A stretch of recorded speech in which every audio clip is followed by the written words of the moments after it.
Nominee, I think we should watch some of the words. You people, it's unparliamentary. Thank you. Sorry, Mr. Chair. I withdraw that.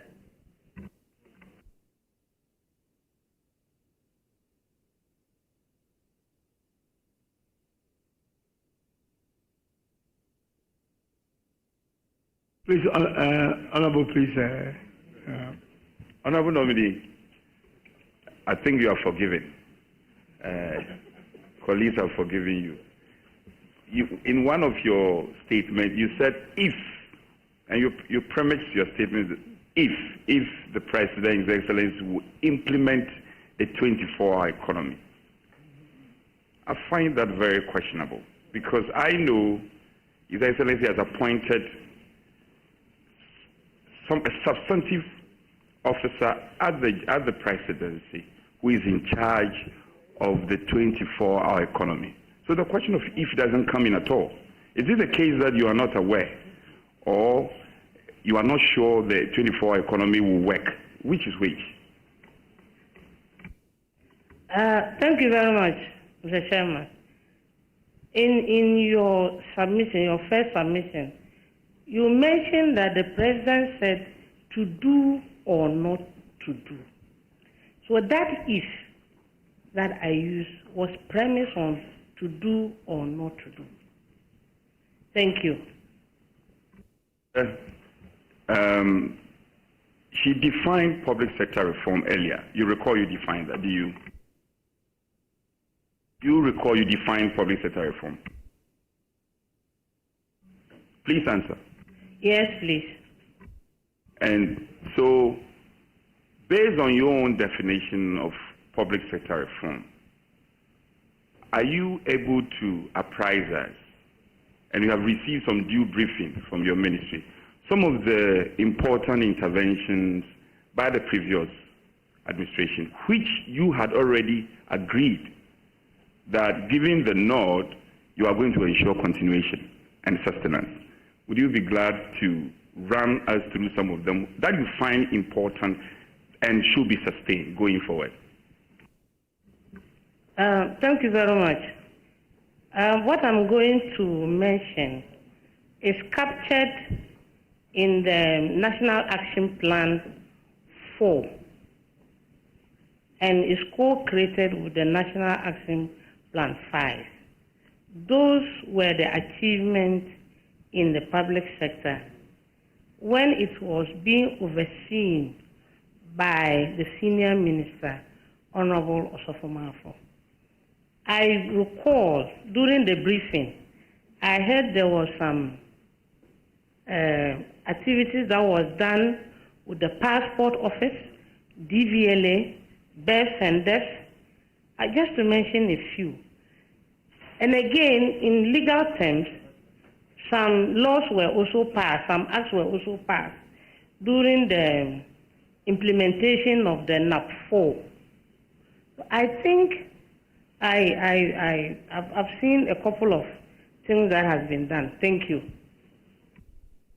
Mr. Chair, I'm just rounding up on my questions. I'm rounding up.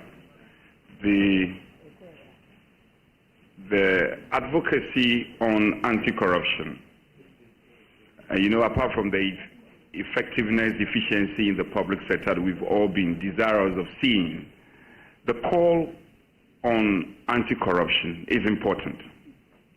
We have OSP, we have Attorney General, yet, the fight seems quite suspect.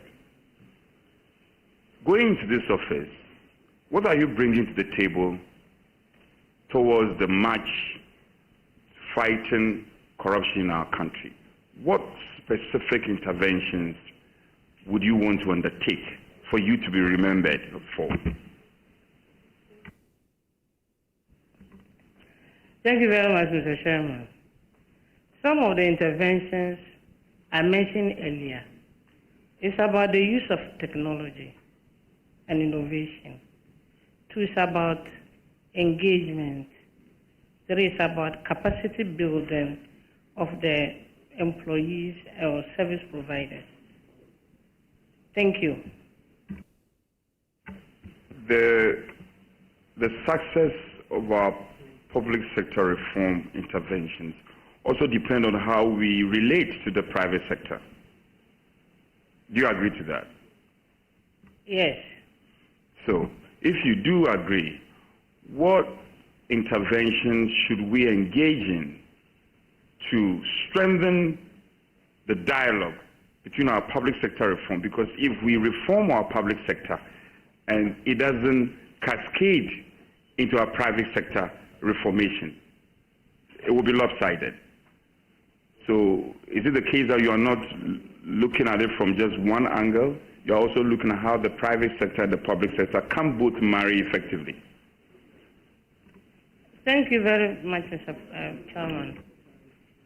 Earlier on, I mentioned that the public sector cannot be reformed without engaging the private sector. So there should be an engagement between the public sector and the private sector. Thank you. Mr. Chair, this will be my last one. Honorable Lydia, you know, a number of interventions have started by the previous administrations, including His Excellency John Dramani Mahama, His Excellency Atta. They all did something. They intervened one way or the other. So, with the benefit of hindsight, in terms of policy and legislation, specific to this, policy and legislation, what will you do differently?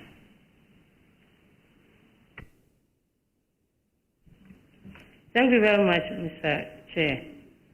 What I will do differently is to employ technology, innovation too, and then to engage with all the sectors.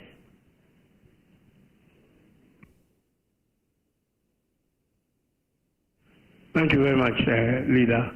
I will now engage Honorable Achampon on the 217. Mr. Chairman, thank you very much for coming back to me. Honorable Leader, congratulations. Thank you. I have a quick intervention. You know, we live in a country where every worker or government employee is asking for better conditions of service. But nobody is talking about productivity. Do you have any plans to reorient the working class so that they will give out their best, increase productivity, so that they also get their share of the profitability that will be generated from their work? Yes.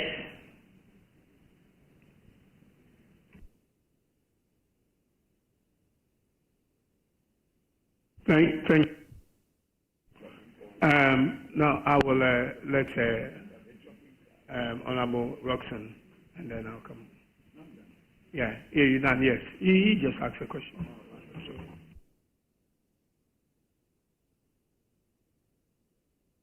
Yeah, Honorable Roxanne, please. Chairman, thank you. My wife. Thank you. Yeah, welcome. Thank you. And congratulations to you. I am certain that our children are watching you from nearby, and they are happy about your performance.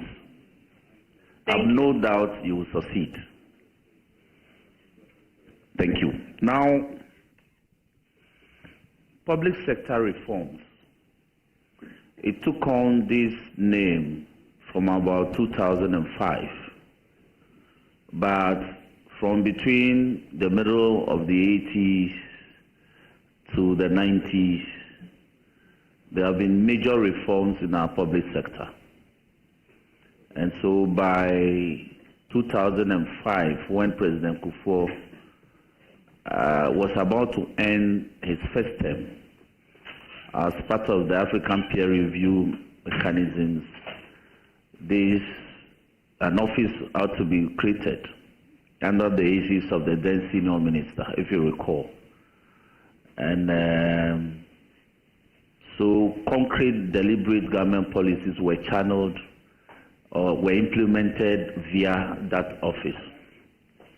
Now, we've had reforms and within the educational subsector. Today, university admissions are mostly online. When we were entering a university, you had to purchase the form and fill and submit. Today, it's no longer so. Admissions are communicated via cyberspace. When you pass your West African exams, West African Examinations Council exams, you can access your results online.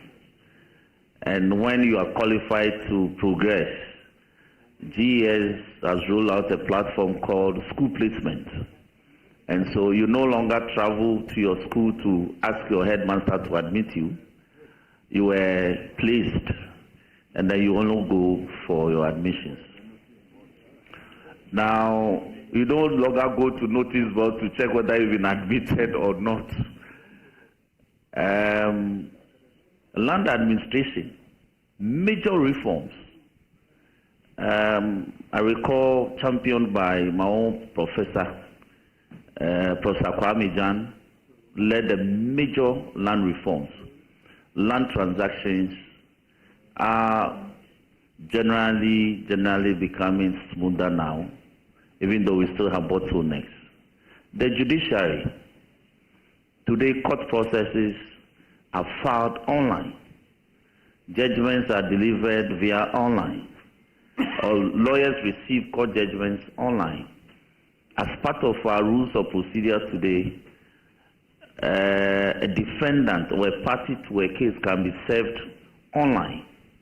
Those are major reforms. In fact, as part of the first phase of the reforms, when the computerization project was introduced in the 90s, it led to the construction of the modern court complex in Accra under Professor North. Major reforms.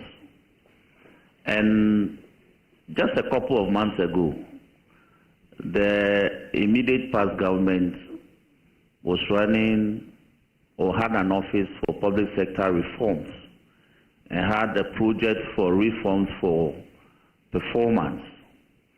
And it was led by the then senior minister, then senior presidential advisor on these matters.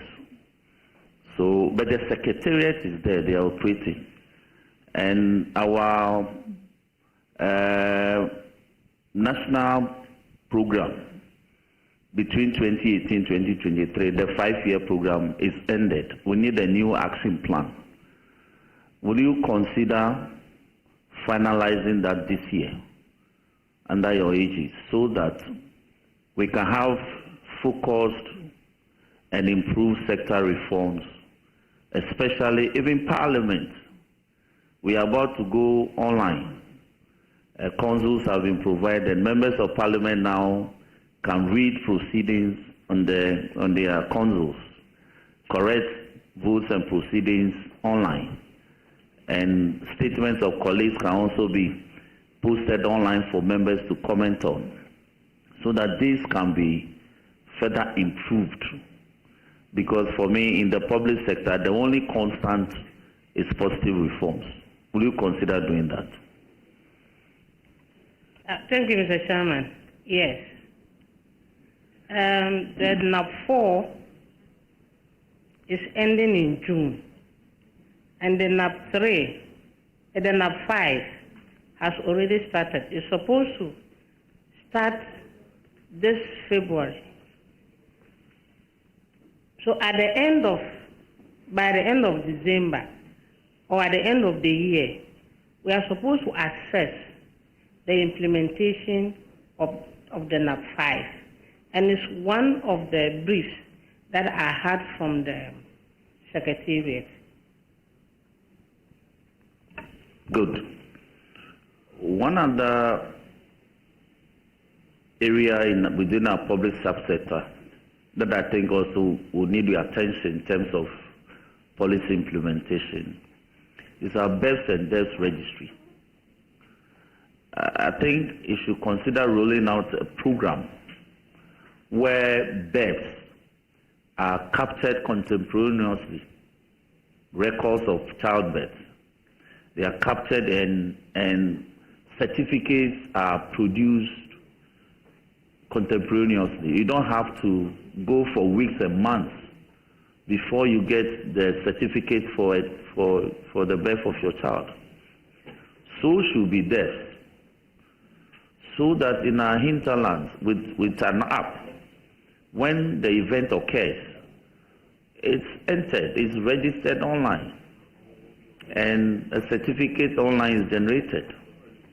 So this pension for people for amending birth certificates or date of birth to cheat the system will stop. I believe if you do that, it will generate revenue, it will bring sanity, it will bring major reforms in that subsector. Because you recall, the issue of birth certificate became a subject of a Supreme Court matter for which there's an existing decision. Will you consider doing that for us? Thank you, Mr. Chairman. Yes. And if you look at it currently, you can register your health insurance online. So it can be done. Thank you. And finally, will you consider introducing some reforms in our school feeding program so that we can monitor how the implementation of that program is impacting the schools? Because as a member of the Public Accounts Committee, a lot of issues have been raised regarding the actual impacts on our children in the schools. So that, for instance, where a caterer is supposed to provide meals to the DA primary school in Todome, in Southern, a simple app should be able to tell that, yes, today, Monday, the caterer did provide meals and of a certain quality to the children. It will cut the issues of caterers being given money to provide food, and yet they don't provide the right quantities, the right quality. The app will be a monitoring mechanism for circuit supervisors to tell whether this social intervention program is being delivered as intended by government or not. Yeah, thank you, Mr. Chair. Yes. If we are able to provide the infrastructure that will help us to monitor the school feeding and other things, it will go a long way to bring accountability and transparency in the system. Thank you. Finally, the other area I want you to consider reforming is again within schools, but the secondary school subsector. Feeding by or provision of food items to our secondary schools. It's a major focus of the Auditor General. And within the past couple of years, he's flagged in many schools, because the center may direct that, for instance, Peking Secondary School should be provided with 100 bags of rice. The supplier ends up providing 60 bags of rice. Because they need the food, they are unable to reject. They hope that the shortfall of 40 bags will come. It never comes. But if you roll out some reforms in terms of an app to monitor, to track when these food items are supplied, we can check that the correct quantities are supplied and on time, and also the quality. You must have heard recently that there were issues raised by the Auditor General regarding some expired food items provided to some schools. These reform that I'm asking you to consider implementing, we also check that the quality of the food, the items, the efficacy, everything, manufactured, everything will be checked. So we can have an instantaneous way of determining if anybody will want to cheat the system. You consider reviewing that system for us, won't you? Thank you, Mr. Chair. As I said earlier, I will work with the communication minister so that we provide the infrastructure that can do that for us. Thank you. Chairman, on this note, I want to wish my wife all the best. I thank you for the opportunity. Thank you, Chief. I will now come to my left again and engage Honorable Patricia. Thank you. Thank you very much. Chairman, I hear I'm supposed to call my wife in quotes.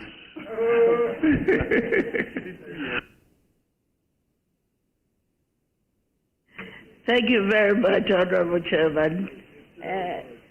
Honorable Lydia, adding my voice to the numerous people who have congratulated you, and I must say that I'm proud of you as an individual who, among the very few women that have been appointed,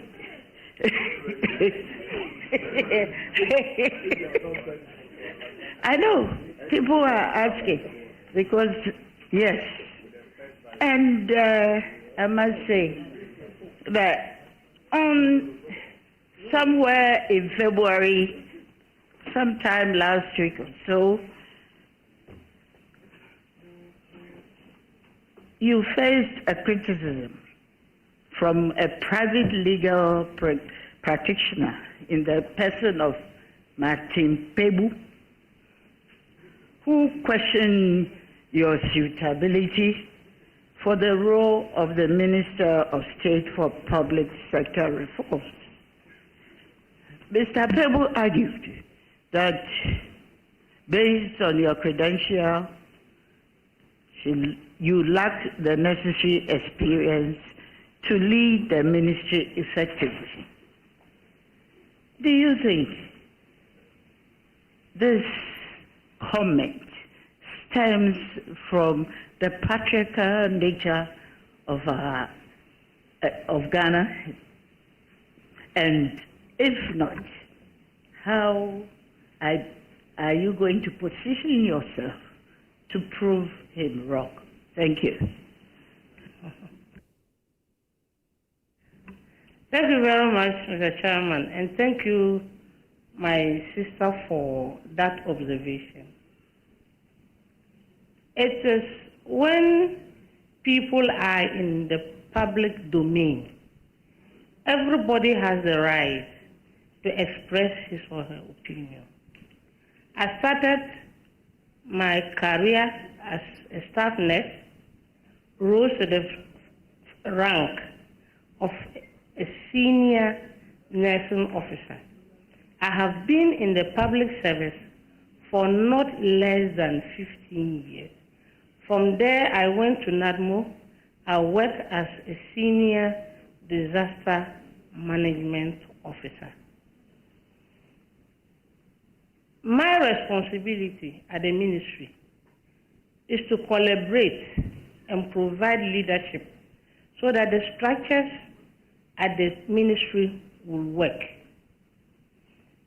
The president has interacted with me. He knows my capabilities, and I don't think he has made a mistake by appointing me as a public sector reform minister.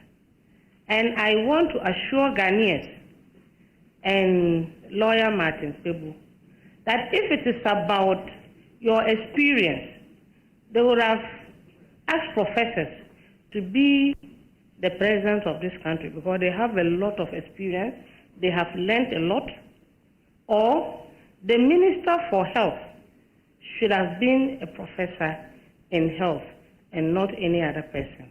Thank you very much. Right, thank you. Honorable Nominee, Honorable Chair, Honorable Nominee, you provided us with your task clearance certificates, and I made an observation on it.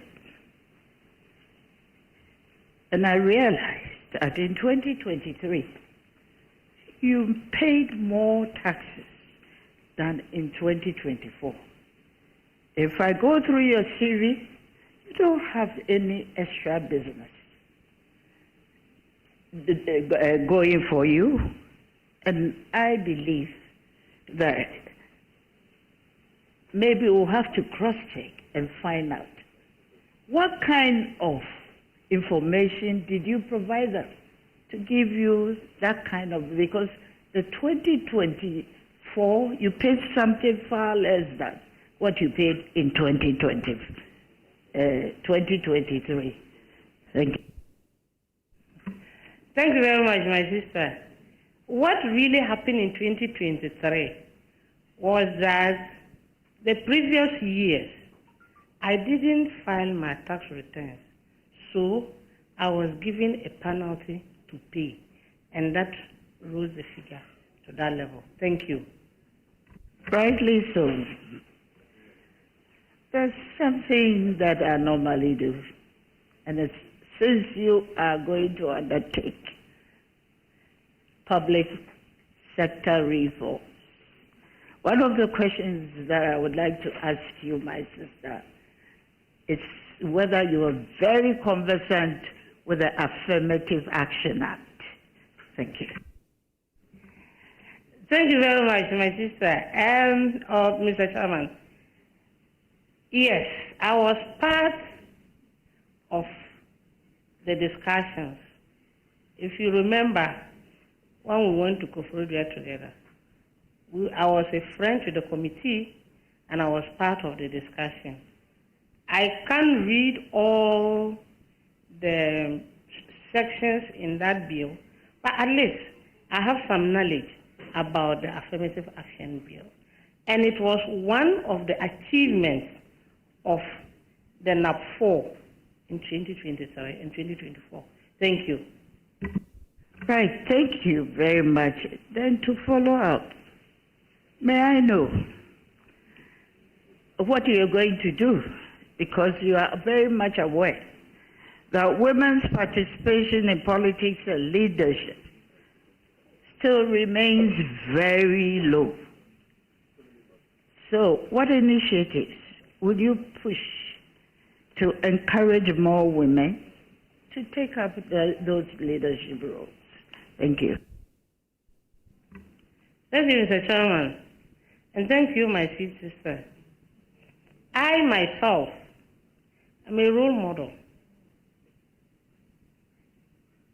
If I give you my story, you would like to be like me. So I'm going to mentor young ladies in that ministry to become what they themselves aspire to be, and to encourage them. In the old English language, they will say the sky is the limit. But to me, there is something beyond the sky that you can go. And I will tell them so. Thank you. Thank you very much.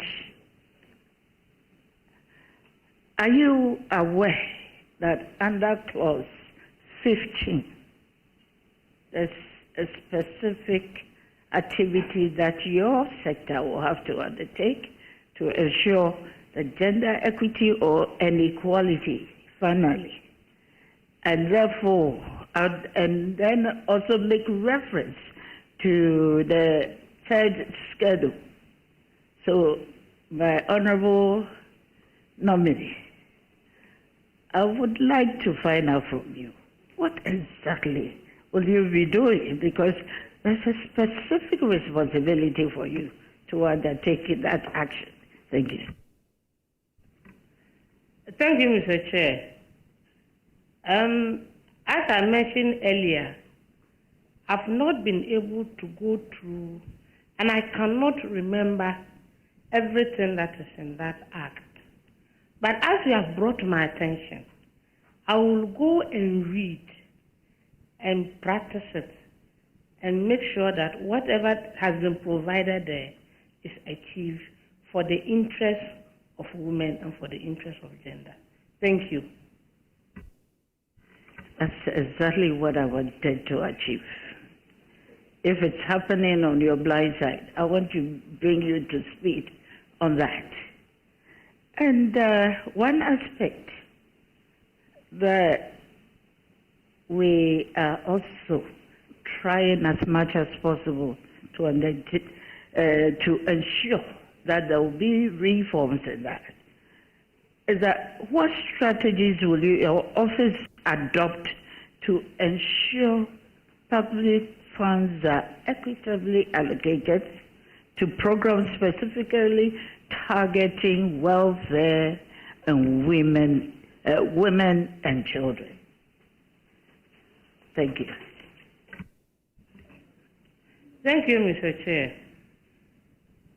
For the ministry, I think there are already programs and policies at the ministry that is also geared towards women and gender issues. And when, by God's grace, I am approved, I will make sure that I will carry on that to the latter. Thank you. And finally, Honorable, we are very much aware of how you became an MP. And you have been found on record to indicate that you have performed far, far, far better than your predecessor. Could you please let us into what difference you have made in that respect? Thank you very much. Thank you very much, Mr. Chair. My sister wants to know the activities that I've carried on in my constituency. My constituency is a vast constituency. I have a lot of activities to my credit. Currently, I have 2 chiefs compounds to my credit. I have given the constituency its facelift for 1 chief's compound. I have produced 500 draw decks for the schools. I have 172 students that are supported for the past 4 years. I have helped the education office for them to run their system because sometimes their money doesn't come early. I can go on and on and on, but just to mention a few. But if you really want to know what I've done, I can provide that to you on paper. Thank you very much. And finally, Mr. Chair, listening to you answering questions from our various MPs who are here, contributors to your vetting, I realize that you've always been talking about the introduction of technology. But let me come into this specific issue. You've come under a very good exposure from our Chief Whip in the person of Honorable Dafiama. Honorable, the Akufo-Addo government started the digitalization agenda. Digital transformation has the potential to revolutionize public service delivery. Yet many regions in Ghana still struggle with limited access to modern digital infrastructure. What initiative will your office pursue to modernize government operations, and how will you ensure that these digital advancements benefit both the urban and the remote communities across Ghana? Thank you. Honorable Nominee, just Second, Honorable Leader, His Excellency President Nana Akufo-Addo continued the digitalization agenda. It has long started, and President contributed to it. Thank you. Yes, duly amended. Thank you. Thank you, Mr. Chair. During one of my answers, I mentioned that digitalization is a key driver to our public sector. But I cannot just say that I'm going to leverage on digitalization alone. It is from the Ministry of Communication that will provide the needed infrastructure, that will provide the needed communication gadgets that we can leverage on to be able to bring reforms into the public sector. Thank you. I wish you all the best, my sister. I'm grateful, my sister.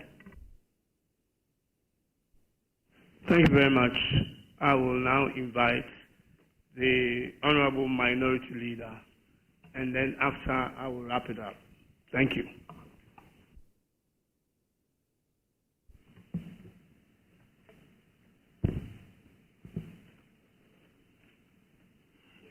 Honorable Nominee, on your CV, your last date of employment as a nurse was in 1998. Do you maintain that?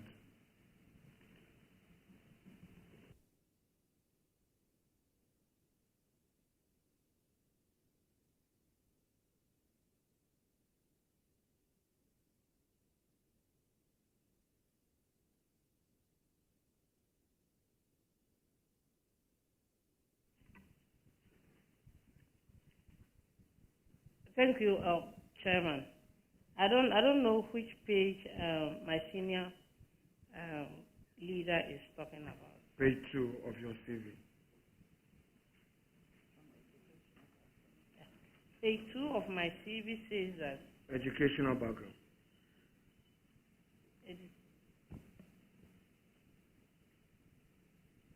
Educational background. My last. The other institutions that you have.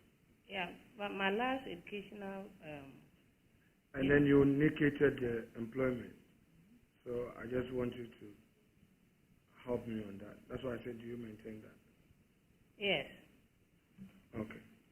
Now, you went to Central University to pursue a Bachelor of Science in Nursing between 2009 and 2011, correct?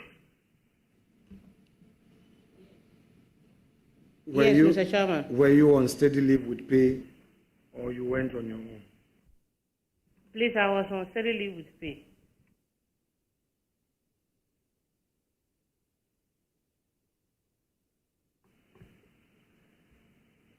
Now go back to work experience. You have indicated that you worked between 2009 and 2011 as a nursing officer, Presbyterian Hospital, Boko, correct? Yes, Mr. Chairman. So, in other words, you left the nursing profession in 2011, correct? Yes, Mr. Chairman. You benefited from steady leave with pay, and upon graduation, you left the service, correct?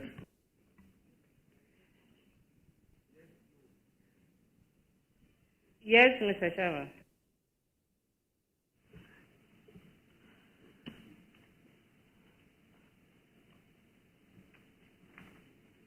The state sponsored your studies, correct? Yes, Mr. Chairman. And after the state has sponsored your studies, you left the system, correct? Mr. Chairman, I didn't leave the system. I was not working as a nurse. I continue my education. No, Honorable Nominee, I am dealing with what you have stated on your own CV. So take it easy with me and appreciate what I'm saying. On your CV, work experience. In fact, you have signed on that page to authenticate the records, correct? Yeah, I need you to answer for Hansan. Yes, please. Yes. You benefited from steady leave with pay between 2009 to 2011, correct?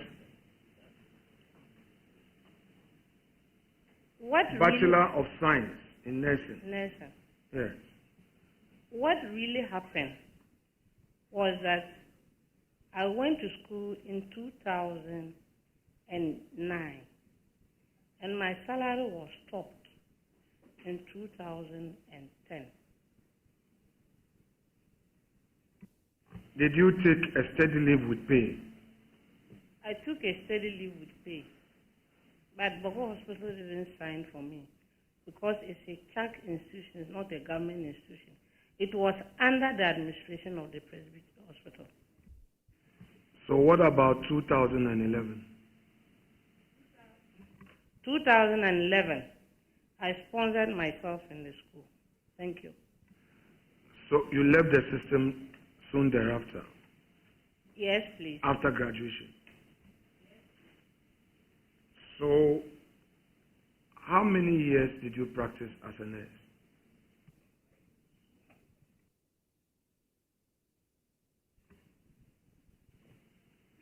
So your public service experience as a nurse is 11 years, correct?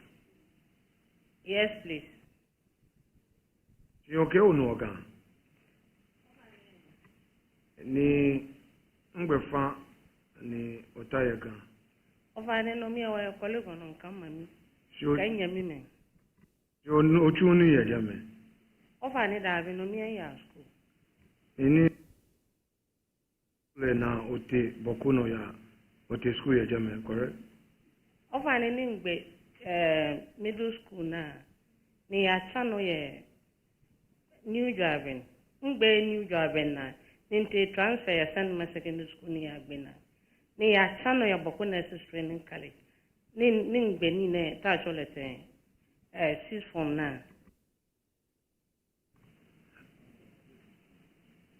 When Honorable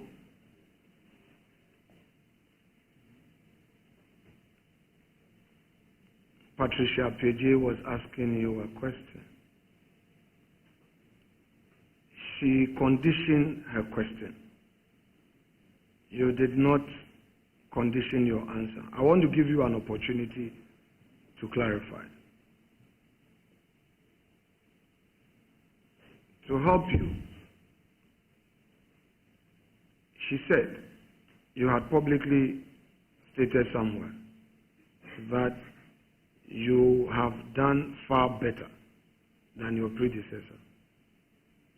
And the predecessor we know is your late husband. In your answer,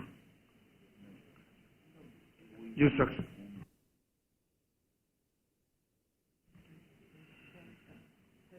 Thank you, Mr. Wait, Chair. I'm not done.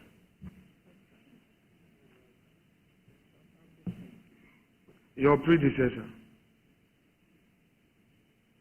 in this context, as I want to understand, is your late husband. Would you want to clarify who the predecessor you are referring to? Thank you, Mr. Chairman. My predecessor is not my late husband. My predecessor is the former Deputy Minister of PTAG, Justice you and mean? Attorney General. Yes. Okay. Honorable Kinka. Okay, that's all right. He did one term. And Yes, please. my dear did how many terms? He also did one term.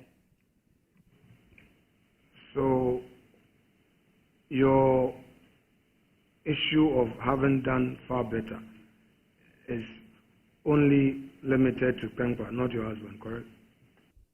Yes, please. Why take it that it was a political statement? It was a political statement. You didn't really mean it. It's yes and no.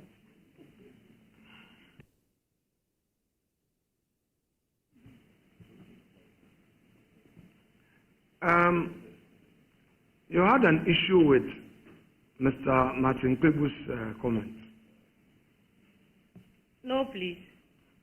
No, you did, because you said if it were to be so, then we should be having professors to man our ministries, and the health minister should have been a professor.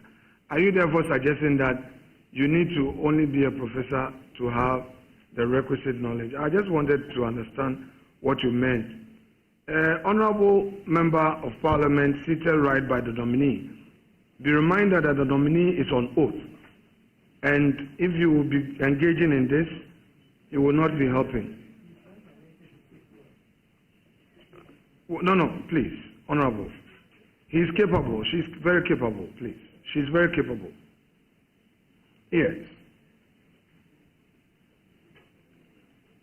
Yes, proceed. I'm done with the question. I'm saying that you were suggesting that it only takes a professor to be considered for a political office. That's the impression I got. Not really, but if his statement says that I don't have the requisite experience, I believe that he meant somebody who has the experience, a professor who has the experience in public sector reforms. Okay. Now, you indicated on your CV that you read LLB at Mount Crest. You were done in 2016. Why didn't you do the bar? Thank you very much. I tried bar exams, but unfortunately somewhere along the line, I had private issues, and came the big blow when my husband passed. So I didn't have that requisite mind to study and go and write the exam. But I'll still go back and write the exam. Thank you. All right. Try and pursue the bar exam.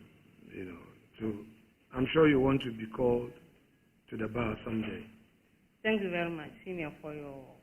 I'm sure you want to be called to the bar someday. Yes. Very well. Thank you. Are you really interested in this, your nursing profession at all? I am. Leader, thank you. Should there be a change of mind by His Excellency the President to move you to the Ministry of Health, how would you find it conducive to your profession as a nurse? Thank you very much. I'll still work perfectly at the ministry because I still have the experience. Thank you. You have been on the countryside, and on this point, let me say that Honorable Ladi made a submission on the floor. I sat there and I was very touched when she spoke with passion about healthcare professionals in our rural communities and how our people are suffering. Is it really the case in your area? Yes, please.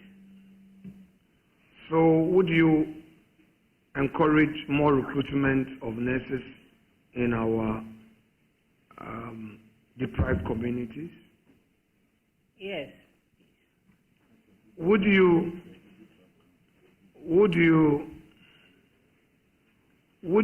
find it disturbing, a situation where, as you stated, there is a need to recruit more nurses, and that nurses have been recruited who are working, saving lives, and for some irregularities, supposedly, these nurses have to be sent home, as in dismissed? Would you find that disturbing? Because anytime a nurse is absent from a community, a life is in danger. You would agree with me on that? Thank you very much. I want you to answer without a partisan political hat. And your objectivity and your sincerity will shorten the process. I mean, I know you as a very sincere person. Yes, I will be heard. Thank you. If somebody should die because a nurse didn't come to work. That assured, would you, as a public officer, I'm not even saying you being a minister of state, and I say so because only yesterday we were in government, and there were things that publicly we couldn't come out to say, critique our government, but in-house we could make suggestions to government that, oh, this particular policy, we hold the view that it could be varied, it could be done this way. Considering your peculiar challenge in your own constituency and elsewhere that you know, would you engage government to have a second look at this directive to terminate appointment of nurses who were recruited after the elections? Thank you very much, Mr. Chair. I think, respectfully, my senior colleague and leader, I've answered these questions sincerely, that it is about engagement, it's about understanding the issues, it's about we having a collective agreement as to how we recruit people into our services. That would help us. Thank you very much.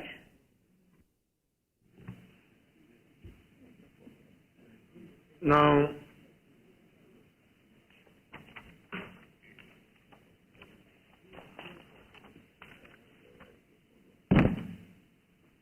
we obtained some information as part of our background check, and you know, adverse findings about us or comments about us are like a bitter pill on our tongue. All of us politicians, sometimes we are in self-denial, but those are bitter pills for healing. So take it in good faith. The little exercise I'm going to do, is that okay? Don't be emotional about it. So your constituents were interviewed, and this is what they had to say about you. She is described as competent and capable leader with the ability to mobilize the grassroots. However, some of her constituents perceived her as indecisive, making her susceptible to external influences. This is a perception, but we are also in a perception-driven enterprise. Having heard this, and having regard to the fact that you are going to lead a public sector reform, what assurances do you have for those who perceive you as indecisive? Thank you very much, Mr. Chair. I believe that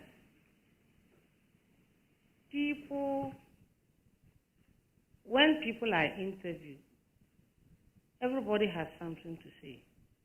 There's a good side of me. They said I am capable. So I want to assure you that I am capable of handling the ministry that I'll be going to take care of. Thank you. The next one, we are all sinners. And for the next question, I'm sure all of us, the 275 of us in the chamber, will be considered guilty of this crime. However, you are on oath, so I would put it out. A section of NDC party supporters and sympathizers have accused her of not answering their calls. What do you say to that? Thank you, Mr. Chairman. My leader has already answered the question for me. He said we are all sinners.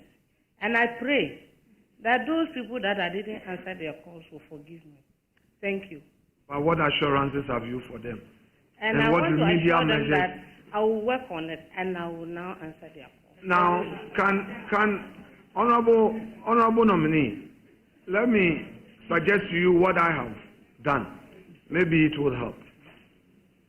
Sincerely speaking, it's practically difficult to answer all calls. However, we, this generation, have the benefits of this social media. So I have employed some gentlemen who are managing that communication and are getting swift responses, from the office and getting the problems resolved. At least not 100%, but at least they are always responding to the phone call and relaying and responding. So I think you can adopt it with the necessary modification to suit your peculiar situation in your area. So try it. It's worked for me because it can be very overwhelming, so that's about it. However, they conclude by saying that you are known to be calm, a good listener, polite, respectful, and you relate well with people, especially your chiefs. So I would want you to take that, as a compliment and take advantage of those virtues to do your work. Now, there is also an issue that I need to bring to your attention. One of your own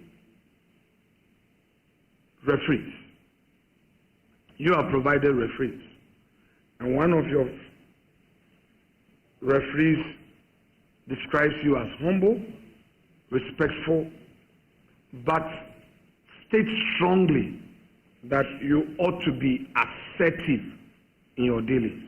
Your own referee, one of them.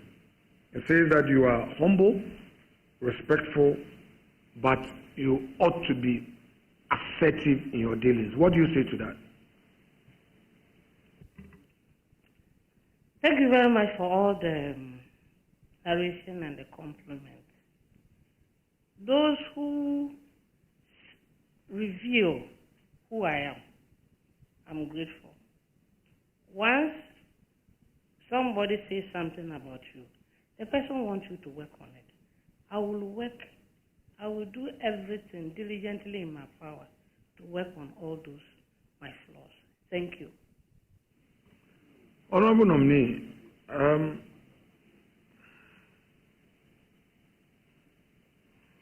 you have just been nominated for this public sector reform portfolio. By the way, Where is your office going to be located? You said you've received some briefing and all. Where are you going to have as your office? Thank you very much. My office is just opposite the Ministry of Finance, an extension of the President. Okay, that story building. Yeah, thank you. Very well. Now, the NDC manifesto, do you have with you? No, please. Should I give you an opportunity to have it, take it? Can we excuse you to bring the manifesto to the table? Because we have some very important questions to ask about the blueprint that brought you to power. Chairman, may we grant nominee leave to have with her the manifesto of her party? Granted. Thank you.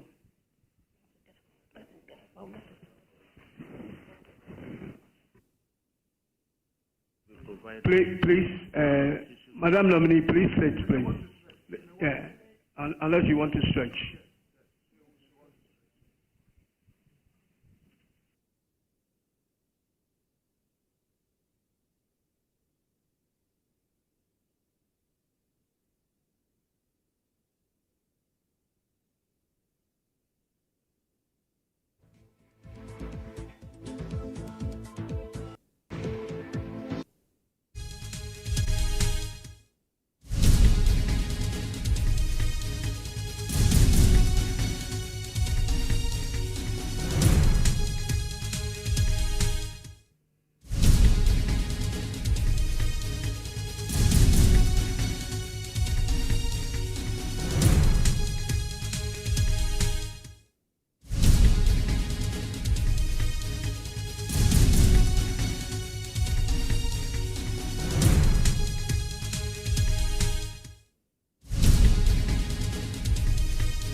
Welcome back to the JoyNews studio. Now, we've been bringing you the live coverage of the vetting of the minister in charge of public sector reforms. And her name is Lydia Lamisi Akan-Veriba, and she's been answering some questions, currently just taking leave to go and find the NDC manifesto because the minority leader, who's a ranking member on the committee, has suggested that he would like to ask some questions in line from that NDC manifesto, and that's where we're taking a short break. But let me just bring you update on some of the questions that she's been answering, or some of the promises she's been given to Ghanaians. She says that she'll collaborate with Communications Minister to advance digitization. Also, she says that she's going to leverage technology to ensure accountability in the ministry, and also says that and agreed that we need the private sector to be part of the public sector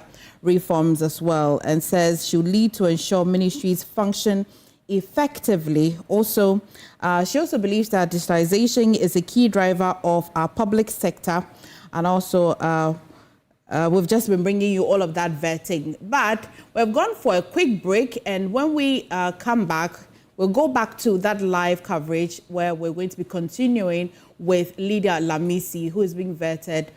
She's going through the process, hopefully to be granted the opportunity to be minister in charge of public sector reforms. Please stay with us.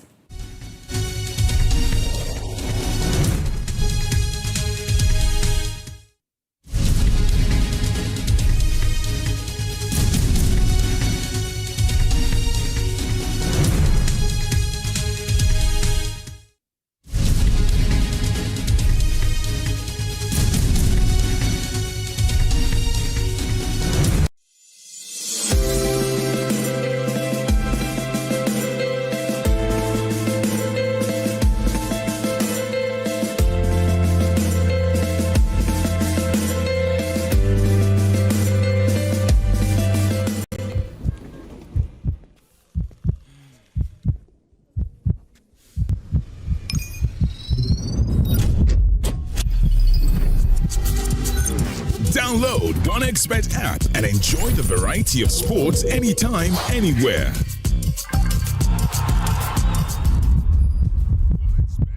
This advertisement has been vetted and approved by the Gaming Commission of Ghana. Bet responsibly, not for persons below 18 years. Gambling can be addictive. One upgrade is nice, but a double upgrade is amazing. And that's how we do it. Upgrade today to get even more with Step Up. If you're on GoTV Max and upgrade to GoTV Super, you'll get way more with GoTV Super Plus. That's so cool! Get big value. Get big entertainment. Very good. Perfect! Upgrade and get even more with GoTV. GoTV. Love it. My name is Abina, and I'm a mother of two. My husband, Kwejo, whom I like to call my first son, likes to enjoy himself after work.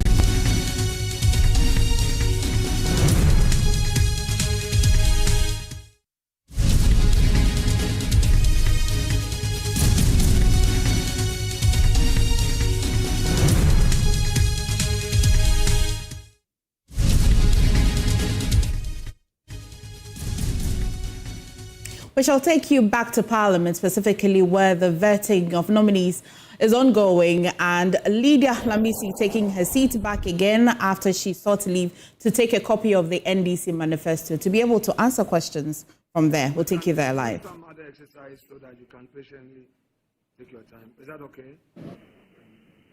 Should we proceed so that you can take your time and check it later? Yes, please. Okay. Were you involved in the manifesto enactment, in the process of enacting your party's manifesto? Were you part of the process? Yes, no? No. Chairman, that will be all for the nominee.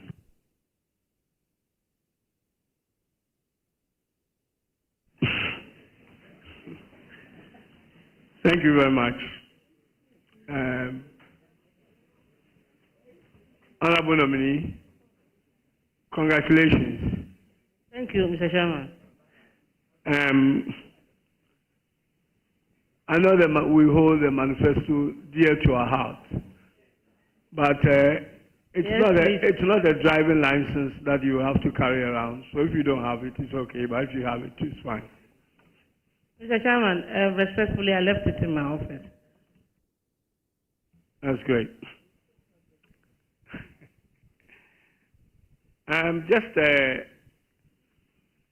I want to follow up on a question leader asked you about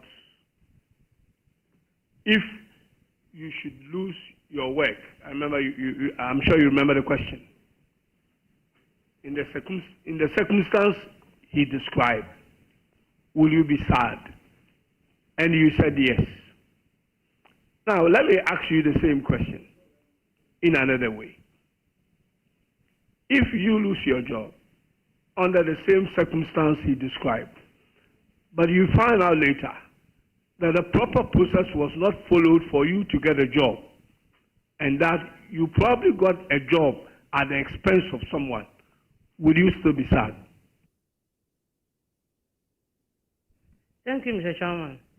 I mentioned earlier that we had issues at the public services because of political interference and political influences.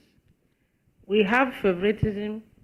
We have people that we've employed that are not supposed to be employed. So if, for instance, I was employed in a way that I'm not supposed to, I will not be sad, because that amounts to corruption, and that amounts to inaccountability. Thank you. Thank you very much. At this juncture,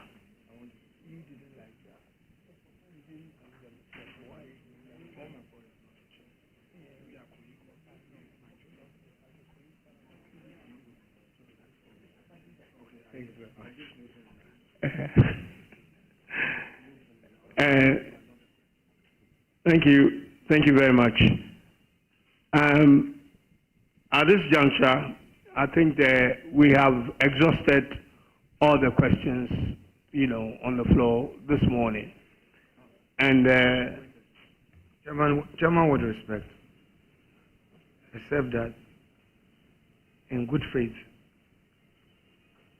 I yielded to you. But if next time you surprise me by playing number, the situation will be different. I rest my case. Thank you, leader. At this juncture, I will go on to mention the names of friends and family who joined you this morning to support you. I have here Boko Naba's representative, Tempani Naba, Naba Abugiri Kletos. Then I have Professor Amedu Ayebo. Then a third is Chiano P. Thomas Moore, the third, Chairman of the Upper East Regional House of Chiefs and Council of State. Number 4 is NDC Upper East Regional Chairman, Alaji Mumuni Naba. Mr. Prince Atan Idrisu, Tempani Constituency Chairman, Madam Telma Esiama, Chief Director, Public Sector Secretariat, Fazia Yakubu, Upper East Regional Women Organizer, former Regional Minister, Upper East, James Tiga. Number 9 person is Honorable Dominic Azimba Azuma with his wife, the former MP for Garu constituency. Alaji Osman, Accra Bisa Chief, Dr. Kennedy Aton, brother of the nominee, and last not the least, Mr. Mark Aku Dugu. Thank you for coming to support the nominee. Nominee, congratulations again, and you are discharged. You will hear from the committee. Thank you very much. Thank you very much, Mr. Chairman.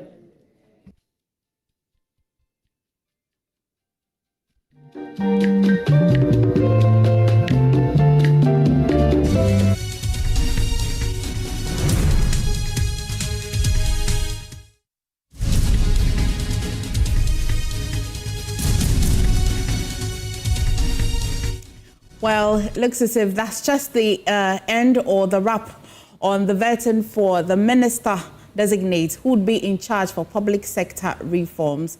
That was quite some 3 hours of, grilling.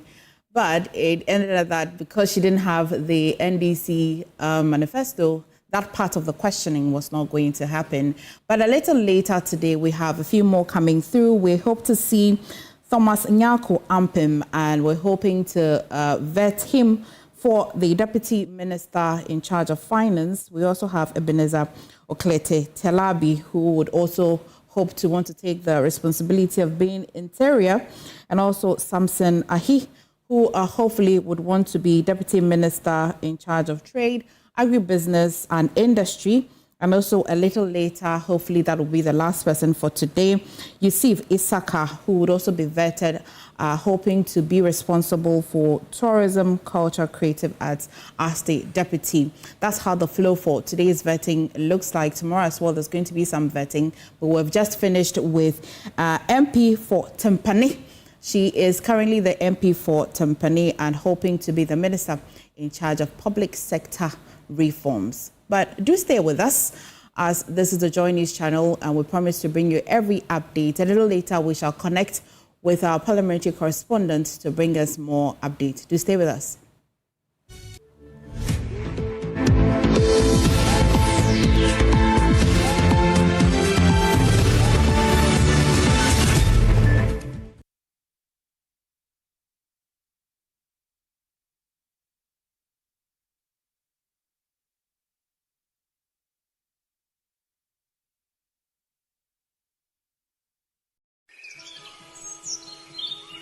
My name is Abina, and I'm a mother of two.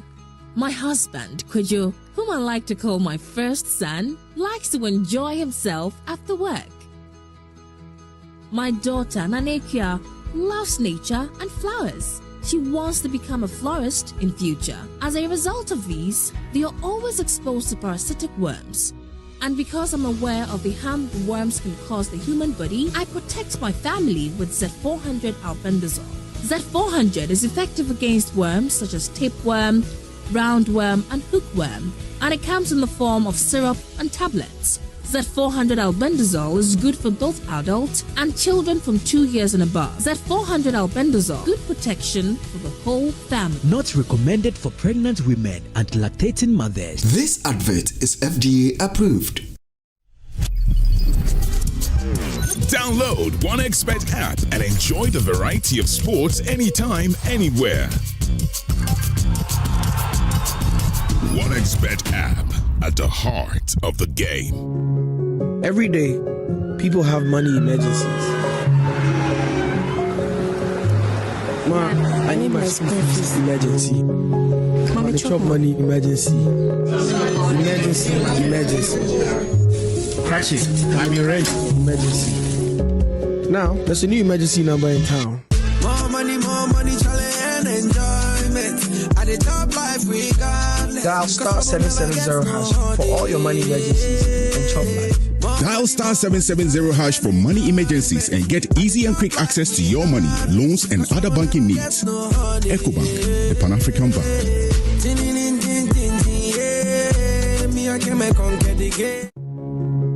Every day, people have money emergencies. Ma, I need my school fees emergency. Mommy, chop money emergency. Emergency. Catch it. I'm your rent emergency. Now, there's a new emergency number in town. More money, challenge and enjoyment. At the top life regardless. Dial star 770 hash for all your money emergencies and chop life. Dial star 770 hash for money emergencies and get easy and quick access to your money, loans, and other banking needs. EcoBank, the Pan-African Bank.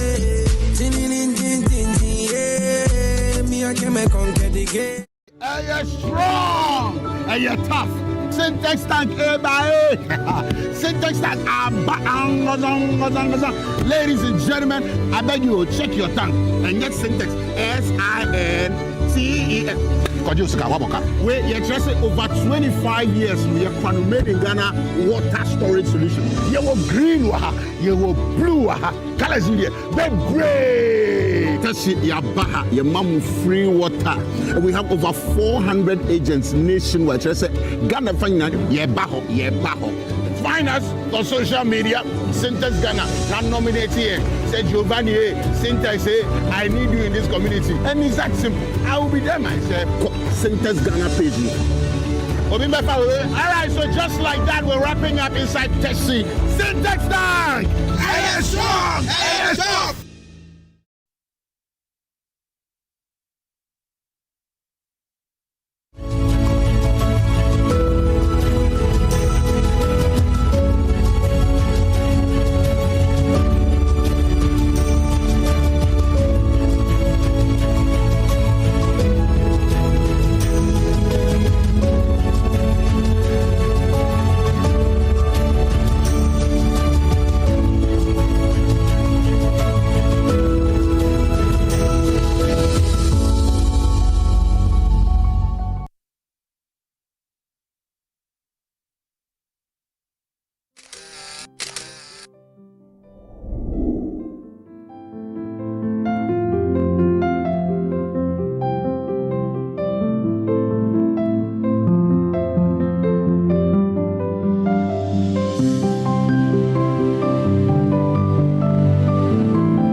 Well, welcome back. Ordinarily, we would be bringing you the 12 o'clock bulletin, and by this time would have been for business. And guess who's here to bring us business? Pius Kojo Baka. Pius, what's up in business? Well, the Association of Ghana Industries is urging, the government to, as a matter of urgency, reconsider certain taxes that impact beverage companies in the 2025 budget. CEO Seth Chumakwawa describes some of these taxes as discriminatory and a potential hindrance to growth in the beverage sector. Now, speaking at a press conference on the 2024 Our Economy following the National Council retreat, Mr. Kwaba shared his thoughts on the potential negative impact on the industry. About the multiplicity of taxes. We thought the whole tax system, as I mentioned earlier, has to be looked at. Apart from the VAT one, the number of taxes, the material of it that we pay, even on imported raw materials, is huge. We're talking over 57%. So we thought government should also look at this, and it's part of our proposals. The COVID levy I mentioned, it has outlived its usefulness, and it must go. We also have taxes. There's some intentions of government on imposing some taxes on the beverage companies. And we think that has to be looked at in a very pragmatic way. Because if the intention is to protect our health by imposing taxes on sugar, they call the sugar tax on beverages, then it must be extended to all other products that have sugar. Otherwise, it becomes discriminatory. So we thought that intention must be looked at. It doesn't have to happen because we know that intention is coming up, and we pick information from various sources and we engage on that. So we wouldn't like to see a new tax imposed on the beverage companies simply because we want to reduce sugar intake. In practice, it doesn't. And therefore, it's one of the proposals we've made as well.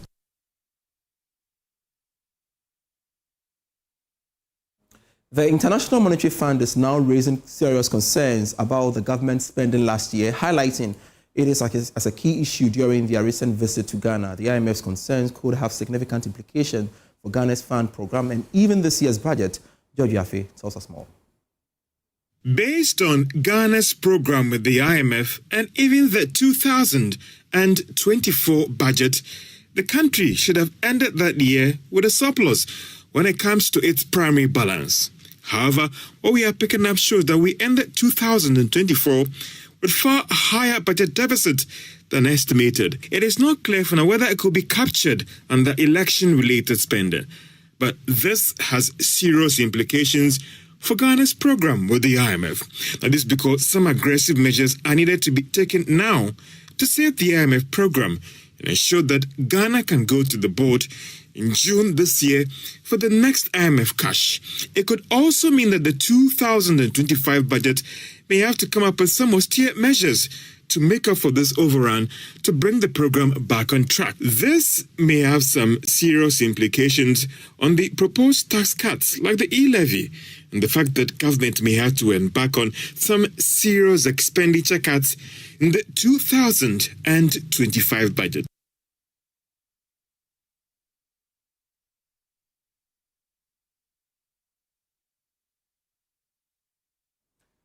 And that's all for business here on Joy News today, MFA. Thank you. We'll go for a quick break. When we come back, more stories. Please stay with us.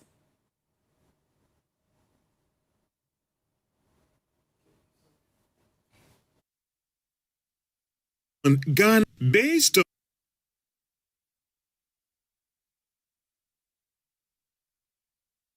on Ghana's program with the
United States has spoken. Executive orders signed, aid suspended. But what does this mean for Ghana? I don't want to say when, but it's going to happen. Has to happen, or we're not going to have a country left. With U.S. aid halting its operations, the shockwaves are already hitting key sectors: health, education, agriculture, infrastructure, and governance. U.S. aid was established in 1961 by John F. Kennedy. So if Donald Trump wants to, rule it out, it's not surely going to work through executive instrument. But I think it's a wake-up call for African leaders. If you think about how much USAID spends, using Ghana as an example, that this has some serious consequences for the countries involved. Now Ghana stands at a crossroads. How do we adapt, and what's the way forward? Join JoyNews for a national dialogue, a high-stakes, solution-driven conversation on the real impact of these executive orders and how Ghana can mitigate the fallout and shape a new path. This is more than just a discussion. It's about Ghana's future. Don't miss it.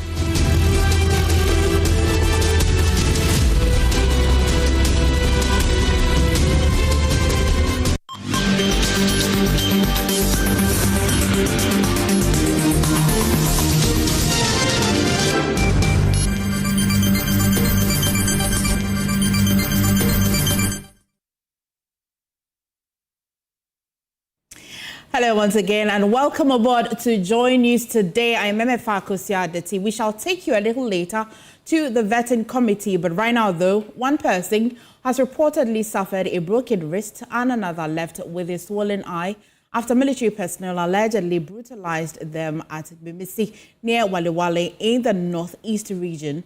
The military personnel were said to be enforcing a curfew imposed on the area. The victims have since been treated and discharged. The incident brings the numbers to 10 incidents of military brutalities in the last week since the start of the curfew. The Member of Parliament, Dr. Tia Mahama Kabiru, after visiting the victims, has condemned the Army's action and repeated his call to the Interior Ministry to urgently lift the curfew and grant respite to his constituents. Correspondent Elias Hasmon. Another day with a new allegation of military personnel carrying out a punitive expedition against the residents of Bimsi near Walewale in the northeast region. In this fresh allegation, armed soldiers were said to have gone rampage in the community on Saturday evening, dragging out people from their rooms and assaulting them with mesh wires and the butt of their guns. Mohammed Waliu, one of the victims, said he was brutalized at about 6:30 p.m. while standing at the entrance of his house enjoying some fresh air.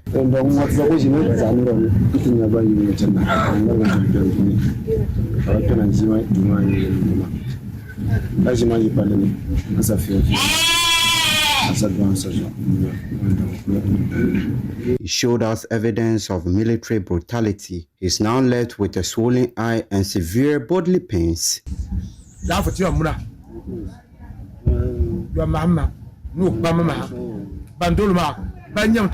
His helpless father, who witnessed the military attack, is pleading with the government to investigate the action of the soldiers.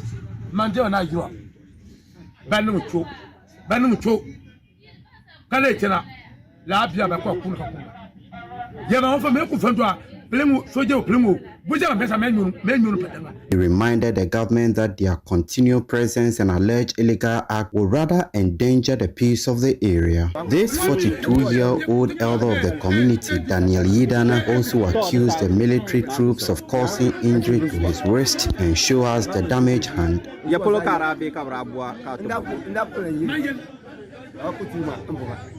He explained he was on his way home at about 30 minutes before the curfew hours when the fully dressed soldiers pounced on him without any shred of mercy. On the same day, Samia Yusuf said her store was invaded and vandalized by the soldiers. She said it took her long moments of begging for the soldiers to spare her some beatings.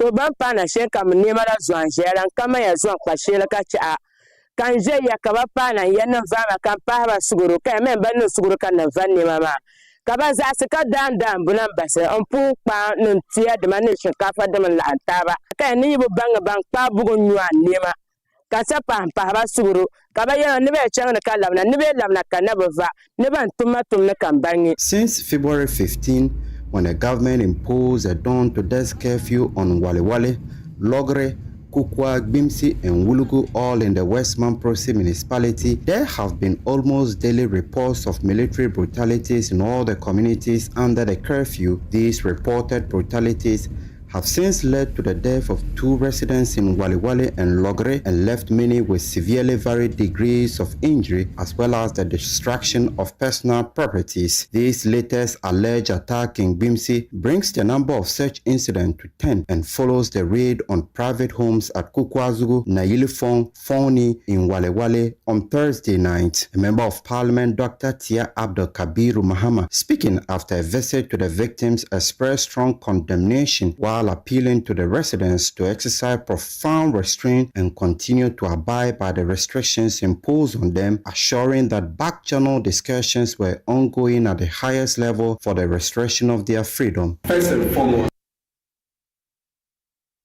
Well, that'll be all for JoyNews today. However, we have more news on subsequent bulletins, and I'd like you to stay tuned for Marketplace. But for more, do log on to myjoyonline.com with our top story, Democracy Hub and CPP sue for removal of Kotoke's name from Ghana's international airports. Many thanks for joining us. We'll definitely be bringing you the live coverage of the Deputy Ministerial vetting in Parliament. Do stay with us.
Hi, good afternoon. Welcome to the Marketplace. Coming up this afternoon, IMF raises alarm over government's 2024 spending, citing impact on current fund program and the 2025 budget. Also coming up this afternoon, President John Mahama nominates Head of Financial Markets at the Bank of Ghana, Dr. Zachary Nominee, as first Deputy Governor. Plus, government rejects almost 11 billion cedis of bids from investors in Treasury bills auction as interest rates plummet to 24%. My name is Daryl Kwao. Thanks for being with us. Details coming up.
And thanks for staying with us, everyone. First up, the International Monetary Fund is now raising serious concerns about the government's spending last year, highlighting it as a key issue during their recent visit to Ghana.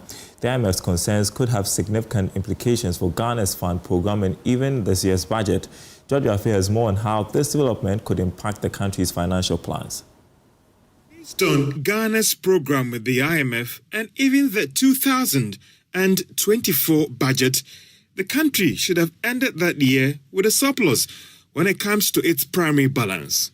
However, what we are picking up shows that we ended 2024 with far higher budget deficit than estimated. It is not clear for now whether it could be captured under election-related spending. But this has serious implications for Ghana's program with the IMF. Now, this is because some aggressive measures are needed to be taken now to save the IMF program and ensure that Ghana can go to the board in June this year for the next IMF cash.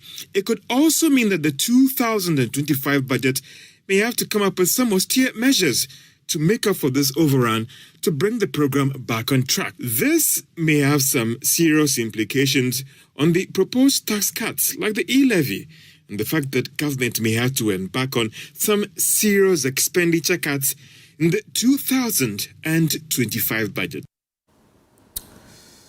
Well, speak of the 2025 budget, the Association of Ghana Industries is urging government to reconsider certain taxes that impact beverage companies. Now, Chief Executive Chuma Kwawa described some of these taxes discriminatory and a potential hindrance to the growth of the beverage sector. Speaking at a press conference on the 24-hour economy following the National Council retreat, Akwawa shared his thoughts on the potential negative impact on industry. Talked about the multiplicity of taxes.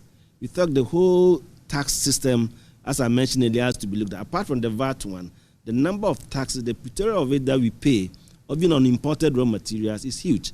We're talking over 57%. So we thought government should also look at this, and it's part of our proposals. The COVID levy I mentioned, it has outlived its usefulness, and it must go. We also have taxes. There's some intentions of government on imposing some taxes on the beverage companies. And we think that has to be looked at in a very pragmatic way. Because if the intention is to protect our health by imposing taxes on sugar, they call the sugar tax on beverages, then it must be extended to all other products that have sugar. Otherwise, it becomes discriminatory.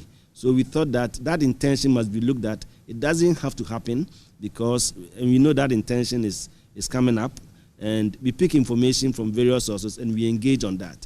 So we wouldn't like to see a new tax imposed on the beverage companies simply because we want to reduce sugar intake. In practice, it doesn't. And therefore, it's one of the proposals we've made as well. Now, President John Mahama has nominated the current head of financial markets at the Bank of Ghana, Dr. Zachary Mumunyi, as first governor of the central bank. Joy Business understands that the decision was taken last Friday. There's more in this report. Joy Business understands that Dr. Mumunyi's nomination could be approved by the Council of State in the coming days, together with that of the governor of the Bank of Ghana, Dr. Johnson Isiama. Dr. Zachary Mumunyi's nomination has become necessary now as the second deputy governor of the Bank of Ghana, Elsie Odawaji, is expected to take her early retirement from the Bank of Ghana this Friday. This because the governor of the Bank of Ghana needs someone to assist him when Madam Awaji leaves this Friday.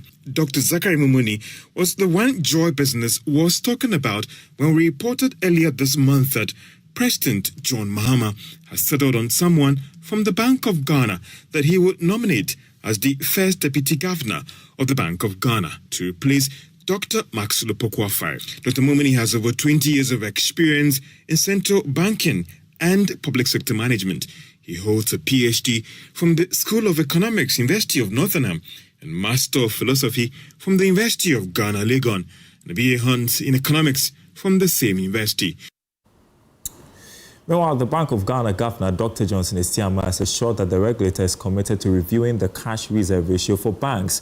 This comes after fresh complaints from commercial banks highlighting the negative impact of the current monetary requirement on the operations. Here's more in this report. The governor of the Bank of Ghana, Dr. Johnson Isiama, disclosed this at a meeting with the Governing Council of the Ghana Association of Banks. The governor of the Bank of Ghana, however, maintained that the move to review cash reserve ratio will be gradual. The Bank of Ghana in March 2023 announced the reversal of the cash reserve ratio on local currency deposit for banks, raising it from 12% to 14%. The move was part of measures aimed at addressing the mopping up of excess liquidity on the market. But the commercial banks believed that the time has come for this to be reviewed. The commercial banks at the meeting believed that it will go a long way to improve their liquidity. The Governing Council of the Ghana Association of Banks also pushed for an end to mandatory sale of foreign exchange proceeds from mining and oil companies to the Bank of Ghana. But the governor of the Bank of Ghana on this issue noted that there is still the need for further engagement on this request. In the marketplace, time now for your financial markets update.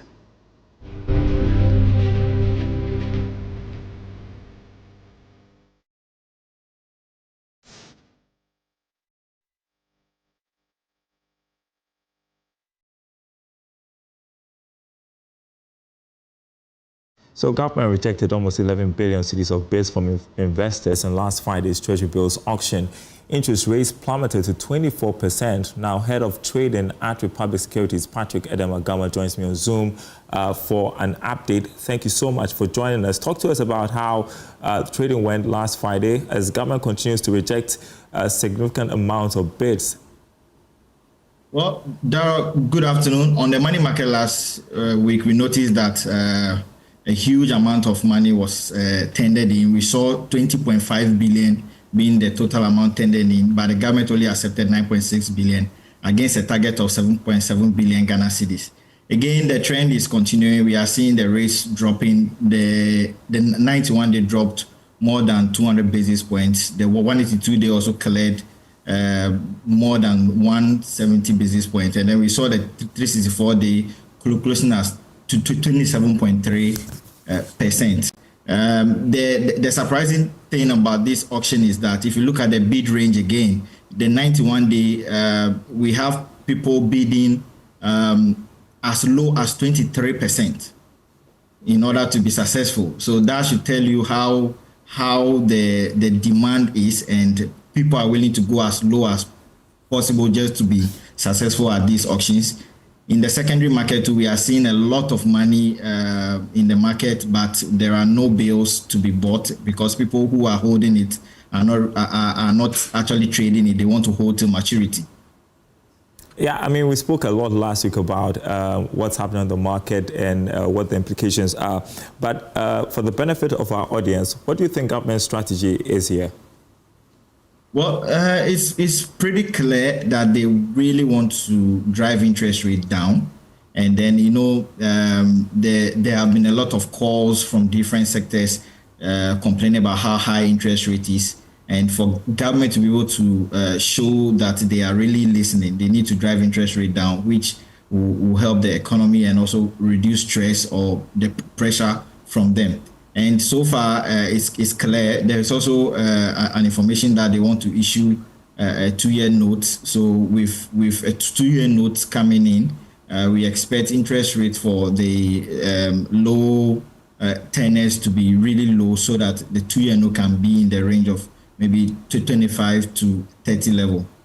Yeah, and like you indicated, the interest rates are going down, plummeted to 24%. What are the implications for cost of borrowing for government? Well, it's expected to drop drastically. The only issue is that we expect other indicators to also follow, because if these interest rates are dropping and the cost of borrowing for government is reducing, and other indicators like the inflation is not reducing, we don't expect this strategy to hold for long. It's just a matter of time for the strategies to revert back. So we expect all other indicators to follow the same trend to make this meaningful. Yeah, well, let's turn to the stock market. We've got our eyes on the shares of Car Bank and MTN. They're expected to dominate trading this week. How was trading last week, and what are you also looking at? Well, last week we saw a number of movers. ETI led the gainers, gaining by 31.36%. We saw Access Bank, SIC, Cal, MTN, Total, GCB, New Gold, Gold, and GGB also following, also gaining. We saw no losers. The markets, the composite index closed at 13.83%, and the financial stock index closed at 13.95% year to date. So showing these improvements in these share prices, we expect this trend to continue. Again, you mentioned Cal and MTN, but let me also add Total. It's expected to see some price rises based on the demand on the market. Yeah, and what else are we looking at on the market in the lead up to the 2025 budget presentation? Well, we are trying to see how every sector will be catered for in the budget, because that also feeds into pricing of these stocks and all that. So we are just looking at how government policies will favor even the telcos, that's MTN leading in that sector, and how that will affect the pricing of the stocks on the market. Patrick Edemagama, Head of Trading at Republic Securities. I appreciate your insights, very helpful. Thank you so much. You're watching The Marketplace. We're taking a short break. We have some more news coming up. Don't go anywhere.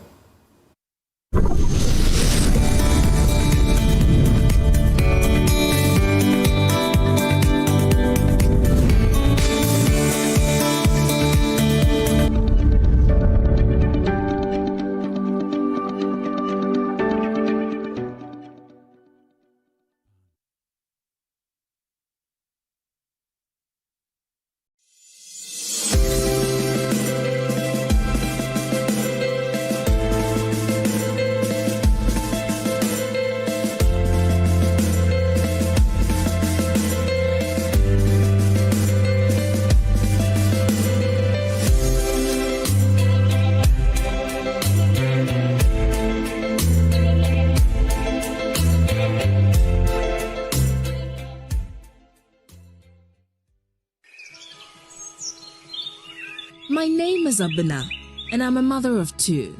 My husband, Kwejo, whom I like to call my first son, likes to enjoy himself after work. My daughter, Nanekia, loves nature and flowers. She wants to become a florist in future. As a result of these, they are always exposed to parasitic worms.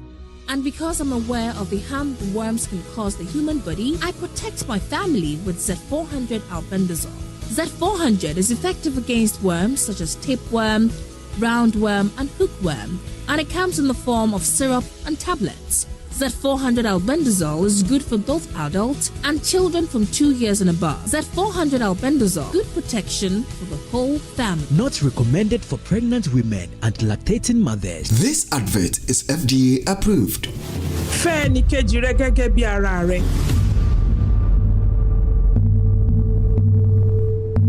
It's 1983. President Shehu Shagari of Nigeria has ordered for the deportation of undocumented migrants. Most of the people to be affected are West Africans.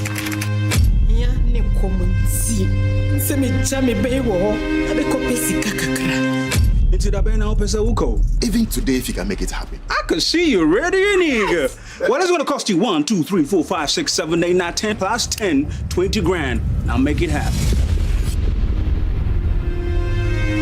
Where are you coming from? Nationality. Oh, Ghana. Oh, more Ghana.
Welcome back to the marketplace. Now, the Minister of Lands and Natural Resources, Emmanuel Amakofi-Boa, says the spate of devastation of forest reserves by illegal miners is comparable to 7,500 football pitches.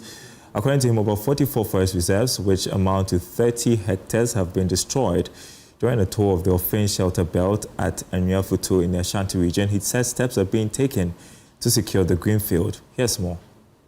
The Minister of Lands and Natural Resources, together with the Ashanti Regional Minister, Dr. Frank Amwakohene, and the Regional Security Council toured the Ofin shelter belt at Enyuafutu in the Atramamponua district. Addressing the media at the site, Emmanuel Amakofi-Boa described the devastation of the forest reserves by the illegal miners as comparable to 7,500 football pitches. Been reliably informed that roughly 30 hectares is gone. If you add it to the devastation in the other 44 forest reserves, we are talking about 7,500 football fields that has been destroyed. So when you see this devastation at the heart of the Ofin River, which takes its source from here, what few of our own people are doing to us is that they have come to basically kill us where it matters most. The minister said the journey of reclaiming destroyed lands has already started. According to him, some persons arrested for destroying the forest will face the law. Here was very successfully executed. We've driven out, arrested the thugs who have determined to kill all of Ghana. We have seized over 15 excavators. Those you see here are damaged and cannot be moved. We are taking steps to make sure we secure that. Just this past weekend as well, working with the police, we took over another group of thugs on the Ankobra River. We've arrested 7 Chinese and 8 of their Ghanaian accomplices. Mr. Kofi-Boa has called for public support in the fight against Galamsey. People who are taking over this forest reserve were armed to the teeth. We just saw in the Amenfi area how Galamseyers, even in the face of police presence, attacked CTFM reporters. This must underscore how deadly this fight is. And that's why we began by calling on the people of Ghana to join us in this fight. For JoyNews, my name is Clinton Yeboah. Now, Deputy Provost and Associate Professor at Lancaster University, Ghana, has highlighted the significant growth of the Business Cup Challenge, a platform for secondary school students to showcase their creativity and entrepreneurial skills since its launch in 2015, emphasizing the competition's focus on the Internet of Things. Cynthia Forson shared with Joy Business that while the increasing participation presents logistical challenges, it also underscores the growing impact and popularity of the event. Rosilla Calistego has more in this report. The Business Cup Challenge is a platform that Lancaster University, Ghana uses to showcase the creativity, innovation, and entrepreneurship of secondary school students in Ghana. Speaking with Joy Business, Deputy Provost Associate Professor Cynthia Forson highlighted the increasing participation by the various secondary schools. Well, we started this in 2015. We ran it every year up until 2018. Then we had a pause and we restarted it last year. And the numbers of schools have grown. I think we started, if I'm not wrong, with about 10 or 15 schools. And today we have over 50 teams here. Not from 50 schools, but from, I think it's 42 teams from 17 schools. Now, one of the challenges that we have is that we want the number of schools to grow, but obviously, where we have it, how the logistics of it, we have to rethink it because every year it gets bigger and bigger and bigger, and that's the biggest challenge. And it's a good challenge, I think, as if you're having a program and it's getting bigger, then it means that people are catching on and they love it. Participating in the Business Cup Challenge for the first time, Pares Medi Dako Ameyao, head girl of DPSI, expressed how the competition has provided students with a platform to showcase their creativity, particularly in the field of AI. This is actually the first time I'm participating in such a pitch. I believe it has given students the platform to expand themselves and to portray their creativity and awareness to AI. Oh, yeah, there was a lot of challenges like time management because I'm a student. This is not the only thing, but we had to focus and put all our attention on this competition because it was upcoming and stuff. Yeah. Christodia Fobi Irakwa-Atta, sports captain of DPSI, described her experience at the Business Cup Challenge as insightful, emphasizing the importance of exposing students to business and artificial intelligence. Today has been very fantastic. I feel like I've learned a lot by just being here, not even participating. It's important for every student to get this opportunity because it's not every day we get to understand how maybe business works, how artificial intelligence works. For me as a social science student, I've never really felt the need to learn about business, but it's like today I've gained some knowledge on it, and it's imperative that everybody gets this opportunity. And what I have taken away from this competition is always believe in yourself no matter what. One challenge we face is time management, of course, because as students, she's the head girl and I'm a sports captain, and it's really hard to balance that with our academic work as well as this. So I have learned to manage my time wisely, no procrastination, and I think my writing has really improved as well. And before we go, QNet and the Ghana Tourism Authority have officially launched a strategic partnership aimed at fostering entrepreneurship, driving tourism sector growth, and sustainable economic development in Ghana. Here's more in this report. The strategic partnership is aimed at fostering entrepreneurship, enhancing tourism, and driving sustainable economic development in Ghana. Chief Executive Officer of the Ghana Tourism Authority, Ifwa Waje, to emphasize the importance of such strategic partnerships in promoting Ghana as a prime destination for business and investment. I believe that domestic tourism is very important. I am going to promote domestic tourism. I'm going to look at our eco tourism.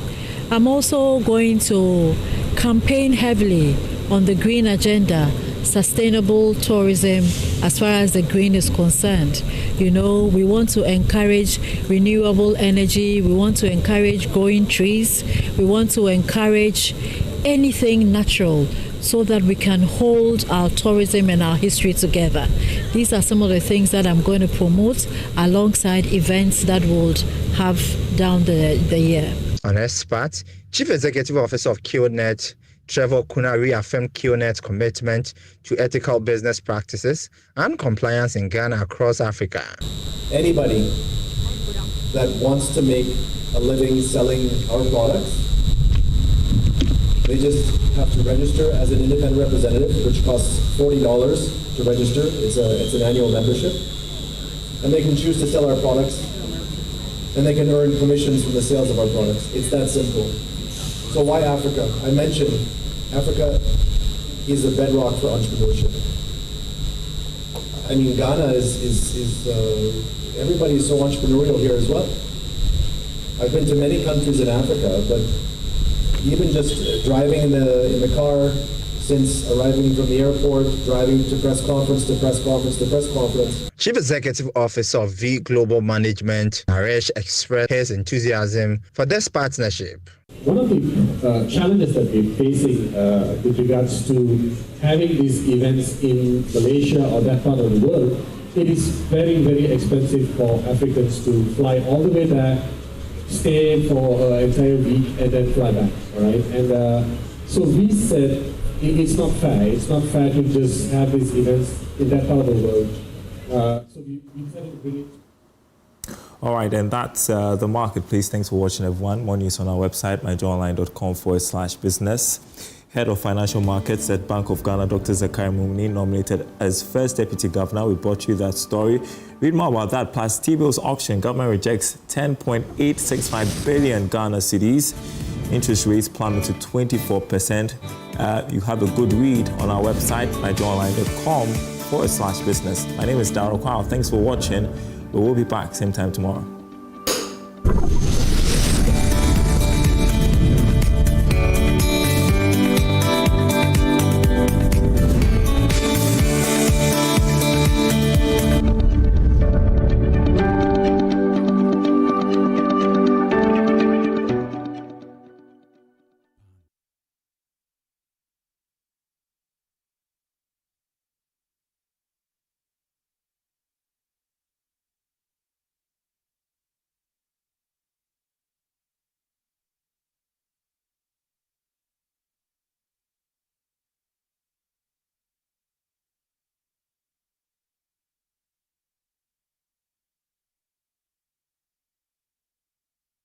Did you know that some videos circulating on social media falsely claiming to be from JoyNews and advertising some drugs are fakes?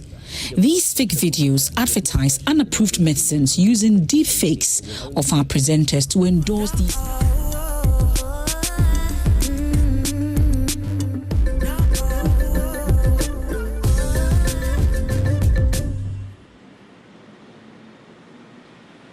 How do you climb a mountain? One step at a time. Making our world a better place might seem like a huge task, but we're about to see how ordinary people can make a difference and inspire others to join in. Welcome to Eco Africa. I am Chris Alems in Lagos, Nigeria. And with me from Lusaka, Zambia is my wonderful colleague, Malama Bukonde. Hello everyone and welcome. It's great to have you. Here's what we've got coming up on today's show. Women and girls unite to tackle the climate crisis in Uganda. The fishermen in Egypt who are casting their nets wider. And the amazing power of something called a pocket forest. We now head to Uganda, where climate disasters like floods and landslides are happening more and more often. Who is affected? Well, women. So often they're not involved in decision making, and so their needs are not considered. A group of women in Uganda decided it's high time for change. They're making sure the next generation is better equipped to tackle the climate crisis. Feminist climate justice! Feminist climate justice! What we want now! These young women are training to become experts and leaders in climate resilience and environmental protection. Trainer Juanita Babirie knows that as the climate crisis continues, people will need to adapt and new policies will have to be put in place. Are you people off their chairs with the voice like that. We want you to really give us good energy. So by the time we get out of here, I want to hear the energy. So as we gather here today, we are really just creating strategies to be included in these policies. So every time they exclude the young women and girls, every time they exclude women, it means we are not getting the real people that need to be at the center of the table, because they're the ones using energy. We cannot invite men to discuss energy because women are the ones using energy every day. They know the entire journey of them collecting firewood to making food and all the different atrocities that come with it. Here at its education hub outside Jinja, Girls for Climate Action teaches women and marginalised groups practical skills for climate resilience. Shamina Mutezi learned how to make an eco-friendly stove from natural materials. Now she passes on her knowledge. Shamina joined the programme at 16 after she became pregnant and had to leave school. As well as the stove, she also learned to make briquettes from biodegradable waste as an alternative to firewood. She earns an additional income selling them. I have benefited as an individual. It doesn't cost me any money to make the briquettes, only time. The briquettes sell for the equivalent of 3 euro cents each, so I sell 10 briquettes for 30 euro cents. I benefit a lot. I also build these stoves for people and they give me money. So people out there shouldn't think that it's worthless. I make money and I'm doing well. In places where it's common to cook on an open fire, people suffer from significantly more respiratory and visual problems. The UN estimates that toxic fumes from traditional cooking stoves are responsible for more than 3 million premature deaths each year, mostly women and children. The briquettes used in this stove are safer to use because they don't produce as much smoke. And no trees are chopped down for firewood. Elsewhere, a member of the team shows how to produce biogas, which can also be used for cooking. Livestock manure or food waste is fed into a biodigester, an underground container, where microorganisms break down the organic matter and produce gas. The captured gas from the biodigester can then fire a hob with a clean flame, with no smoke or soot. The solid remains left in the biodigester can later be used as fertiliser for seedlings and crops on the field. But a good yield also requires efficient irrigation and enough rain, which has become an increasingly unpredictable factor in recent years. That's why Girls for Climate Action also teaches people how to construct a water harvesting pan, which can offer a lifeline in times of drought or low rainfall. Some established water sources in the area can be a health hazard because some factories close to Jinja discharge dirty water into the environment. This water source a little further down the valley is probably affected by the pollution. Still, local people draw water from it because it's their only source. Girls for Climate Action and other civil rights groups joined forces, calling for the companies responsible to be held accountable. So we've had demonstrations, we've written a petition to the Parliament of Uganda, and this has now been worked on. Recently, the minister came and closed 2 of the companies that were releasing microplastics in the water source. The other success is that the company heads have come to have a meeting with the communities, and they have already committed themselves to building better trenches and also retain some of the wastewater and recycle it as well. A success that can also be traced back to the organisation's empowering programmes. Joanita Babirie wants to expand and reach even more girls and women. We are putting them at the centre. The realities of young women and girls, the realities of the women in different rural areas, in their different diversities, can shape the different solutions towards climate adaptation. And we believe that the women in the rural areas can be the solution, can have all these solutions, and that is why we are investing in different knowledge sharing. We are investing in creating the next generation of young ecofeminists who are climate leaders to take up leadership and hold those decision makers accountable every other day.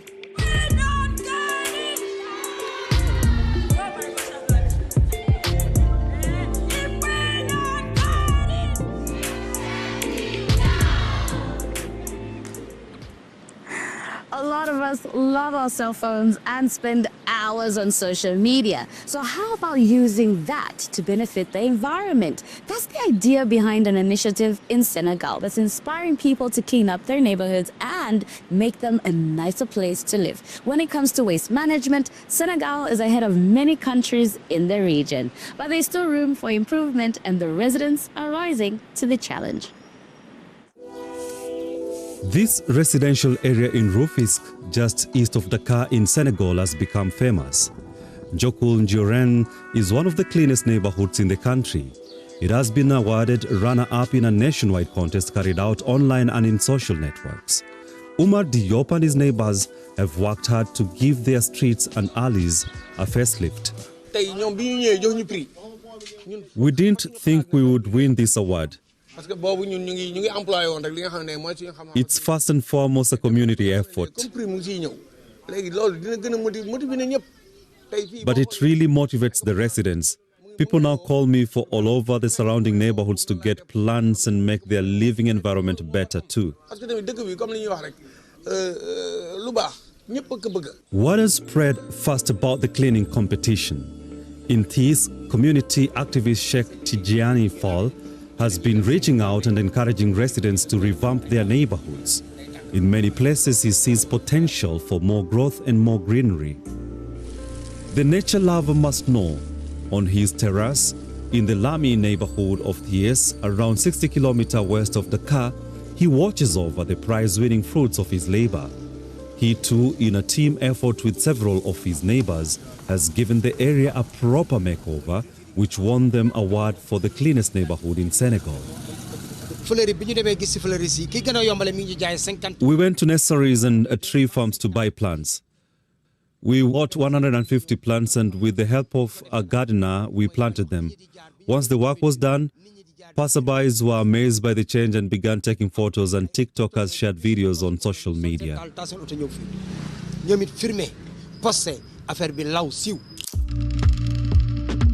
In the run-up to the competition, locals not only placed greenery in planters, they also repainted facades and improved waste management. The residents are happy with the results and want to keep it like that. We do our best to keep the streets clean and take care of the flowers. But this is not enough. We are committed to maintaining a good quality of life and a clean environment in our neighborhood. I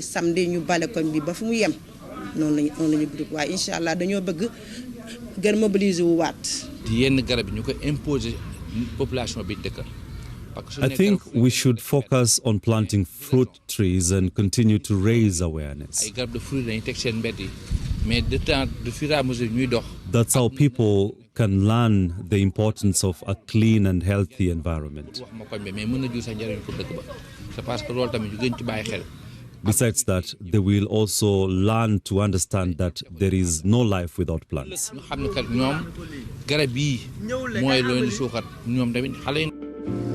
The change has had a positive impact on the residents' quality of life and mental well-being, which the mayor of Thies has also noticed. He is proud of the impact that the competition has had on several areas across the city. It was during the preparations for the final that the neighborhoods were spruced up, but in many cases, there was no real follow-up. In the Lami neighborhood, however, it is the consistency and originality of the idea that really stands out. I pass through there on my way to work. Every morning, it makes me very happy because they painted the whole street, all the houses with the same color. The street and the pavement are really pretty. It's extraordinary. Across the country, thousands of people took part in the cleanup competition. And also, in the second cleanest neighborhood in Rufisque, residents welcome the results and are thinking about the next steps. It feels good to stay here until the evening to breathe the good air, but unfortunately there are vehicles that drive down the streets. Without cars, it would be even better.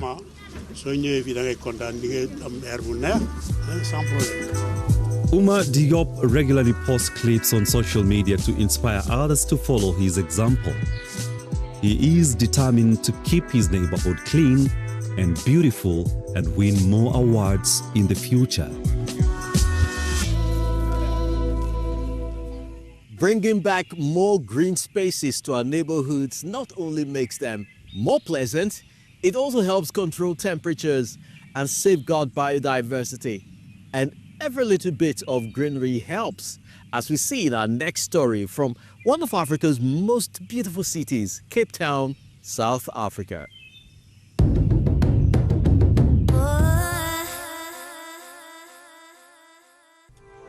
Lush, green, small and dense, this 200 square meter verdant patch outside of Cape Town is a pocket forest, an oasis in the midst of a built environment, serving a purpose for both nature and humans.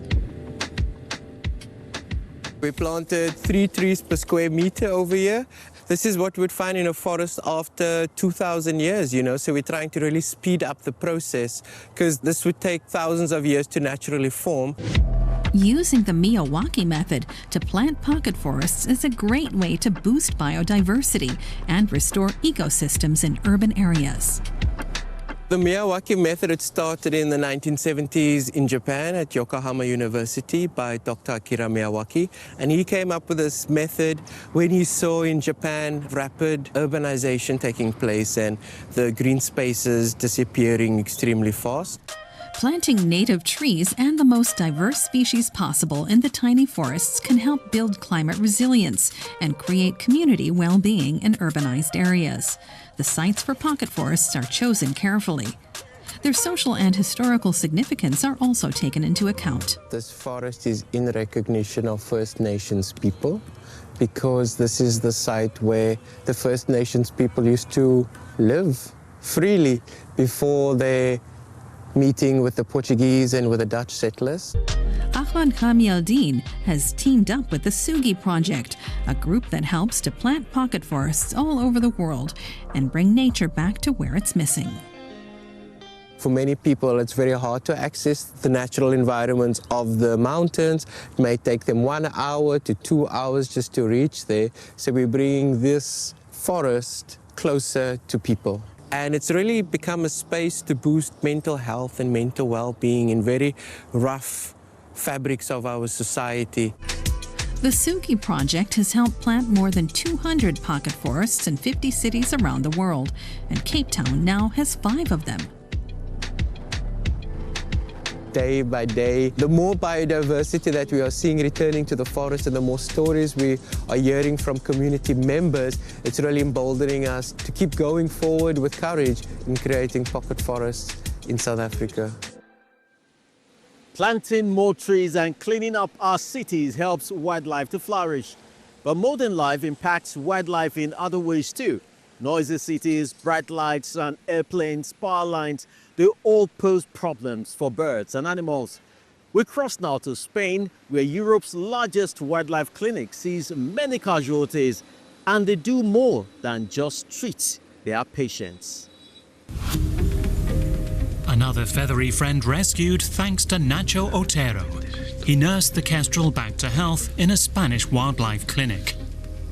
The bird of prey had flown into a fence and injured its leg. After being tagged, it'll be released. Releasing them into the wild is the most beautiful moment. Some fall by the wayside, but all of us here do our best to ensure as many animals as possible survive.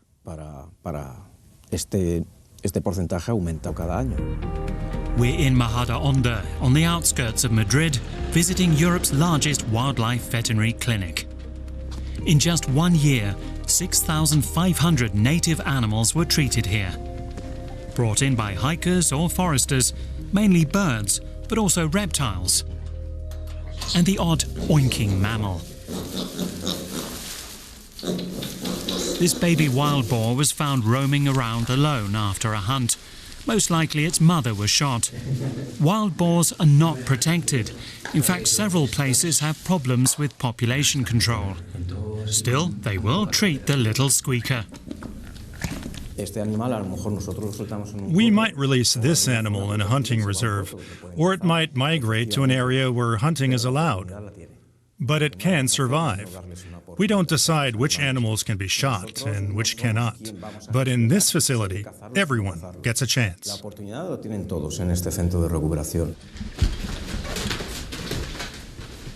Another team examines an eagle owl. The bird was shot. One of its eyes had to be removed. But vet Fernando Gonzalez is confident that it can be released back into the wild. After all, owls are nocturnal and rely mainly on their hearing.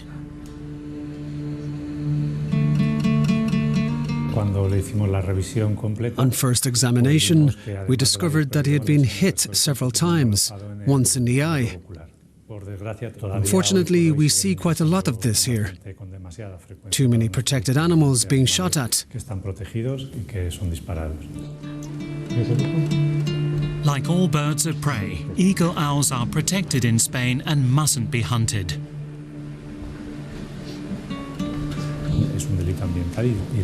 It's an environmental crime, and that's how we deal with it.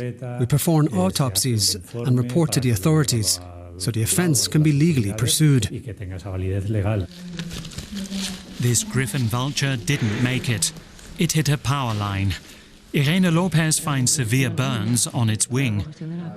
Even electrocutions like this are treated as criminal offences, not as accidents. Energy companies must take action.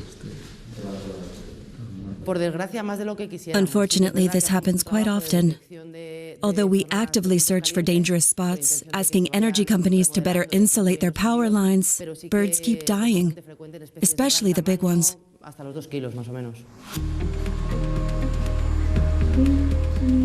Some animals have to stay here for good. With severe injuries, they wouldn't stand a chance in the wild. Unlike Nacho's kestrel, which is ready to leave the clinic and show off its abilities in the wild. It can fly over 100 kilometers per hour, but its head stays steady. If it didn't, it wouldn't be able to hunt. Look, its head always stays still.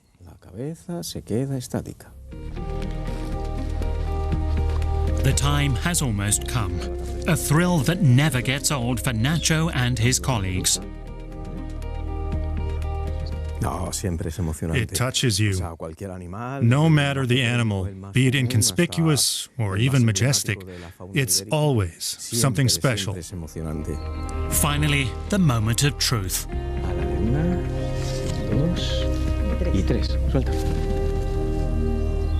The kestrel soars again. Now it's not just wildlife on land that's suffering plastic waste. It's a huge problem all over the world, and even the oceans are filled with it. The Mediterranean is especially bad, with an estimated 2.8 million tons of plastic waste. Tiny particles end up in fish and ultimately in us too. We head now to Egypt, which borders the Mediterranean. A social enterprise is driving a cleanup there with the help of some unlikely allies. Mohammed Mahmoud, aka Luli, sets off on his fishing boat from the Egyptian port city of Alexandria. At the end of the day, his nets won't be full with fish though. His catch of the day will be garbage. I benefit my fellow fishermen. I clean the sea for them. Those who head out after me will find more fish. Like his father, Luli is a fisherman, and he's been casting his nets off the coast here for over 25 years. The huge amount of waste accumulating in the sea he calls home prompted Luli to take action. We used to make more money. The fishing grounds were close by. We'd sail for half an hour to find fish. Now it takes 5 to 7 hours, which costs us money. The floating rubbish is threatening marine life and the livelihoods of fishermen. Marine waste is a problem in all 22 Mediterranean countries. Every day, 30 to 40 truckloads of plastic waste are dumped into that sea. Egypt is one of the major polluters of the Mediterranean, so the problem is particularly bad here. The fishermen used to dispose of their trash by throwing it into the sea. Now we collect used nets from them. When they see the project and how it's implemented, they're excited and want to contribute. The original project, Mediterranean Cleanup, started here in Greece and was launched by the social enterprise Enelea. Its mission is to promote sustainable fishing methods and to reduce marine pollution. We work in Greece with more than 1,200 fishermen.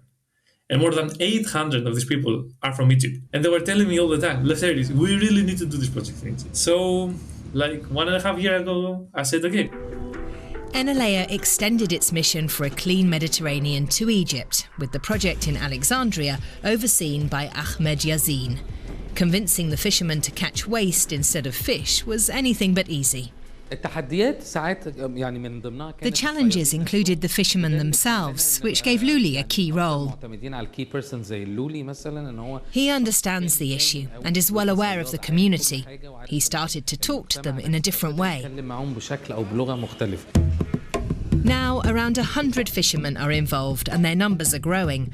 Since the project started in May 2023, they've collected more than 100 tons of waste off the coast of Alexandria. For some, dealing with marine waste has become a full-time commitment. It is productive to work with the fishermen.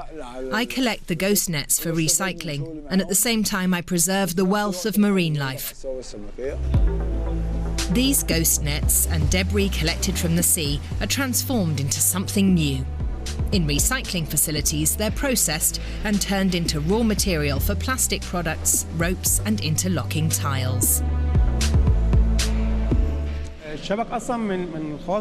Fishing nets, of course, have the property of sticking to things, which makes their treatment for recycling expensive. But we're still able to make an excellent and durable final product. We're a strong competitor in the market, and we can cover our production costs. Enelea says that 58% of the waste it collects is recycled in partner facilities and doesn't end up in the sea again. Still, a lot needs to be done to prevent waste from ending up in the sea in the first place.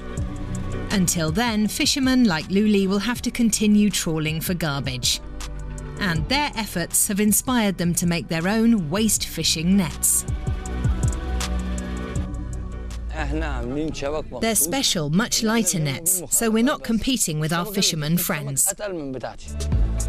3 times a week, Luli sets sail, not to catch fish, but to collect up to 300 kilos of garbage, hoping to inspire others to keep the sea clean. What a great job they're doing there. It's time to say goodbye now. We really hope you have been inspired to change your world and to get others involved too. If you have, do let us know at echo@dw.com. We love hearing from you. I'm Malama Mukonde in Lusaka. See you next time. And I am Chris Alems in Lagos, Nigeria.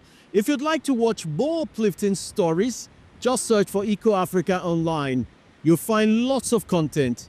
Join us again next time.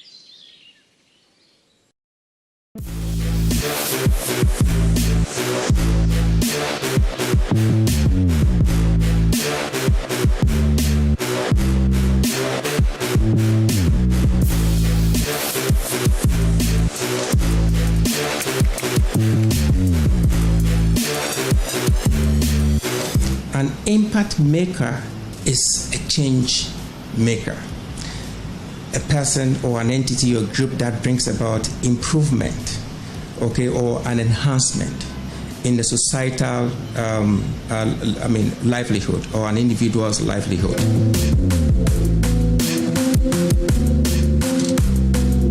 Those that get awarded or acknowledged in this program normally would have a range of benefits. One is the visibility that the media station provides them. They are able to network with other partners.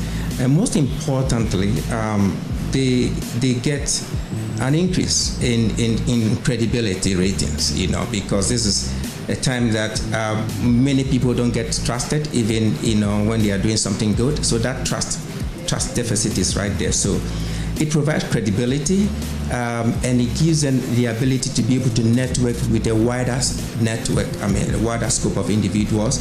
It gives them a global attention, because we will normally promote the work that they're doing in other aspects.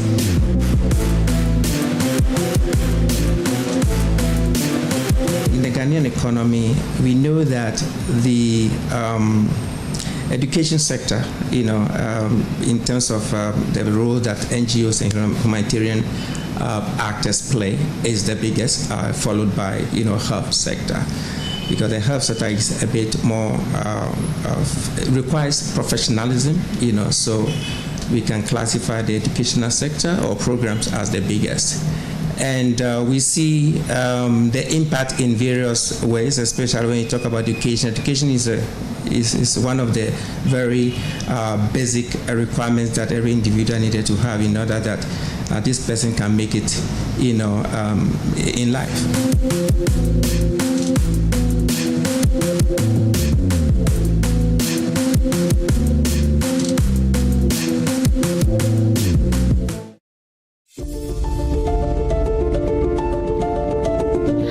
Makes a nation great is the strategic balance of power between the citizenship and the leadership. Every decision you make, whether you're a leader or a citizen, is based on the quality of information you have, your understanding of the various perspectives of the issue, and how timely you get that information. So when you wake up to the AM show, you're waking up to the most current information and comprehensive conversations to help you make an informed decision. But we're also people who care about the development of this country. And so we care about you, asking the questions that you care about. And that's why you should wake up to the AM show.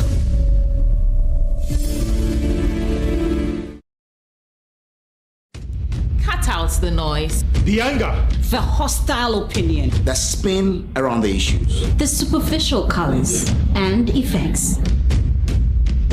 But above all, you can take away the misinformation and fake news, the slander, that misrepresentation that seeks to draw us back and divide us. That's when you will know what's really happening. That's when you will know. That's when you will know. This is JoyNews. Fearless, independent, and credible.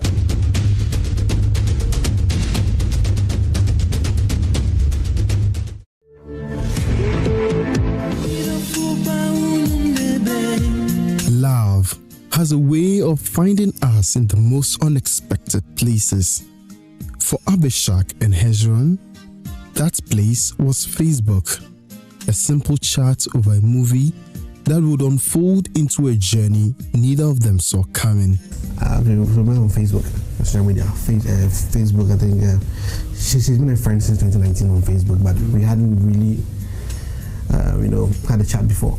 So it was until January 2020 that I posted a movie on Facebook, and she wanted to watch it, but she didn't have access. So I had it downloaded, so I asked her to just send me an email. Yeah. So I sent it to her so she can download and we watch.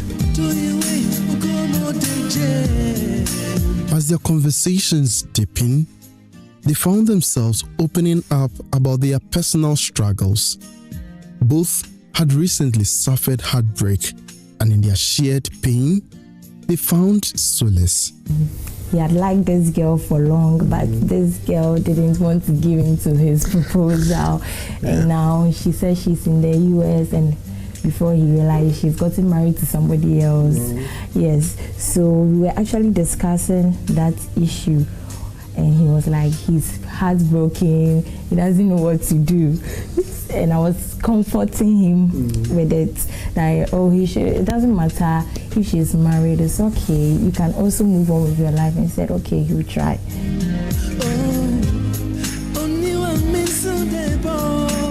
I was also telling him about a guy I think I liked. But He was also not making, ghosting me here and there, and in the end, he was like, oh, he's just a normal person. He's not interested in any relationship and all that. So he also was like, let's comfort each other since we are in the same soup. We were just streaming movies. We hadn't seen each other.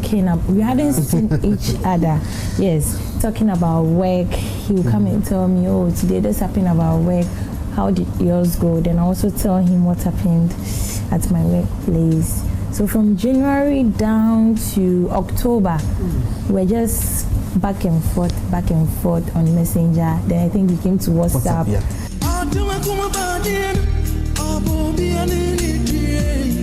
Then came the big moment, their first meeting. After months of virtual connection, they decided it was time. So in October the 24th, they have requested that we've been talking for long. Why don't we meet each other? How long? Yes. From the January 2020 to the October. During the COVID? Yes, during the COVID. So we should meet each other and have a chat.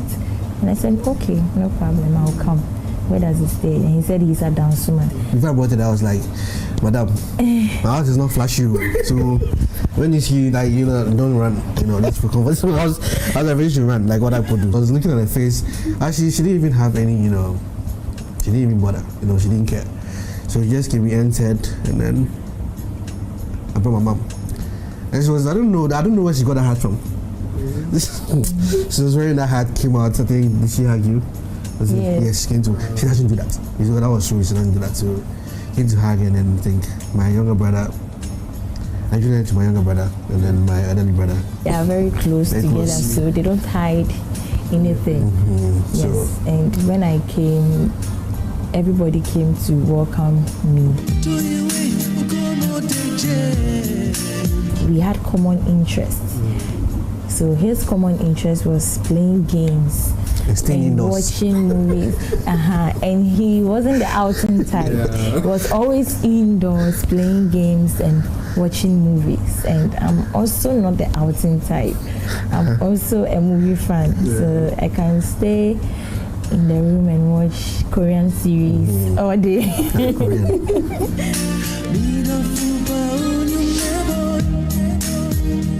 But love stories aren't without hurdles. Abishak's father, protective and thorough, wasn't going to just accept a man he barely knew, especially one from social media. So he asked him a lot of questions, and my dad did something they didn't know. So after meeting him and he going, my dad and my mom, my dad said, this guy, he asked me when he attends church. And he said he's at Assemblies of God exhibition. And my dad was like, oh, that's okay. Not knowing the next day, my dad didn't tell me. My dad and my mom drove all the way to the church to ask if they know so and so. Unfortunately, the pastor they met said he doesn't know. I'm the common one. And I come to this Sunday, the next 3-4 months. My dad called and said, what's the mother's name? He mentioned the mother's name. Then they asked the pastor again. Oh, the pastor, oh yeah, I know the mom. She attended me. She has 4 sons. But this one that you are talking about, I don't know whether he has been coming to the church. It was really fun. So my dad called me back and said, we went to the church, and I said, wow, we didn't meet the mom, but we met a pastor. The pastor said he doesn't know him. And I was like, the church is big, so obviously he wouldn't know him. But the pastor was confident that he knows the mom, and he was right that the mom has 4 sons, which was true. It took patience, proving, and time. But Hezron passed the test, and with time, love triumphed. I was going back and forth. She looked in my room, and the door is open. Oh, it was serious. Then she, but I'm inside. And she go to that. She went to the guest room there. Then she went and check. She's still there. Then she went to the room. Then she come again 30 minutes time to check. Then my door was closed. Like, hey, open your door. Open the door. And I was like, deep. I'm in the room. room. Or I think I was even here. I was just like, dude, I'm not going anywhere, you know. Even though I had the TV in the room, I was here. So when she goes, my cousin was sitting there, when she goes, like, she's going. And I rushed. She's going to chat with her. And then when she's come there, you just do something else. I rushed back. She was going back and forth. And she didn't also allow me to, you know, that shit. I tried to. You know, they've been kissing book cry, Charlie. But here's the twist. Abishak's love story wasn't the first of its kind in her family. Her elder sister had also met her husband online. For her, it was a big risk because they did their wedding plans through video calls because the guy was not in Ghana. So everything was done through video calls. So finally, when they met was when the guy had permission from his work in abroad to come and get married. So that's the first day. So we had finished dressing her, waiting. The pastor is waiting. My dad was waiting. Where is the guy? We called this guy. He said, oh, he's on his way coming with his parents, so we should relax. For like 20 minutes, my sister was now feeling the heat because she was getting scared. And I told her to relax. So far as the guy sent money for you to do the engagement, sew your dress, buy the stuff, he will come. I'm sure he's in traffic or something. The pressure my dad was giving it was so serious. And God being so, finally the guy came. So they met face to face when he actually came for the marriage. Wow. Yes. So I asked her, wasn't she scared? And she said, oh, they were doing video calls, so she saw his face, so she was okay. And I said, wow.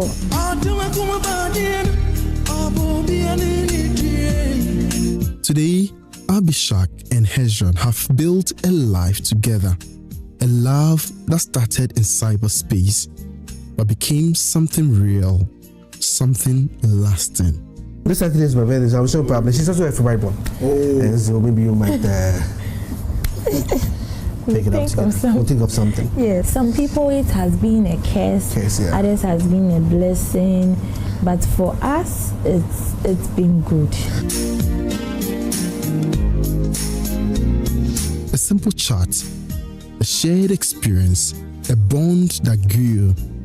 Love knows no boundaries. It finds a way no matter where or how it begins. Sometimes all it takes is a simple message to change everything. Emmanuel Jivenu, JoyNews, Accra.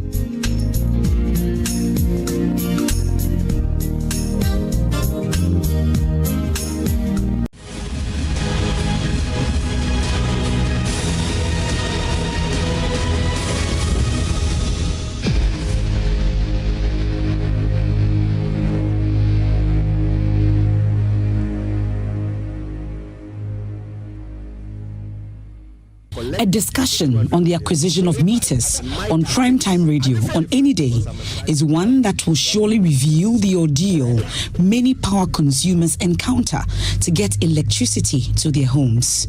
My issue is, if you don't have the meters, why do you collect our money in the first place? I have a question. My meter has been off since August, and I went to the ECG in Turkey to ask for a new meter back in September, and they told me they'll come. They gave me a false number to keep calling. So when I call, they told me, oh, they'll come, and it was back and forth all through. I want to know why. Acquiring a ECG meter is very difficult. The result of a cumbersome process and the shortage of meters has given way to the emergence of fraudsters and syndicates that are dominated by middlemen. Some corrupt staff of ECG, Energy Commission, contractors hired by the power distributor, and even some private security guards at ECG offices.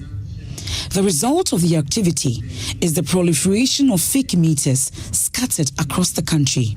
The Ashanti Regional Revenue Protection Manager, Kofi Danso, admits the use of fake meters has become an albatross they are working tirelessly to deal with. This is affecting us seriously. It is all over the place.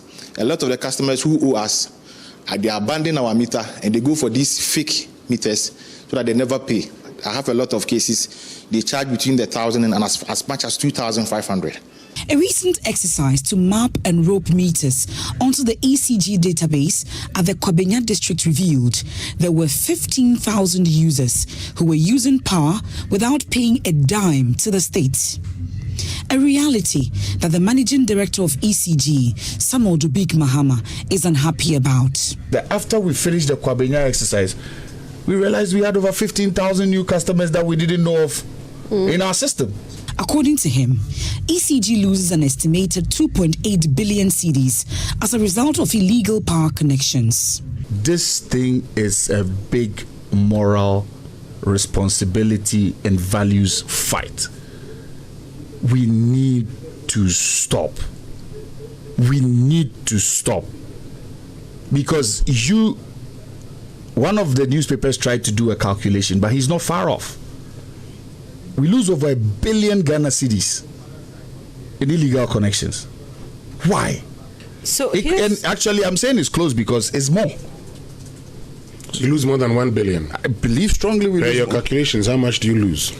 For every percentage lost, for the last calculation I did, is about 100 million cedis. And you lose what percentage now? Right now, ECG's losses are at about 28%. So that's 2.8 billion. Exactly. This revelation is alarming. But one fact that did not come up in the discussion is the faces behind this nation-wrecking activity. The JoyNews investigative team decided to visit ECG offices in 3 regions to ascertain the extent of the canker. At the Accra East Regional Office and Sub-Transmission Office near Makola, I met Abraham, an ECG staff at the meter's office. He said a separate meter, which ordinarily goes for 800 Ghana cedis, will cost me 2,000 cedis. He showed me documents he had processed for a different customer, but was willing to transfer it to me only if I would pay the amount. The last time the price, he said how much? The price, how much? This one, reduce it a little for me. How do you go about it? I give you 1,500 when I come for it, and I give you the balance.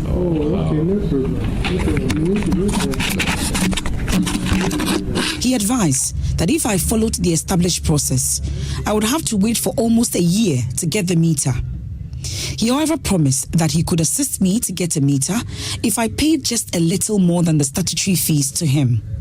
I'm giving this one for someone. Okay. But the person also not ready now. Let me hold on. If who is ready, I'll give it. He boasts of helping many individuals struggling to secure such meters at ECG offices. In Abraham's confession, 3 prospective customers will soon be beneficiaries of these meters he's working on after they paid 2,000 cedis each. This meter for someone, so and program it 6 last 2 weeks. Okay. But it's not reflecting. So there's a prepaid. That reflects. You use the card to buy. And that is here. But it's not reflecting. Then when it's not reflecting, you can't store it. When you store it, the person cannot purchase. Then you are on the customer. So I just want to give you a receipt. The official receipt. The general process. I don't want to do my last. This time, nobody gets time. Abraham is not alone in this business of providing meters. But this Energy Commission staff who identified himself as Jerry at the Kwabenya office of the ECG is another operative in this trade. This is the exact district the ECG identified over 15,000 customers who were using power illegally. Presby Senior Secondary School. I proceeded to the Peki Training College then to train as a teacher. I also hold a bachelor's degree in economics and geography from the Kwame Nkrumah University of Science and Technology, and a master's degree in finance from the Virginia Commonwealth University. I have worked as a teacher, a banker, And before my appointment as District Chief Executive, I was the Finance Director for the IMCC Secretariat. I'm a third-term Member of Parliament representing the good people of Esojaman. In Parliament, I have served on many committees, including Finance and Budget Committee. I am married to my dear, beautiful wife sitting behind me, and we are blessed with 3 children, two girls and a boy. I am a Presbyterian, and I'm happy, and I want to use this opportunity to thank His Excellency President Mahama for nominating me to go and assist Dr. Kisil Atoforsen at the Ministry of Finance. I'm grateful to the good people of Esojaman who are well represented here by the chiefs from all the traditional areas in Esojaman, and I'm grateful. So this is Thomas Ampem. Thank you very much. We'll start from my left by inviting Honorable Koko. You have the floor. Thank you, Mr. Chairman. Honorable Nominee, congratulations on your nomination as a Deputy Minister-Designate for Finance. I just have a couple of questions for you. The NDC's 2024 manifesto emphasizes revitalizing the private sector as a key driver of job creation. However, businesses continue to face challenges such as high interest rates and limited access to credit. As of February 2025, the Bank of Ghana has maintained its policy rate of 27%. And while the Ghana reference rate which serves as a benchmark for lending rates, it stands at 29.96%.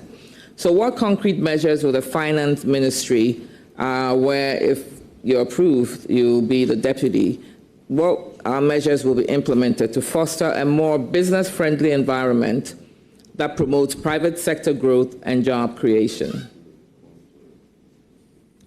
Thank you, Mr. Chairman.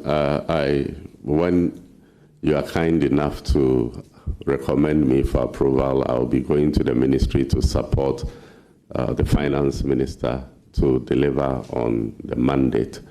And specifically in the area that the Honourable Member is asking, yes, our manifesto said exactly what she quoted.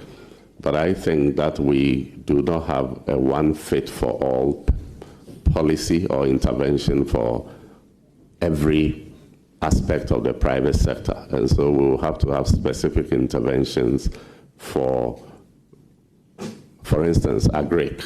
We should have specific intervention to support agric. And here we will work with the agric minister to see what can be done. Apart from maintaining a macroeconomic stability, having a predictable inflation, we need to have industry-specific interventions that will help them. And of course, we would also be targeting, providing infrastructure that will help the private sector, like stable power and the like. So as a deputy minister, you know that I can only assist my minister in the direction that he sets. But these will be some of the few advices that if I have the opportunity, I'll proffer to my minister. Thank you. A follow-up or next question? Okay. On January 13th of this year, I had the opportunity to be among those who are on the vetting committee for the finance minister, who will be your boss if you're approved. At that, I asked him regarding how the NDC government intended to bridge the revenue gap after scrapping certain taxes, like the betting tax, e-levy, that the NDC had promised Ghanaians. And what he indicated that he stated that the government will focus on revenue mobilization, and he revealed the government plan to increase revenue mobilization from 13.8% to 18%, without necessarily introducing new taxes and cutting expenditure. So with the 2025 budget, which is set to be presented in the coming weeks, can you outline some specific measures that the government will implement to boost revenue mobilization without compromising essential public services and key social interventions? Thank you, Mr. Chairman. I'm yet to go to the ministry, and I know that they are in the process of finalizing the budget to be presented here. But I have read the medium-term revenue strategy report that was prepared by the previous administration, and in that report, it was stated that there is a VAT gap, a VAT gap of about 61%. What that means is that we are collecting only about 39% of the potential VAT revenue that we can collect. The minister indicated that we will enhance compliance. And so that is what I'm going to help him to do, to enhance compliance in order to rake in more revenue. Thank you, Mr. Chairman. Again, you have a follow-up? Okay, all right. Okay, thanks. The VAT gap, you mentioned a VAT gap of about 61%, and that when you're approved, what you'll do as part of your work is ensure compliance. How would you achieve that? Because we all know that GRA has been strife with some challenges when it comes to collection of revenue and compliance, especially compliance. So how would you assist your minister to achieve compliance? Thank you. Thank you, Mr. Chairman. Mr. Chairman, I'll work with my minister and with GRA to use technology to ensure that we rake in more revenue. Since my nomination, I have had people giving me different suggestions. I mean, we have officials of GRA who are so experienced in this, and I believe that if we provide them with the right leadership and incentive, we will be able to do this. So I will take a cue from my minister. You know, I won't have the authority to do anything as a deputy, but I will take a cue from him and work with all stakeholders to ensure. One suggestion that has come up is a VAT lottery. Today, a lot of people go to buy things and they don't insist on VAT receipt because they don't see the need for it. If we can have a VAT lottery that would let people know that, oh, if I get my VAT receipt and I enter into a draw, I will possibly win a fridge, an iron. I mean, it doesn't matter how small it is. Probably some of these little things will get us there. Thank you, Mr. Chairman. Can I ask another follow-up or one follow-up? You can't do a follow-up. Okay. One follow-up, please. I'm not sure if you're aware, I just read somewhere in the news that Amazon Web Services is going to include VAT on their products and items that are bought by Ghanaian customers. How are you going to collect that? Well, at this time, I'm unable to tell specifically how we are going to collect that, but I'll work with the tax experts to see whatever is possible for us to rake in that revenue. Thank you very much. I thought you were going to congratulate the nominee, but that's okay. Thank you. Right, thank you. Oh, you do? Okay. All right, go ahead. She's my friend. Thank you, Mr. Chairman. The previous government, the MPP government, made significant investments in digitalization as part of Ghana's broader digital economy and financial inclusion strategy. So how does, I know in your recent response that you gave a couple of seconds ago, you mentioned that you would use electronic means to collect revenue. How does the Finance Ministry plan to leverage digital financial systems to enhance revenue collection and improve efficiency in public finance management? Thank you, Mr. Chairman. Mr. Chairman, without technology, we would not be able to achieve the targets that we are setting for ourselves. And we will build on whatever has been done previously. I know His Excellency President Mahama in his first term did a lot in that regard, building fiber optics and many, many things. And if the previous administration has continued with it, governance is a continuum. We would deploy all those infrastructure that has been provided for us to be able to improve. Thank you. Thank you, Mr. Chairman, and congratulations again. I'm glad that you actually mentioned and affirmed that governance is a continuum. I know Mr. Chairman wouldn't allow me, otherwise I would veer into other areas right now, which actually goes against your statement that governance is a continuum. But all the same, unless Mr. Chairman is going to indulge me? I'm happy you said Mr. Chairman will not allow me. Okay, thank you. Congratulations.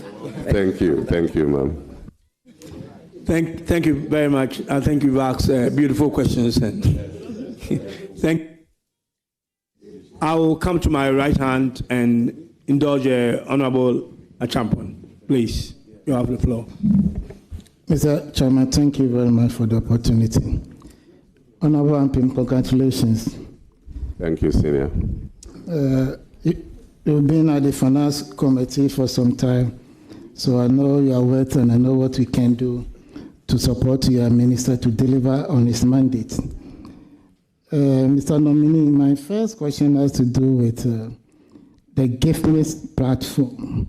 You know, a lot of the agencies try to make payment outside the GiftMe system. They complain about technology, internet connectivity, and the rest.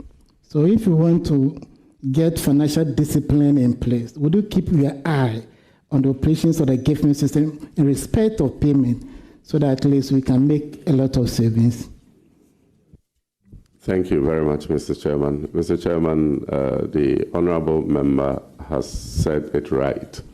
We have a lot of challenges today because a lot of procurements are done without budget lines. And if we were actually implementing the GiftMe system properly, that shouldn't happen. And so we have to look at all MDAs that have not migrated onto the system and ensure that they are all on the system and implement it well so that we can control expenditure. Thank you, Mr. Chairman. Mr. Chairman, thank you again. Honorable Nominee, I remember December last year, this House approved 68.13 billion in respect of appropriation in advance.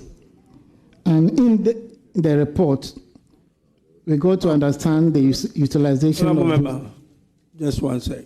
This is your second question, or is it a follow-up? All right, okay.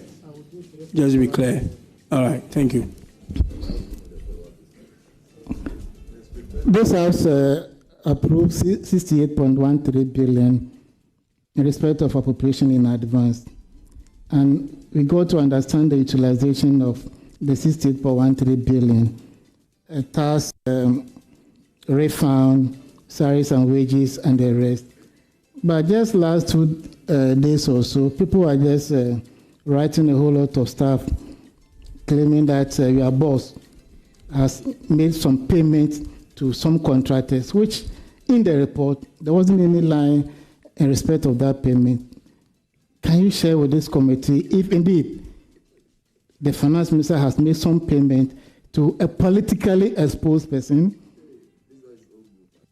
Mr. Chairman, I'm yet to go to the ministry, so I won't be able to say specifically, but I have read the finance minister post on X saying that he has not even started payments, and so it is not possible for him to make any payment to any contractor.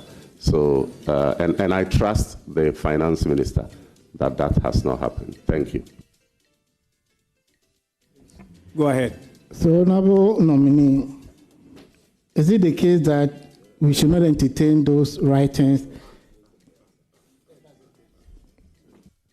I think so, Mr. Chairman.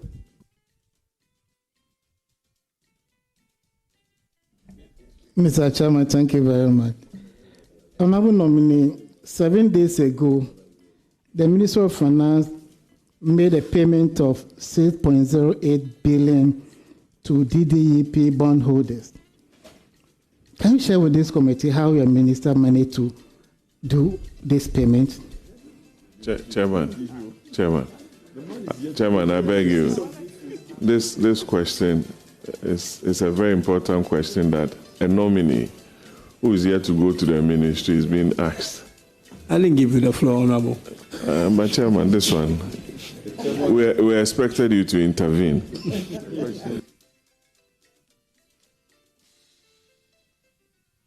Please, go ahead. Have you finished the question?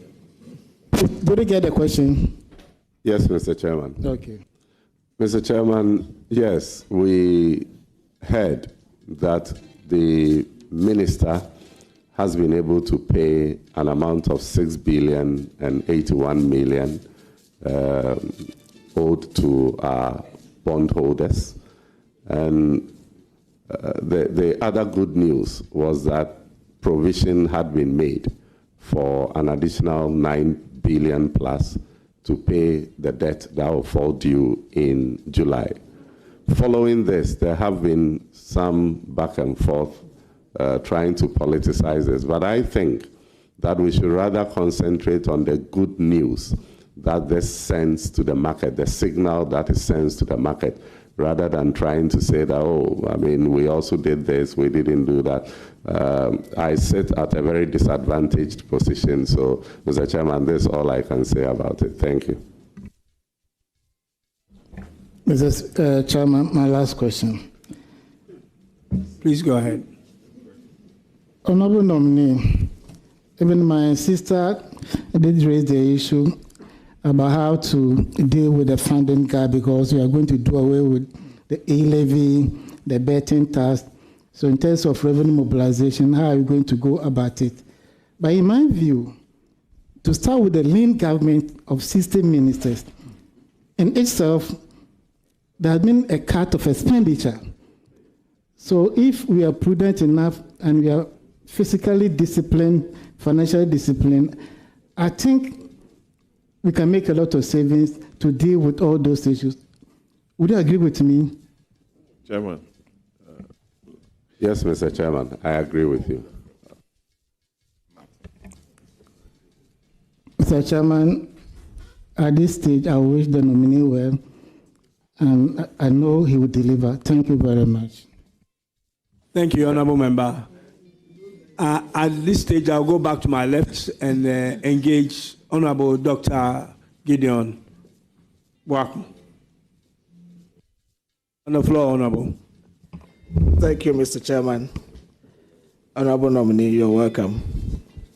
And thank you, sir. As Mr. Chairman has advised, I will add my voice to say congratulations. My first question is, you know, a macroeconomic policy has largely focused on inflation targeting, and doing so together with maintaining currency stability has led sometimes to higher interest rates, especially on government securities, in an attempt to control the supply of money and the transaction velocity of money. Now, if you look at our securities market, especially on government treasuries, the rate is high, and that is also affecting the short end of the yield curve, which is more or less flattening. And that poses a huge threat to the development of the longer tenor bond market. Meanwhile, the finance minister that you're going to support has indicated government's intention to shift from issuing short-term securities and go into issuing long-term securities.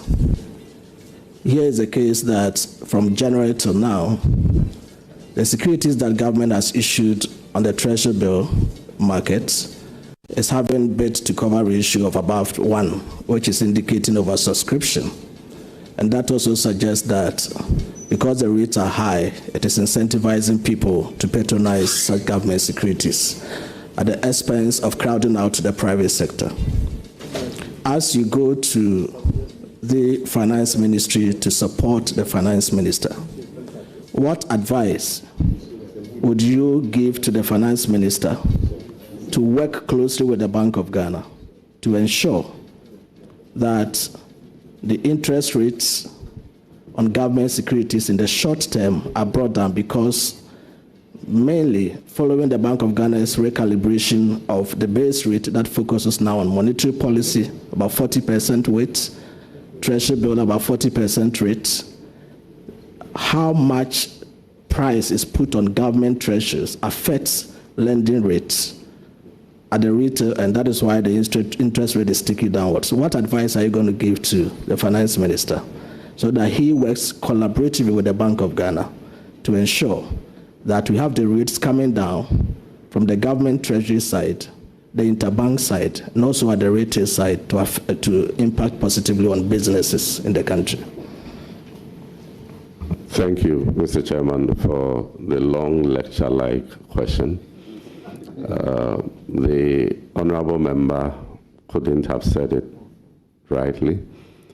Everything he said is spot on, but what I want to draw his attention to is that the finance minister has already started working to complement the effort of the Bank of Ghana to bring down interest rates. We have seen this, that over the last 2 weeks, interest rates on government treasury bills have been going down, and it has gone down by about 400 basis points. What the finance minister said when he appeared before you here is that he's going to use the fiscals to support the Bank of Ghana's monetary policy to achieve results.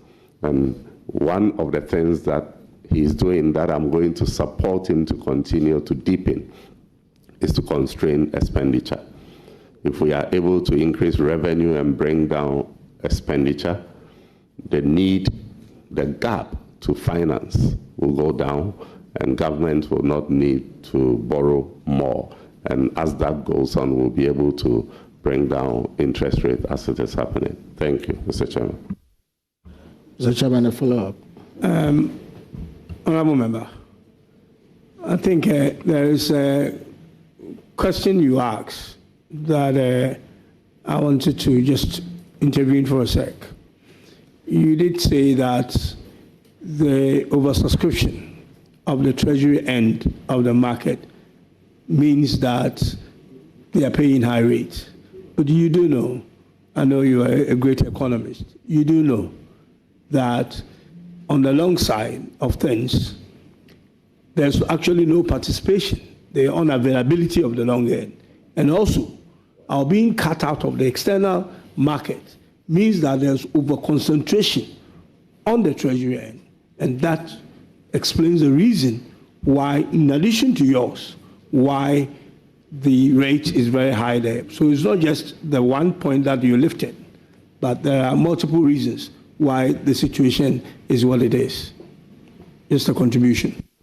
Yeah, Mr. Chairman, thank you. And just by way of follow-up, I agree with you in some parts, except to suggest that when there is over-concentration, that is patronage of the government securities is high, it could be due to the higher rates. It could also be due to what the chairman has said.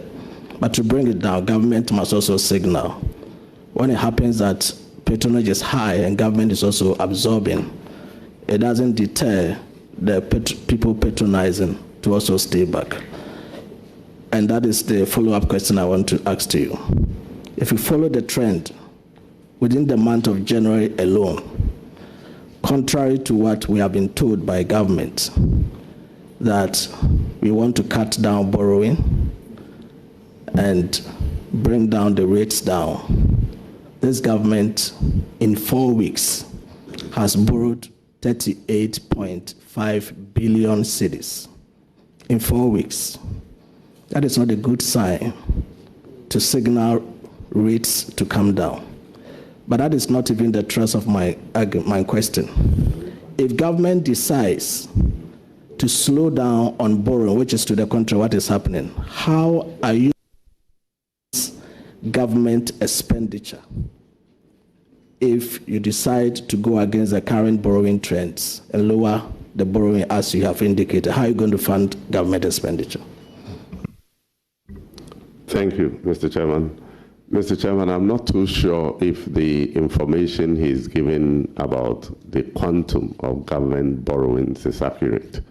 The briefings that I had indicated that we have borrowed on net basis far lower than what you are quoting, but we will have to interrogate that in due time.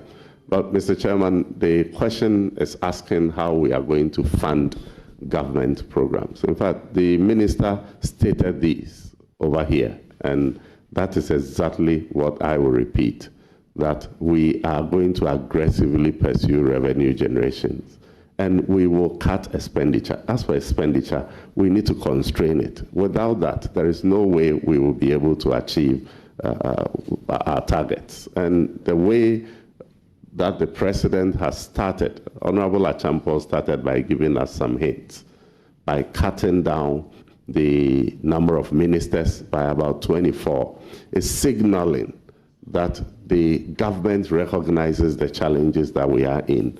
And so everybody will then be whipped in line to follow suit. Thank you. Thank you, Mr. Chairman. I've exhausted the first question, so I don't want to go back. Otherwise, I was going to provide you details of the week-on-week borrowings to match up to the number I gave. I mean, but your decision. Thank you very much, Honourable Member. You do know that the nominal figure that you have quoted might be different from it is different from the net, because we are talking about treasury share, where you roll over to pay for maturities and move on. So if you quote 38 as a nominal figure, might not exactly be right, unless you have the numbers to provide us. Yes, the nominal figure and what the net figure was, because you take treasuries to pay off the ones and take more. That's how basically it works. Thank you, Mr. Chairman. I have the figures, but I mean, I will take leave of this and then we escalate it so that my brother can have a peace of mind. Yeah, exactly. So, Mr. Chairman, that's okay. Honorable, that is not because of rollover. Don't let us argue that. Honorable nominee, you have been on the Finance Committee and you followed the budget. The Ministry of Education budget has moved from 7.5 billion cedis in 2016 to about 22.25 billion cedis in 2024. Out of this, the free SHS budget is 2.8 billion, which is about 11%. Despite this, you continue to hear from government circles, communicators, that the free SHS program is to blame for the huge budgets in the Ministry of Finance, Ministry of Education. But the figures as I've put out here indicate that the free SHS is just about 11% of the total budget, 2.8 as against 25 billion. We've seen the president set up a committee to dialogue on education. Inherent in it could be the suspicion that government wants to review the free SHS program. With this information at hand, are you in a position to advise the finance minister to stay put on the financing of free SHS and suggest other means to ensure there is proper and efficient allocation of the budget at the Ministry of Education? Thank you, Mr. Chairman. Mr. Chairman, I'm not aware of any subtle intention to cancel free SHS. And as you said, I would support my minister to provide adequate funding to support education.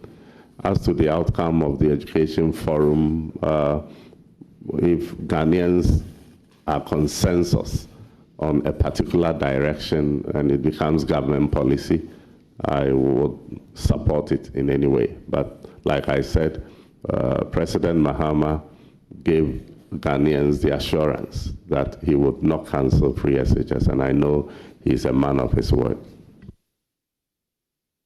Mr. Chairman, just a simple follow-up. Based on the figures as I have produced, would you agree with me that a free SHS policy is not the main problem for the funding of education in this country? Will you agree with me that? Mr. Chairman, if I have any concern about free SHS, it will be about its implementation and not a cost implication. Thank you. My last question, and you are a banker, and you know the role that asset managers play in the efficient and effective allocation of capital. They mobilize funds from the providers of capital, like individuals and corporates, and distribute to institutions which on lend in the form of loanable funds to individuals, businesses, and all of that. What plans do you intend to suggest to the minister to put in place to ensure that the role that asset managers play in this country is enhanced and made more efficient to the benefit of everyone? Thank you. Thank you, Mr. Chairman. Mr. Chairman, I would support my minister and SEC to find out what modalities we can have to enhance the capacity of asset managers and asset management companies to appreciate risk and to be able to perform creditably to support the economy as you have enumerated. Thank you. Mr. Chairman, on that note, I am done and I wish the nominee very well. I wouldn't say bye-bye for now. Thank you, Doc. Thank you. I know that you're looking forward to the budget and it will soon come. Shift to my right again and invite my honorable brother as a subject matter. Subject matter. No, he's here for subject matter. Subject matter. Subject matter. Finance. I'm a finance student. Let me congratulate the nominee, and I know he's doing well. He's doing well because there's my daughter behind him. He is my in-law. Mr. Nominee, your minister, the Minister of Finance, and your good self said severally that you are going to aggressively pursue revenue mobilization. Will you consider expanding the tax brackets to include so many people, so many organizations that do not pay taxes? Will you consider that? Will you want to suggest this to your minister? Thank you. Yes, Mr. Chairman, I would. Chairman, I'm satisfied with his answer. Thank you.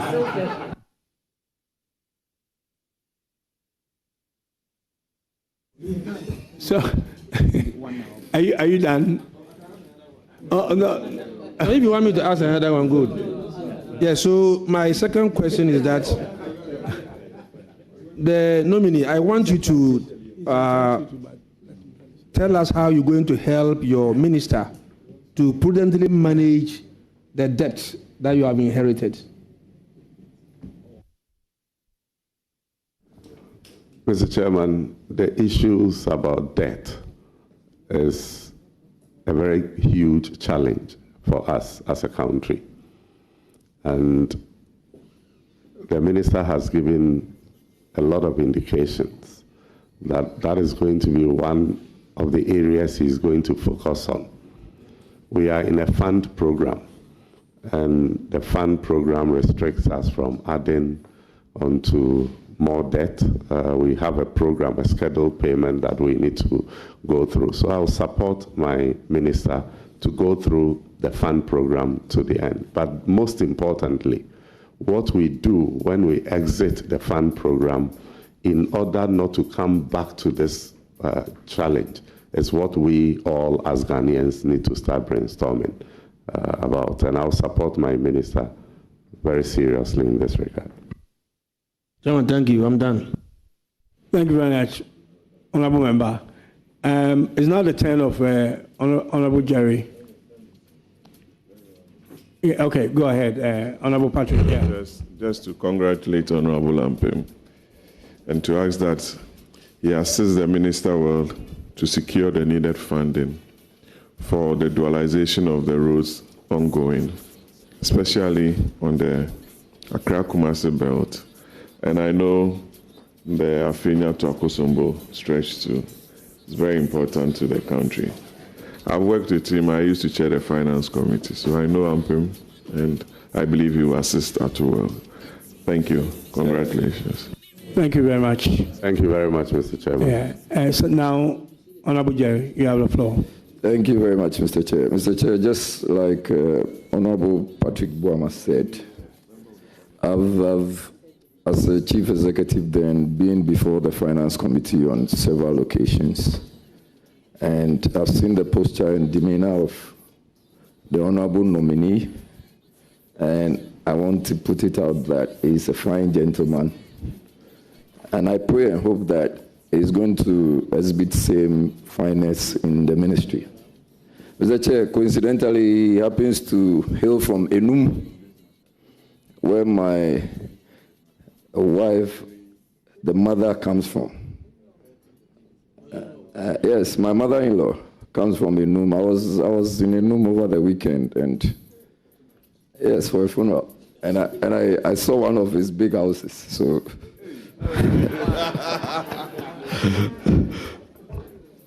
I'm just excited to be vetting my in-law, so that if he doesn't bring money for me to take care of his sister, there will be problem in the house. That's all.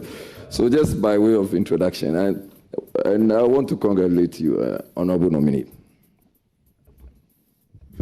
Thank you very much, Mr. Chairman. Mr. Chairman, I am happy with this disclosure, and culturally, he owes me. If he has come for my sister, he has to come and pay a kontasekai. So he owes me. But I must say that any big mansion he saw there is not mine. That's just by the way, so that's correct on the record. Mr. Chair, so my first question is to find out if the honorable nominee is aware of the withdrawals or cancellations of aid by the United States government, and whatever plans he intends to support his honorable minister with reference to those aids, now that we are having aids cancelled and withdrawn by the United States. What's your take on that? Thank you, Mr. Chairman. Mr. Chairman, yes, I've come to be aware of the USAID funding that has been curtailed. And I am told we were hoping to get some $156 million or so to finance some programs in the area of health, education, and others.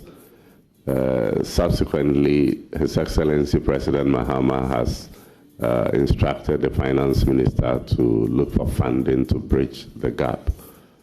This happened at a time that fortunately we are in the process of preparing the 2025 budget, so I'm sure the minister will be able to make provision to bridge the gap. But Mr. Chairman, this should bring us to the larger conversation about aid.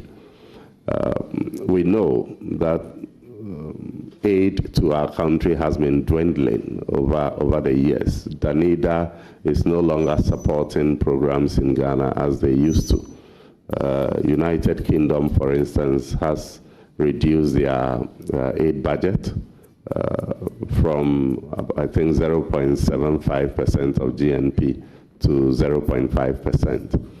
This should tell us that it will get to a time that aid to our country will dwindle probably to zero. The only difference between Danida and other donor funding and that of the USAID is that the announcement about USAID withdrawal came suddenly. But we have seen the trend that aid is dwindling. And so it is important that we begin to plan our lives without aid and see what we can do for ourselves. Thank you, Mr. Chairman. Yes, Mr. Chair, my second question, there is no follow-up. So, do you have an idea of the cost implications of the free tertiary? And we were here when the Minister of Education, Honorable Aruna Idrisu, indicated that parents could proceed with payments and that the awards or the parents will be reimbursed. Is that promise still valid? And the way you are smiling, it looks like you have the money already. Any promise to that effect? Thank you, Mr. Chairman.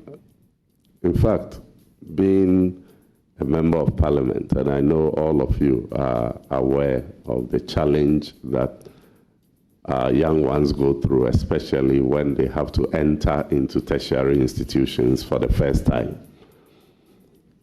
And so it is not something that I need to talk to you about because we all experience it and we've been helping our students. And so that promise to support them for the payment of admission fees is something that I think will go a long way to help the first-year students in our universities. I know some considerations were made, some costing was done in the preparation of the budget, but the variables keep changing.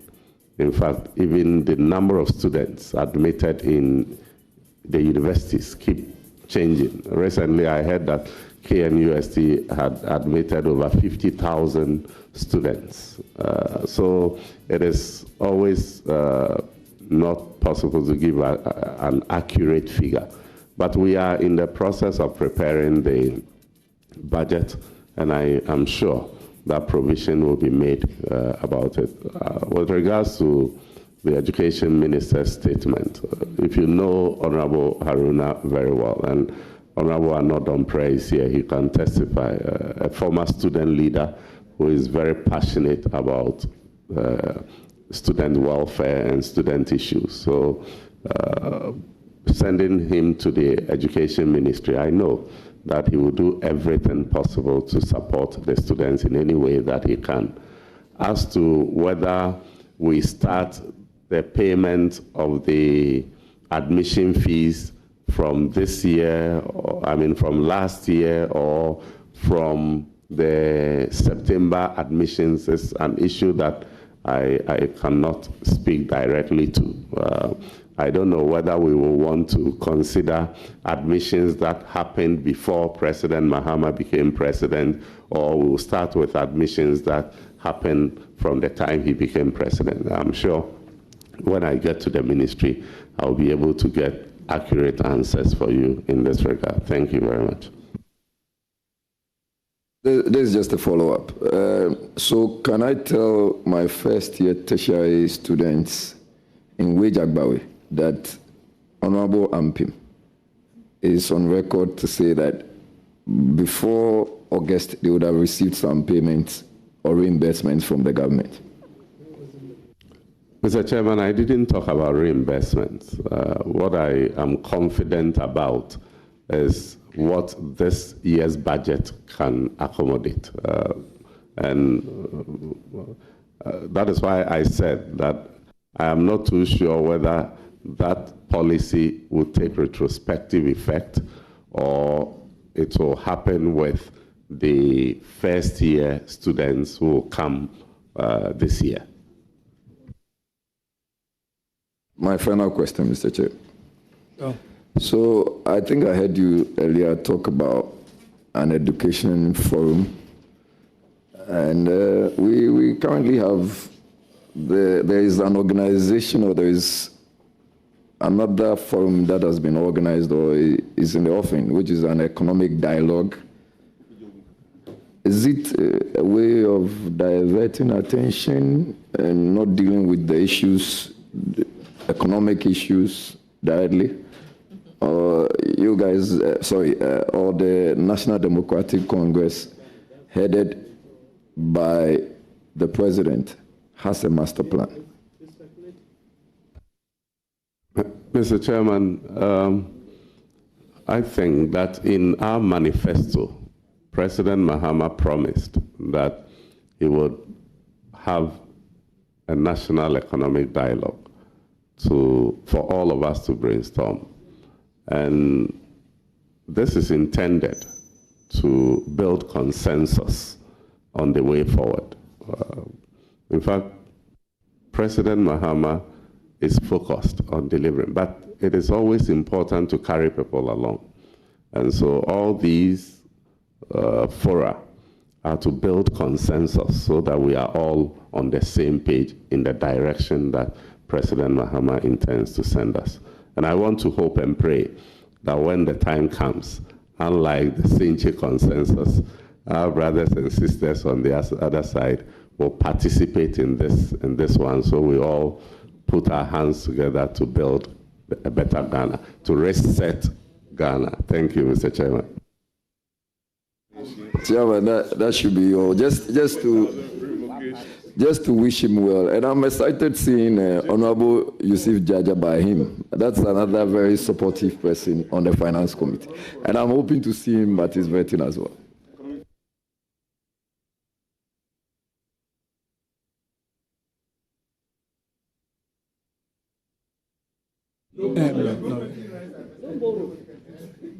Thank you very much. Honorable Umar, you have the floor, please.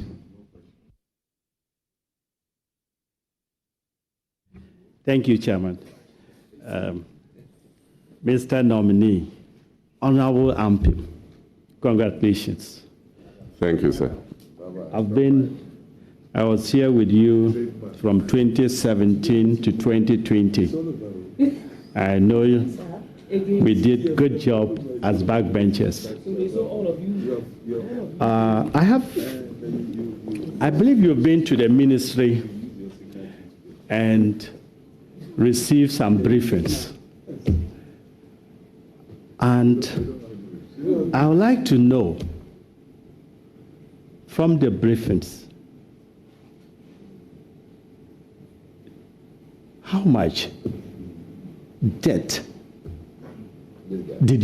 are we going to inherit your government, or are you going to help your minister to settle?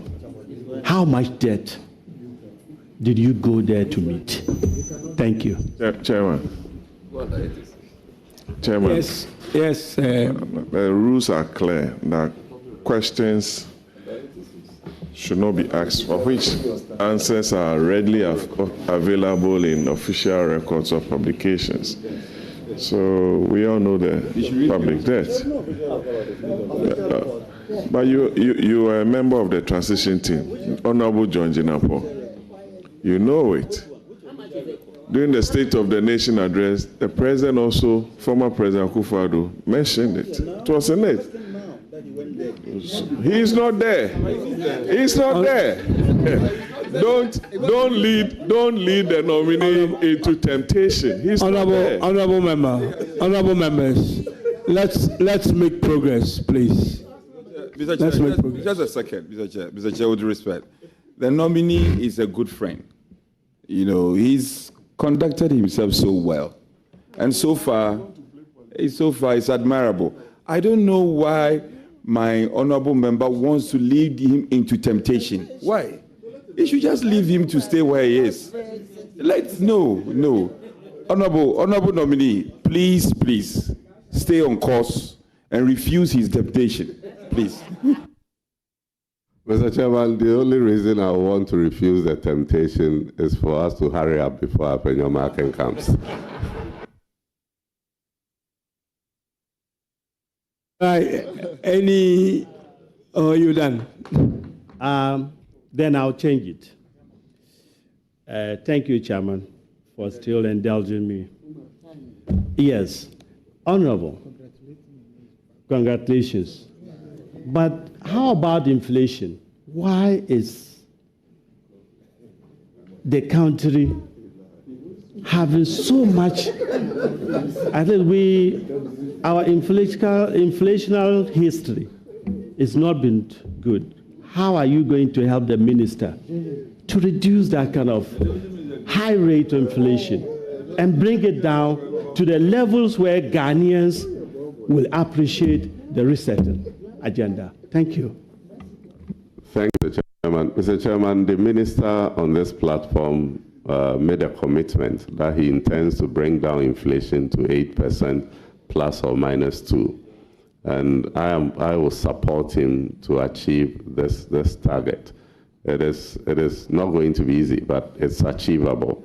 If you look at our inflation figures critically, you see that food inflation is one main driver of our inflation. And so any attempt to bring down inflation must focus on bringing down food inflation. And here we will work with the Agric Minister to boost food production. And also, we are an import-dependent country. And so when the cedi depreciates, it has a pass-through effect on inflation, although not perfect. So if we can strengthen the cedi, we would also be succeeding in our quest to bring inflation down. Thank you, Mr. Chairman. Thank you very much, Honorable. I wish you well. I now want to turn to Honorable Anodambre. Please. Thank you, Chairman. And Chairman, let me commend you on how you are navigating and moderating the vetting. It's just admirable. Chairman, Honorable Nominee, Honorable Ampim, congratulations. Thank you, Leader. Ordinarily, I will not have questions. I mean, all of us know your worth in this House. Over the years, you've conducted yourself so well. And you are also, I am proud of you as an Easterner, fellow Easterner. I'm very proud of you. And I know you will do Eastern region proud. Just one or two questions, which I'm sure you are capable of handling. In recent times, the Bank of Ghana, the BOG, has been in the news for one reason or the other, not too palatable oftentimes. You are going to assist the Minister of Finance. What is your understanding of the challenges the BOG has been going through in recent times, and what advice would you prefer going into the future? Thank you, Mr. Chairman. Mr. Chairman, the BOG has gone through some challenges. I think for the past 2 or so years, they've been recording losses. I think 2022, they posted losses of about 60.8 billion. And that was mainly because of their exposure because of the DDEP. It affected the Bank of Ghana. The following year, they posted losses again to the tune of about 10 billion or so. So currently, their negative equity is around 66 billion.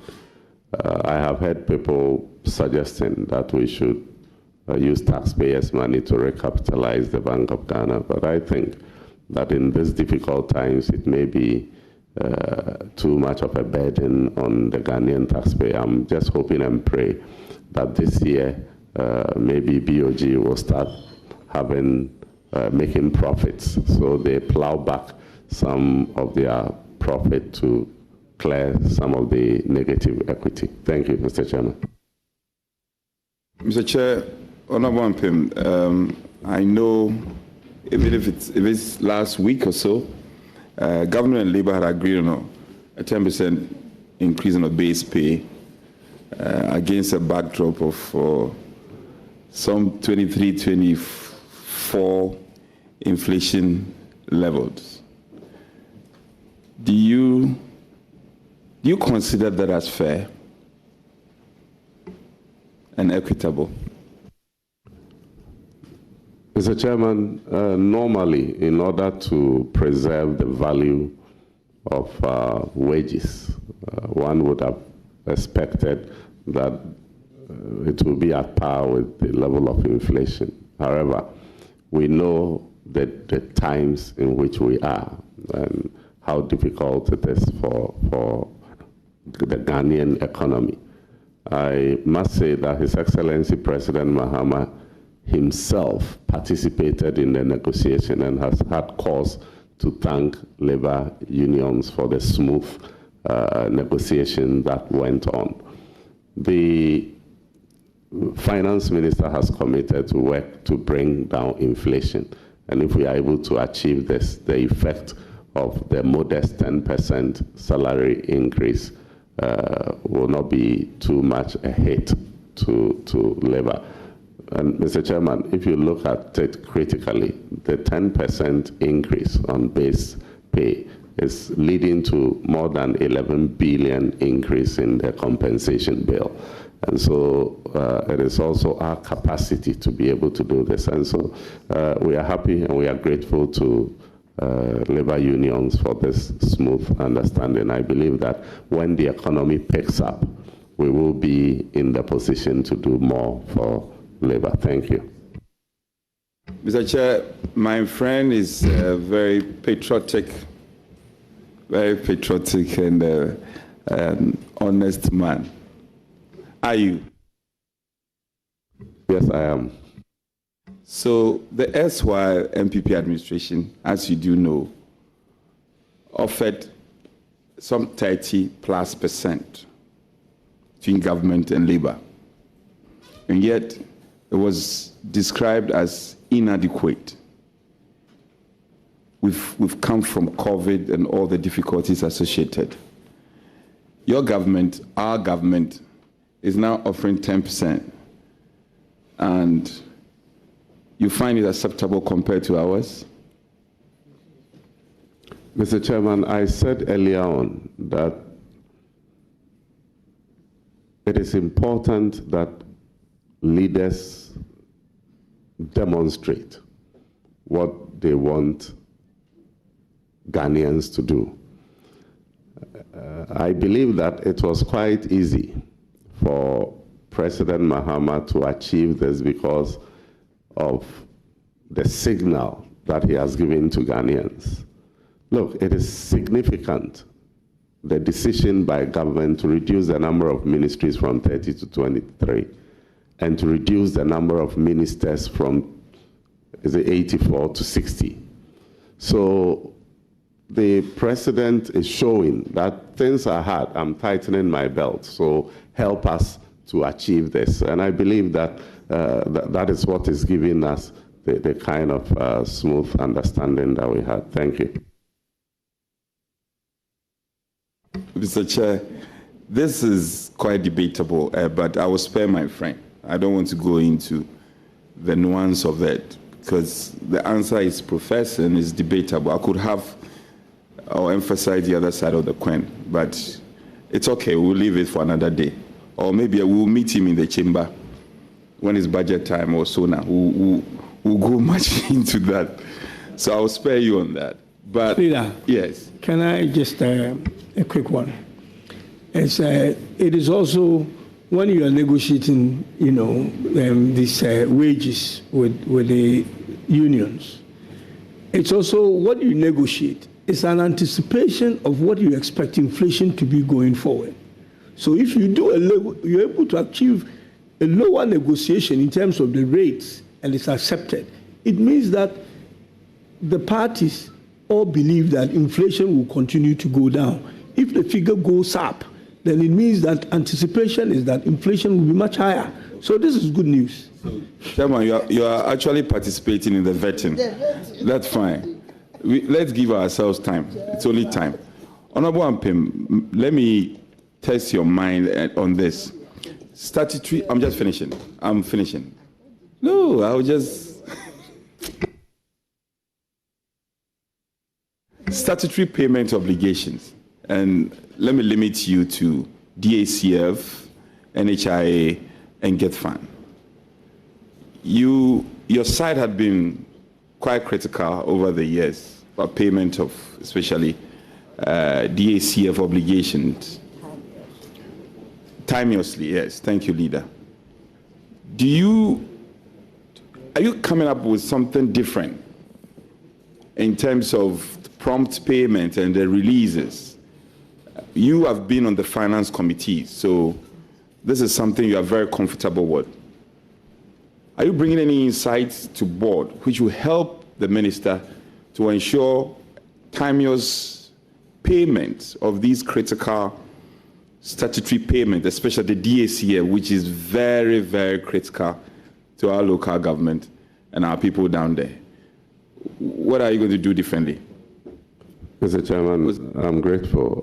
I'm a former district chief executive, and I am a firm believer in fiscal decentralization. And so in my debates on the floor, I have stated a number of times that we don't deepen decentralization when we transfer functions and fail to follow the functions with funds. And so when I go to the ministry with your help, I would work closely with my minister to make sure that statutory payments, particularly DACF, is done on time to allow the local authorities to function efficiently. Thank you. Yeah.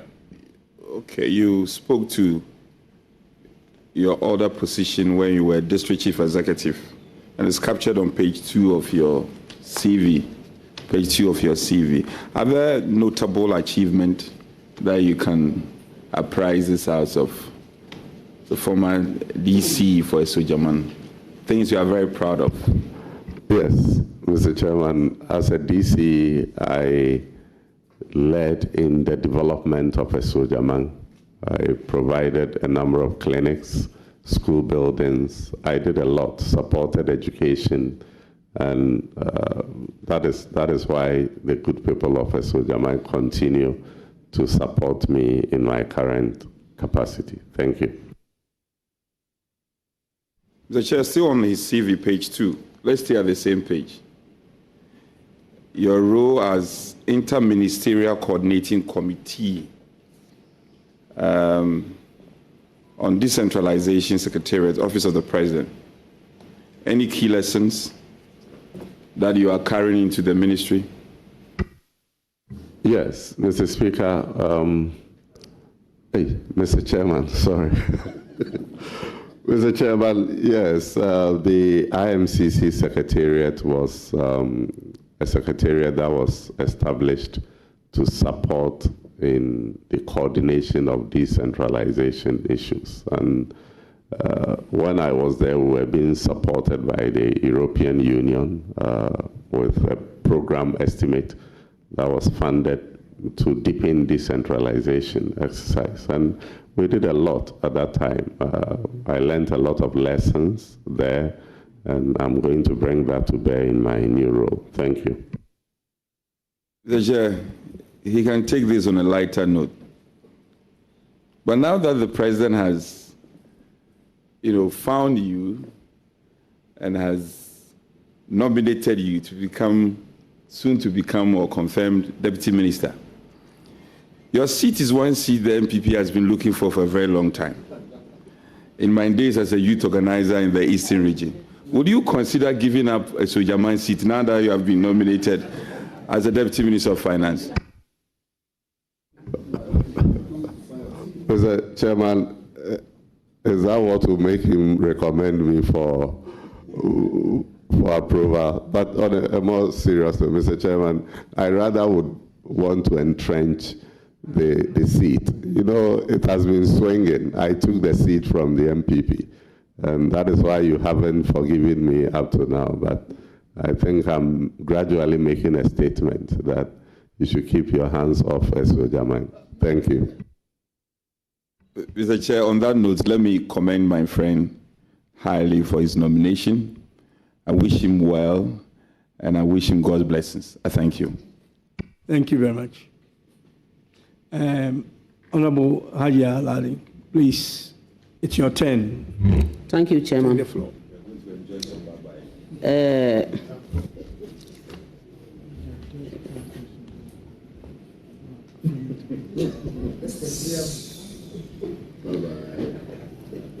You know, I would have gone that way, but already I've given them more than enough job to be doing there because there's no news. So I will not go there. Let me congratulate you as an in-law. Maybe I've not been worrying you so much, so you don't know. But I appreciate you so much, especially being on the finance committee with you all these years. You have exhibited everything about finance on the committee and out there. And I believe that this appointment is in the right direction. I pray you succeed at the ministry. But I want to ask you one thing. Most probably, because you are not yet there, you might be assigned to be in the deputy minister in charge of revenue. There is one loophole that I have observed. And I think and believe that if we put an eye there, it will go a long way to help us. If you are confirmed, it's the market tool. You see, in those days, we used to have what we call ticketing, giving of tickets and taking. You go, you give the ticket, you take the money, and you have to. Would you consider ensuring that we take up this form of making money or collecting revenue very seriously? Because we have promised to take away the e-levy. And inshallah, we will do it. We need to get money. The issue of Donald Trump and making sure that the USAID doesn't function again is a big problem. We need money. Will you consider going out there, working, advocating, and ensuring? Don't become an armchair deputy minister, so that these revenues can be collected properly to support us, and for that matter, the market women, and also to make sure that, you see, the Women's Bank, that bank, the bank that we said we would make sure would come up to help, it comes to fruition. Because I will not want to be asked. If I'm asked, I will come and ask you. Will you recommend and work hard? If you are, because you cannot take the decision by yourself. You are a deputy minister. You are not the minister. Will you consider working hard to make sure that these market tools are collected properly? When you are done, then I will come back with the last. Thank you, Mr. Chairman. Mr. Chairman, market tolls are one of the sources of revenues to our local authorities, and so we will encourage them. I know that our assemblies are not able to generate enough revenue, and so we'll see what support we can give them to encourage them to do the same. Thank you. Mr. Chairman, I know what some people will be expecting from me, but all I want to tell you is I wish you all the best. Thank you, Hadia. Thank you very much, Honorable. I'll still stay on the right and give Honorable Shaibu a chance, and then I will come to leadership, and we will bring proceedings to a close. Thank you. Speaker, Mr. Chairman, let me thank you for the opportunity. Honorable Nominee, congratulations. Thank you. As for me, I won't talk about in-lawship. Well-deserved. A young man with a very big post. It tells the confidence His Excellency has in young men. I've said it here several times.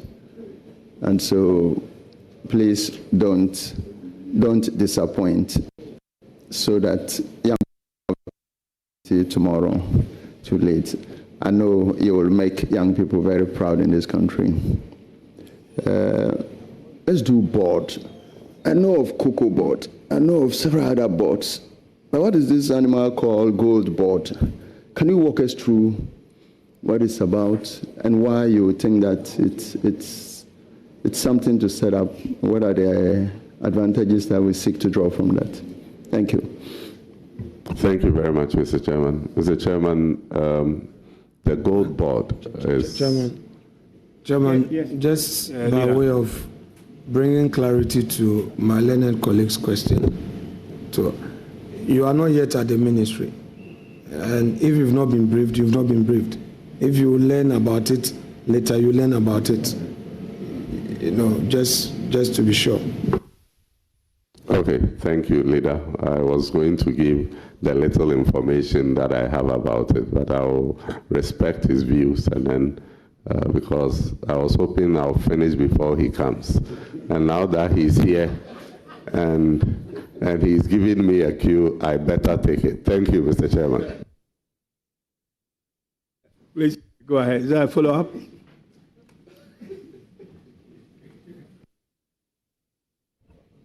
Chairman, Leader has completely diverted the young man's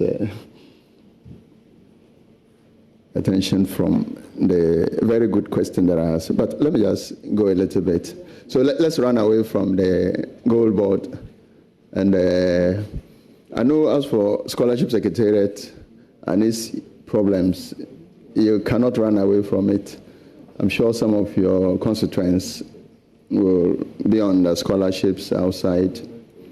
The perennial issue of stipends not being paid and the rest of that. Then they tend to blame the Scholarship Secretariat. But they don't manufacture money. You are the ones to provide money for the Scholarship Secretariat to cater for the students. Can you tell us what support you would want, or what advice you would want, or what plan you would advise your minister when giving the nod to make it quite sustainable, so that the students out there, we don't get the videos that we receive from various countries about the suffering of scholarship, students under scholarship. Thank you. Thank you, Mr. Chairman. Respectfully, before I go to the Scholarship Secretariat question, I want to briefly say something about the gold board question that he asked, because I see that the gold board is something that the Minister for Finance is very passionate about. And if you will realize that even though we have been recording BOP surplus for the last couple of years, basic economics tells us that once we have a balance of payments surplus, it should strengthen, the local currency should be strengthened. But we are not seeing that, and that brings into question what is really happening. And the suspicion is that the forex that we earn all do not come back to support the local currency. And so the concept of the gold board is it is going to be analogous to the cocoa board, and it will be targeting the small-scale mining sector to make sure that the revenue we get from gold export is used to support and strengthen the city. The issues about Scholarship Secretariat is unfortunate. I think we need to plan properly, give scholarships to the number that our budget can support. And also the Ministry of Finance will have to support in the prompt releases of funds to support so that students don't get stranded in areas that are in other countries, as we have been seeing previously. So I will support my minister in the direction that he determines for us to be able to do these. Thank you. On this note, let me wish you the very best in your new role. Thank you very much. Thank you very much. It's now the turn of the leader, Honorable Patricia, and then the leader. Thank you very much, Honorable Chair, Honorable Ampim. The nominee is one of a number of sons I have in this Parliament.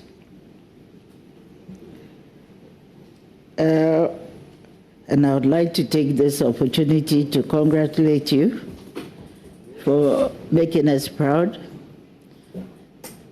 I know you're a very calm person, but I feel that it is about time that we also know who you are. So, Honorable, looking at your CV on page 2, would you like us to put it on record that Fairfax County Public School, because I observed that in one school you were a substitute teacher, and then you have another school, VRA JSS number. But Fairfax County Public School, I don't know where it is, whether it's one of the Ghanaian schools, or you need to indicate exactly what you do. You have our permission to put on record that is not in Ghana but is outside Ghana. Thank you. Yes, Mr. Chairman, it's in the U.S. Honorable Virginia, nominee. USA. Yeah. Honorable nominee, have you ever served on the Committee of Gender and Social Protection? Yes, Mr. Chairman, in my first term in Parliament, I was on that committee. I was actually a deputy ranking member, deputizing Honorable Haji Aladi. Honorable, I wonder why I don't find that on your CV. Are you ashamed that you were put on that committee? Not at all. I'm very proud. I'm actually a he for she, so it is an omission, and forgive me. Do I take it that you have your permission to correct it on your CV? Yes, madam. Yes, Mr. Chairman. Okay. Nominee, get the correction. Thanks. Thank you. Honorable nominee, my first question may be, what unique qualities do you believe make you the best person for this position? Mr. Chairman, aside my experience, I think I'm a very good team player. And I have served under the Minister for Finance, Dr. Kesil Atoforsen, on the Finance Committee. And many of members here were also on the committee, and they can testify that I'm a very good team player. So I bring that unique quality to complement the efforts of Dr. Atoforsen to deliver on his mandate at the Ministry of Finance.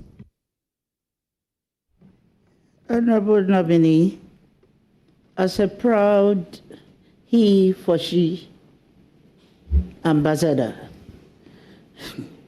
I'd like to know from you that many women-led businesses struggle due to lack of financial access.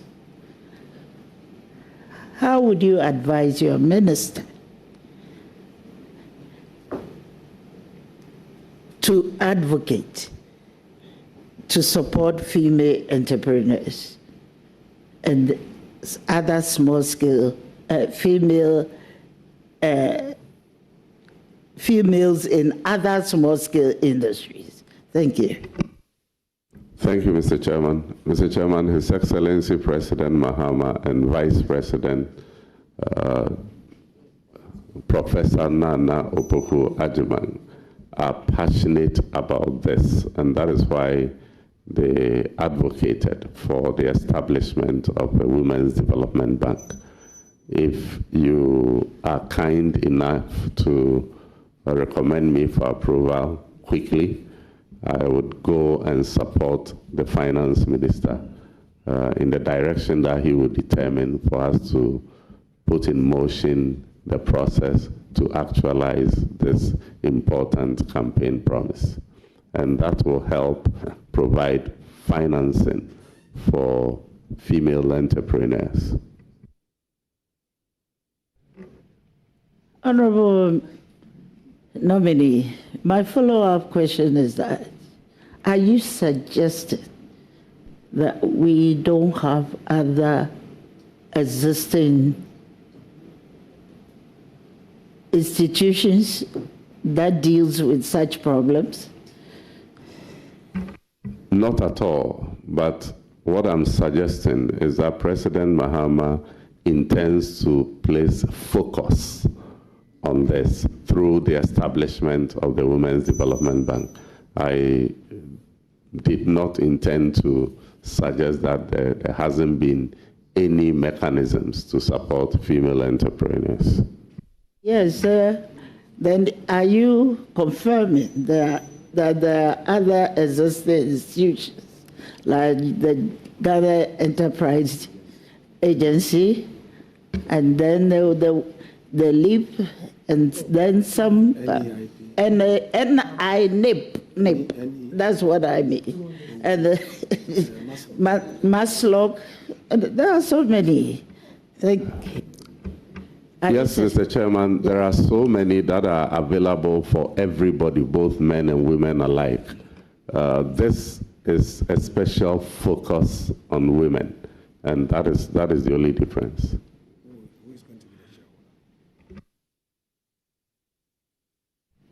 Honorable, who is going to be the shareholder for this particular intervention?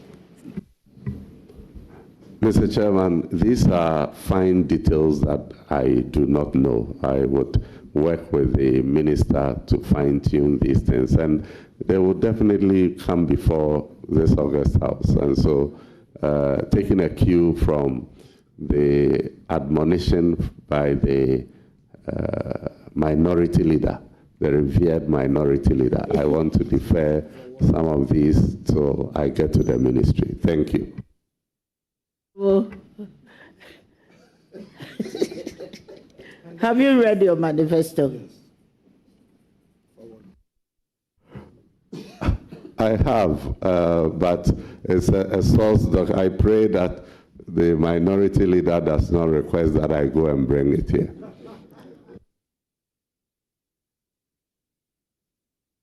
I think you have to refer us to the provision of the Women's Bank. There's a clear provision. Please read it. Do you have it? Unfortunately, no, I don't have it.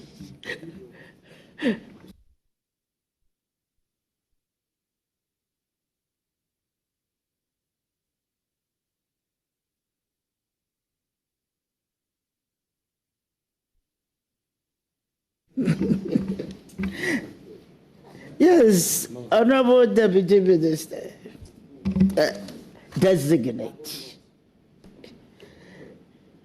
Recognizing that women and children often face disproportionate impact during economic downturns, what specific measures will you introduce to ensure that our budget incorporates gender-responsive principles? Could you please give us a detail of how gender impact assessment might be integrated into the budget formulation process to allocate more resources to programs in healthcare education, and social protection targeted at women and children. Thank you. Thank you very much, Mr. Chairman. Mr. Chairman, one way that we can do this will be through the processes of our budget hearings. Following the passage of the affirmative action law, I think that the Ministry for Gender, Children and Social Protection must take particular interest in these and find out and draw attention to gender initiatives that can be seen in almost all the sector budgets, and not only focus on the gender ministry's budget. And I would take a cue from my minister and follow through the direction that he gives in this regard. Hey, thank you very much, Honorable Minister. I would like to find out from you, as a gender champion, he for she, how you're going to advise your minister or encourage your minister to improve on the budgetary allocation for the gender and social welfare and social protection ministries. You know very well that they have a number of programs, especially with welfare, social welfare, where inadequate budgetary allocation makes them underperform. I'm asking this specific question because there's the need to take some action now. And I'm asking you, as a champion, how are you going to support that? Thank you. Thank you, Mr. Chairman. I would hope and pray that by the time you approve me and President Mahama swears me in, it won't be too late for me to make any impact on the budget that will be presented in March.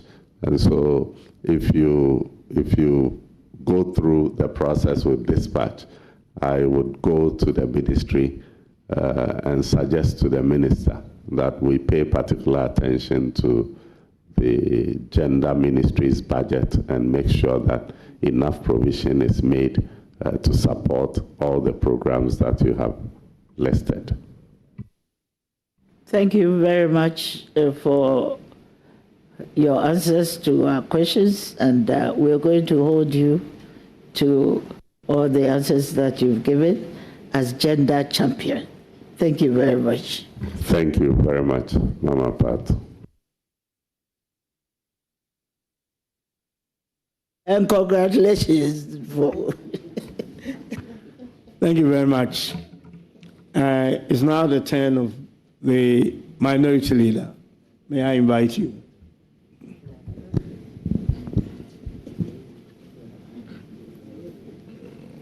Honorable nominee, you have indicated on your CV, page 1,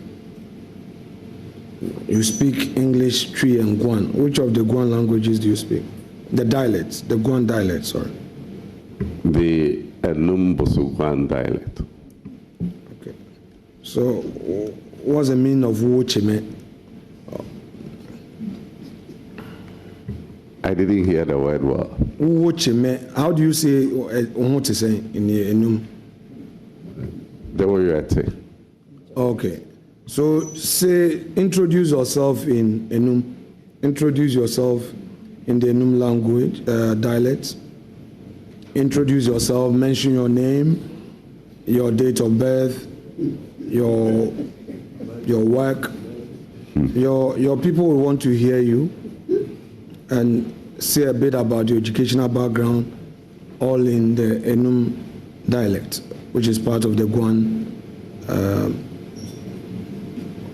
Thank you, Mr. Chairman. Etreme Thomas Ampem, Inchu Enu Eneboso, Mini Amadora, Echu Enu Nemese, Monichu Boso, Nemasichu Enu.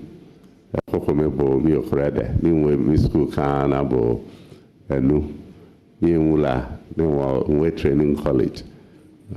Training college, I can't say it in a new language. Ne one cast there, some kede. Me a kede, me a boy, it's me bebre. And they in yearly a soldier man or nade, say MP. Ne in Yido, say President Mahama, ye, Ableme Hana, ne Unwaboa, Dr. Atto Forsen, bo Ministerial, say more, maybe. Thank you, Mr. Chairman. Advise the youth of Enum on how to prepare themselves for leadership even as they are young. What inspiration you want them to draw from you? Say that in Enum. Let them know. Mr. Chairman, Enu Ebi, Posu Ebi, Dami Yoke said nti sɛ ɛne ɛnu bodani nwemi school kana ne sɛnde nyido mi de fuda ɛne nso hia sɛ ne ehu sɛ ne anyele ane wiwa ɛne bede babɔ onyame manso ɛtɔ ne bo ase ɛkase de ɛble obu na enumde ne onyankopɔn bɛbɔ ɛne na ne nso ɛde wesonso. Thank you, Mr. Chairman. So your constituency is Sojaman. So you have Enum people there, and you have which other group again? We have the Enum and Boso, and we have Akwemus in Sojaman, but we have a very large population of Ewe settlers there. They are about 45% of the population. And we have Krobos there. That is why behind me you see the president of the Ewe Traditional Rulers Association, the Dademanche, as well as chiefs from Enum, Boso, and Akwemu. But they are predominantly Akwemus? No, the Akwemus are... percentage-wise? The Akwemus are about 27%. Oh, I see.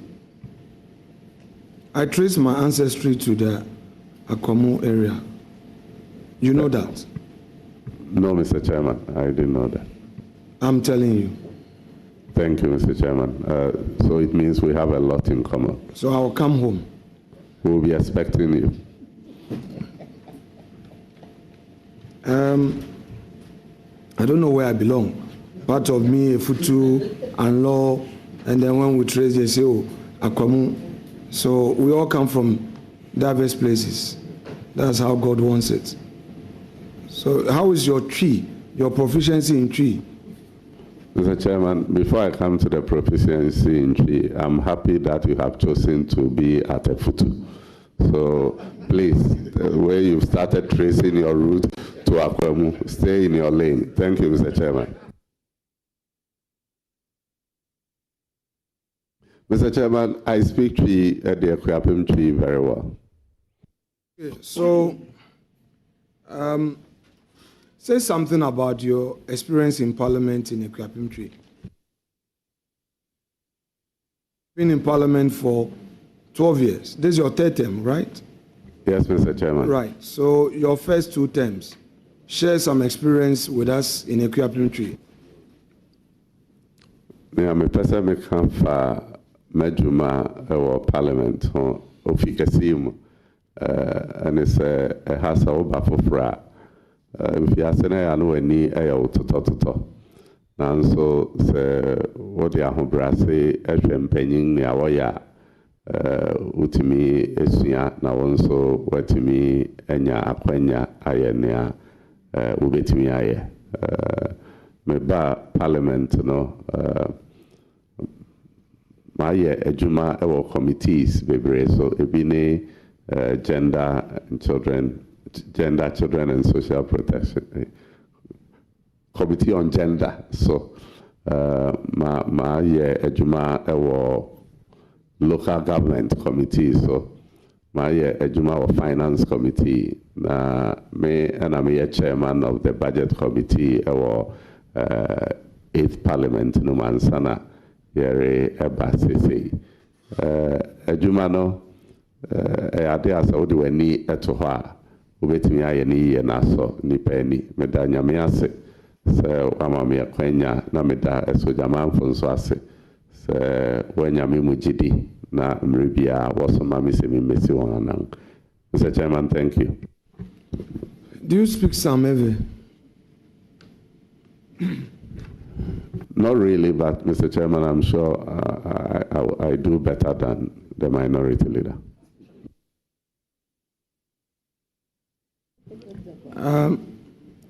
Do you speak Ghana? Not at all. Ebe esehogwa. Mesevide. Blonama be medekuku e. Madeku e. Yes. Madeku mesevide. That is the unlock custom. Unko de.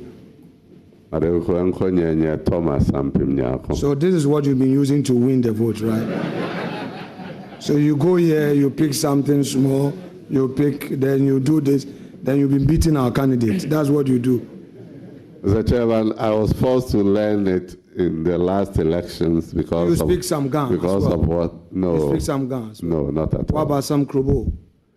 Unfortunately, no, just the greetings. Now, so why would you discriminate against the Krobo language? That is the next language I'm going to. Why have you decided to keep it late? Why are you not treating it as priority?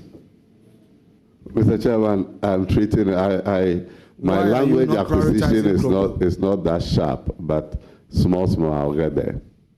Okay, so on your CV, education, professional qualification, have you done your national service? Did you do national service? Mr. Chairman, I didn't do national service. Did you do national service? Yes, no. No. Have you paid your taxes? Yes, up Mr. to Chairman. 31st December 2024? Yes, I have. You have a copy with you?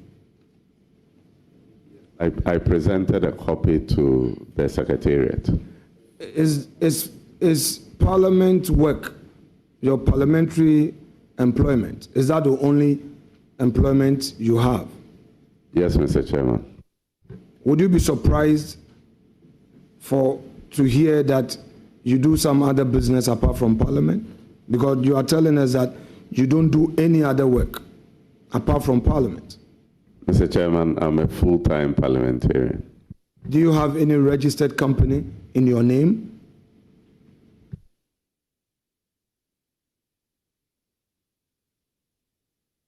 No, Mr. Chairman.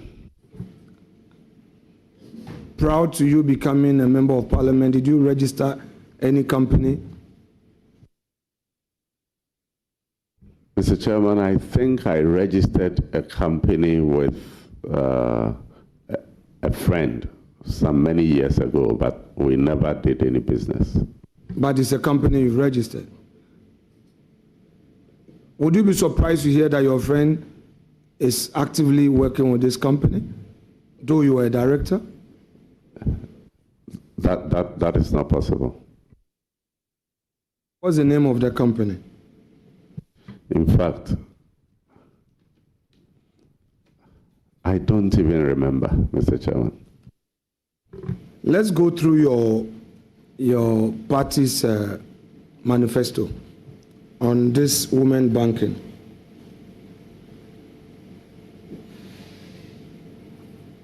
Unfortunately, I don't have a copy. No, I would take the leave of chair and to allow you to come with your manifesto. It's very critical. You are speaking to women's banking, and you said Professor Nana and the President are passionate about it. Let's speak to it. Just a sec. Just a sec. I said earlier, I believe we were here. I think now that I know that not only you personally, but your team's infatuation with the NDC manifesto and our 24-hour economy, we will begin to arm ourselves with our manifesto. But as I said earlier, the manifesto is not a driving license that we carry around. So I will not expect the nominee, if he hasn't got his manifesto here, because it is not a requirement anywhere, that he should arm himself with it. So if he hasn't got it here, then unless you want to engage him with what you have read in our manifesto, which I know is a lot. Chairman, when you rule on the matter, our duty is to yield in obedience. I will accordingly yield. I thought that since this is a major policy of the government and is contained in the enacted manifesto, it could help. It will help if we go specific into it. But that said, I'll proceed. So this women banking, let me ask you, have you read it in your manifesto? Have you read it? Yes, no. Have you read it? Yes, Mr. Chairman, I read it. You did? What did it say? I don't remember. Okay, so you are here parroting a policy. You say the government is passionate about, yet you don't remember what the women's banking entails. You don't. Mr. Chairman, I said I don't remember because I do not want to be asked to quote certain things that I cannot get right. But like I said, I know that it was one of our main campaign policies that will establish a bank dedicated to support women because women have peculiar challenges, and that treating them and men alike as the traditional banks do does not give them the needed attention and support that they deserve. So how is this women banking going to be established? We need to know the infrastructure. How is it going to operate? Tell us how it's going to operate. Mr. Chairman, those are the details that I said, that once you are kind enough to get me to the ministry, I will work with my minister and get you the fine details, and I will share that with you once I have it. No, but you agree with me that your manifesto is supposed to be the blueprint upon which your mandate was given you, your mandate to govern. That is correct. And you also agree with me that having spoken extensively about it, your suggestion is that you have read and you understand what the women banking is. Yes, Mr. Chairman. So are you going to open branches all over the country? I hope so, but everything I say on this will not be official. That is what I hope, that we open a number of branches. Leader, can I come in again?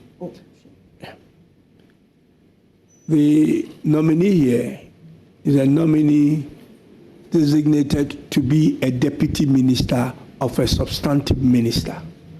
He's not a policy maker. He follows the policy directed by his minister. So if he doesn't know such a policy detailed question you are asking him, I personally wouldn't expect him to know if he says he doesn't know. Chairman, we leave it to the jury out there. Now, unemployment continues to be a national canker, which you are aware. What's your own view about employees Ghanaians receiving employment insurance benefits, especially those who are unemployed?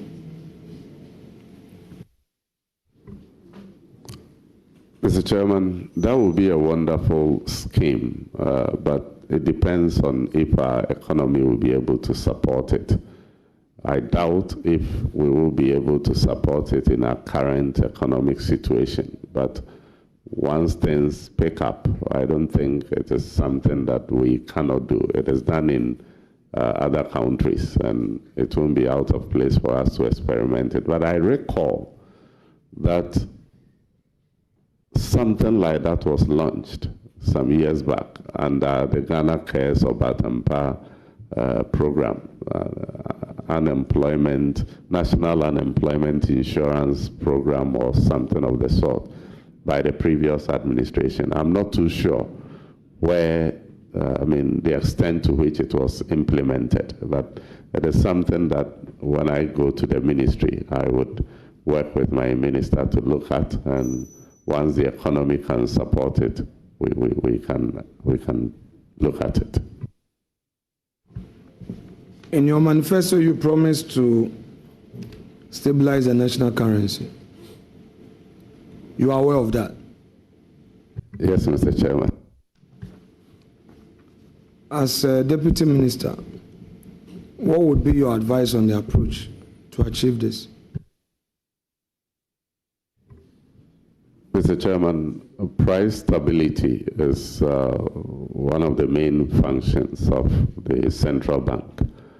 The Minister for Finance has stated, and I even said earlier on this platform, that he has indicated that he would use fiscal policy to assist the monetary authority to achieve some of these things. And I would support him in that direction in the areas that he would determine. We hear of broadening tax base, and all that. Same as found expression in your manifesto. First of all, are you aware of that? Yes, Mr. Chairman. If so, how does your government intend to implement this, broadening the tax base? What's your own understanding of the approach to be used in broadening the tax base? Mr. Chairman, we believe that in a difficult time like this, the approach to rake in more revenue will include broadening the tax base, because any attempt to increase tax rates will be burdening the few people who are paying the tax anyway. And so we must aggressively pursue a program that will rope in more people into the tax net and broaden the base in order to rake in more revenue.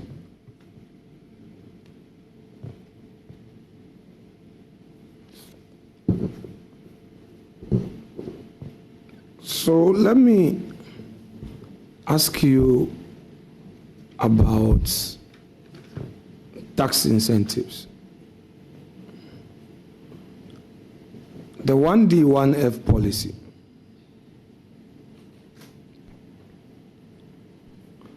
was aimed at helping the private sector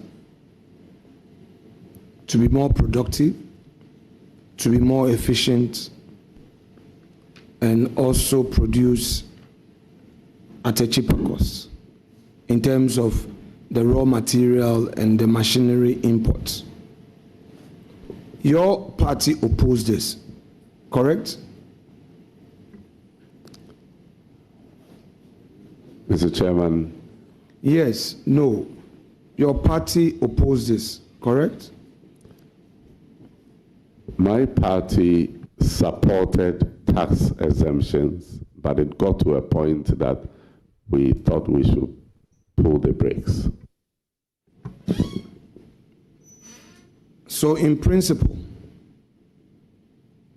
you are not against a 1D, 1F? Mr. Chairman, no, we are not against 1D, 1F, but we realized that the rate at which tax exemptions were being given out was alarming, and also we did not feel that there was a fair and scientific approach in selecting companies that would come under the 1D, 1F exemption regime. And so we did a lot of things together. I recall on the finance committee that leader himself and I were on, we had back and forth on these. On one occasion, the exemption request that was brought to us, when we rejected it, it went and came back with a drastic reduction in it. That in itself was a red flag to a lot of us. And I must say that the opposition to the 1D, 1F towards the end of the last parliament was not something that only our side stood against. There were some people on your side who agreed with us. So I thought that it was something in the interest of Mother Ghana that we felt that we should object to this. Okay, Honorable Nominee, let's stay there a bit, because you see, first, you say some people from government were against the tax exemption policy under the 1D, 1F. This for public record. Tell us who and who were opposed to it. I want to know from you. Mr. Chairman, I was referring to the Finance Committee deliberations, and that is what I'm saying, that on the committee, discussions that went on, we know that it wasn't like on party lines. We thought that we built consensus, and a lot of members on both sides agreed that some of the 1D, 1F exemption requests could not be granted.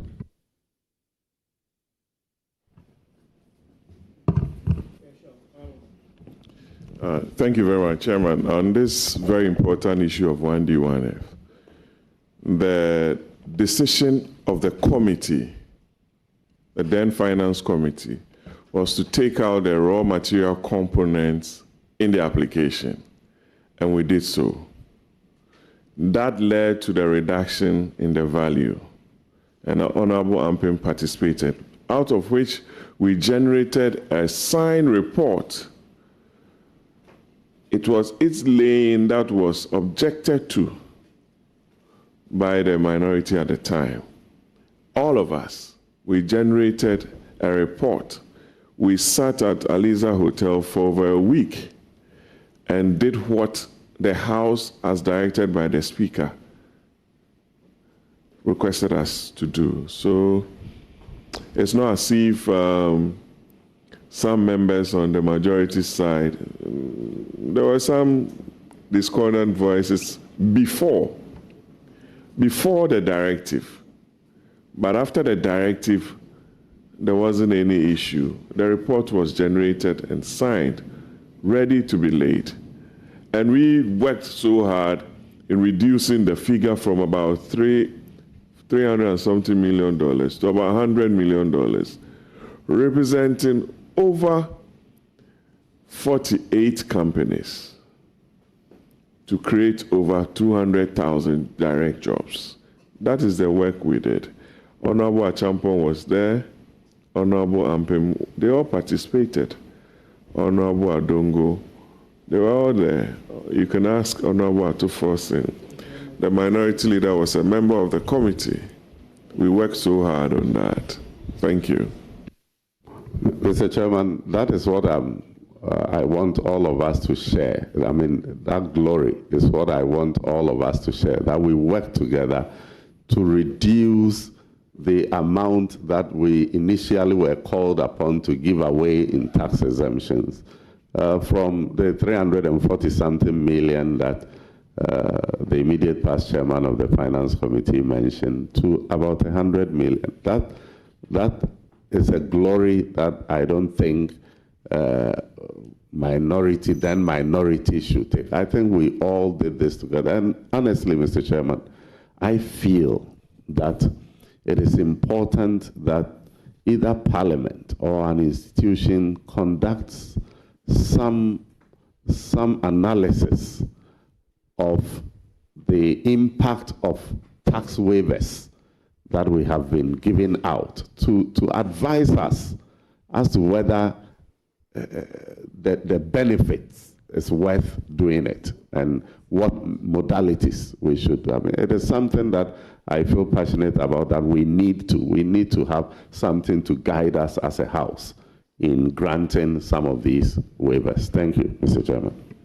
Chairman, you see, certain submissions must be properly placed in context. If you say that upon scrutiny, the figures reduced, that cannot be correct. A decision was taken that the raw materials component should be taken off so that the exemption would be limited to machinery. It isn't the case that there was an abuse in the system or that the figures that were brought, somebody had inflated. You see, but the point I want to make here is this. We are a country that wants to support the private sector. And you and I agree there is a private sector that creates the employment, not the government. Therefore, any initiative aimed at helping the private sector to thrive must be supported. Now, your party, in principle, opposed the 1D, 1F policy. It is the reason why certain decisions were made by your side. I want to know from you whether, as part of your policies for the private sector, your government is going to introduce any tax exemption regime for the private sector. Mr. Chairman, if my government would introduce any tax exemption regime, it should be done sparingly. I feel that the way the tax exemptions under 1D, 1F was given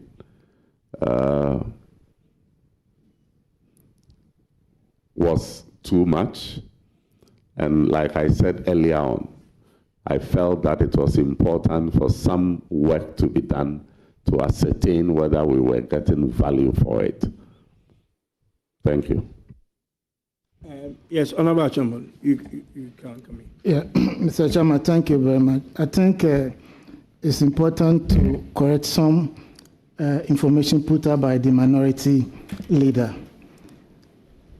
With these tax exemptions, there was a particular company. When they submitted the request, it was around $256 million. Upon going through the document, we raised the issues.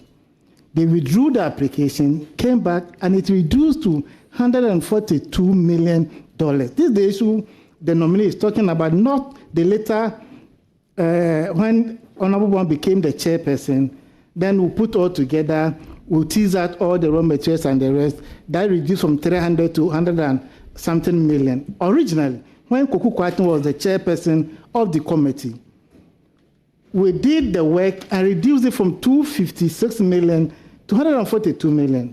That was the issue the nominee is talking about. So the issue put up by the minority leader that we did not support tax exemption is entirely not the position of the minority. We supported the granting of tax exemptions, but we got to a point, the numbers that were coming, we couldn't contain it any longer. That was why we took that position. So the Constitution is very clear on this matter. We cannot say we don't support granting of tax exemptions, but we needed to pull the brakes so that we can make some savings for Mother Ghana. So we still support 1D, 1F, and we support granting of tax exemptions. But we need to do things at the right time. Thank you very much. Leader.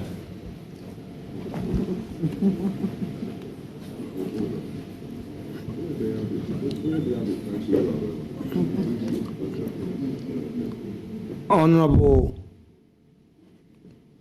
nominee, before I ask my next question, Chairman, the respected colleague to my right has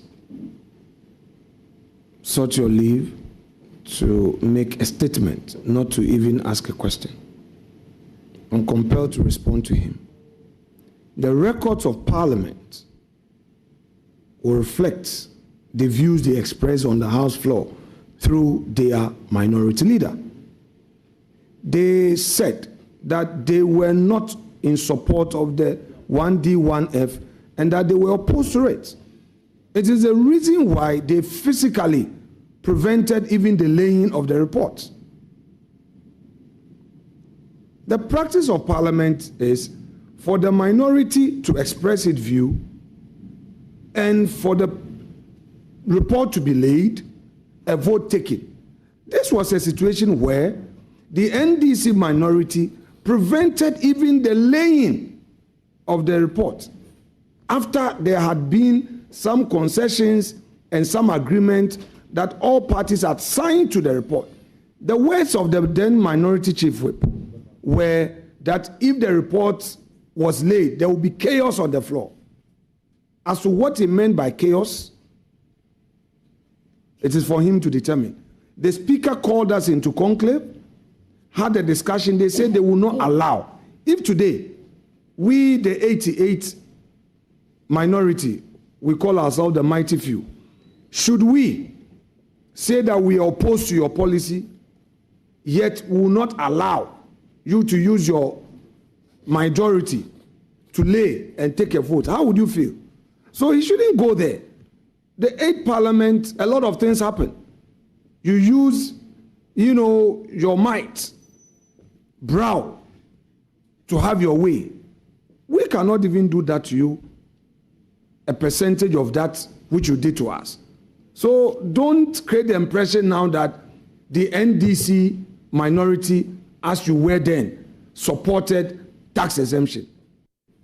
Hansard would expose the position you took on the matter. So don't let us go there and unduly delay this vetting process. Don't let us start a debate. You acted in bad faith. You said you were opposed to it. You frustrated government. Individual companies that had come, made presentations, you frustrated them. And you even said publicly for Hansard that because the elections were getting closer, these companies are companies that are affiliates of MPP and they were going to support us in our campaign.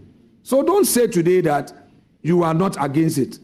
Rather, tell us that posterity is now dealing with you and you know that you will bring exemptions for us to deal with on the House floor. That said, let me proceed. Mr. Chairman, I think that we must put this on record too. The Honorable Minority Leader will testify that, and he knows, parliamentary record will show that we supported many 1D, 1F tax exemptions, and the reports were brought to the floor by consensus. So the position that we were against, it was just at the latter part. That's my reference point. Please, I say context in this exchange. Okay. Let's look at in context. That case, okay. So when I became the majority leader, the tax exemption applications that I came to meet, we met at Aliza. We agreed that the raw materials component be taken off. We were all added them. Unfortunately, members of the committee are still here. Jaja is here. You are here. He is here. Question is, after we had all agreed and done the report, you came to the House floor to tell us that you are opposed to it in spite of the agreement. Those companies are suffering. Now we are not in power. It's Ghanaians who have suffered, and these companies are still knocking at your doors. We know. And we know that you would want to bring them after your budget, bring these same applications for us to consider. Tell us that you've been caught by your own mischief and bad faith. So don't say generally you've always been in support of tax exemption. I'm referring to the last one, from February 2024, all the way till election, that you prevented Honorable Boama from laying the report. You said there will be chaos. Leader, just to remind you. He brought it up. Yes. And we'll stay there. Just to remind you. Yes, sir. 1D, 1F is a methodology of a policy. The policy is to industrialize. And neither the MPP or the NDC is against industrialization. So it is not industrialization that we're against. There may be certain aspects of your methodology that were problematic. And that I will admit. Chairman, I agree with you. What I'm saying is that as a government, we listen to the concerns of the minority. And the minority grounded its concerns on the huge numbers. And we came to a consensus to take away the raw materials component. And a report was made.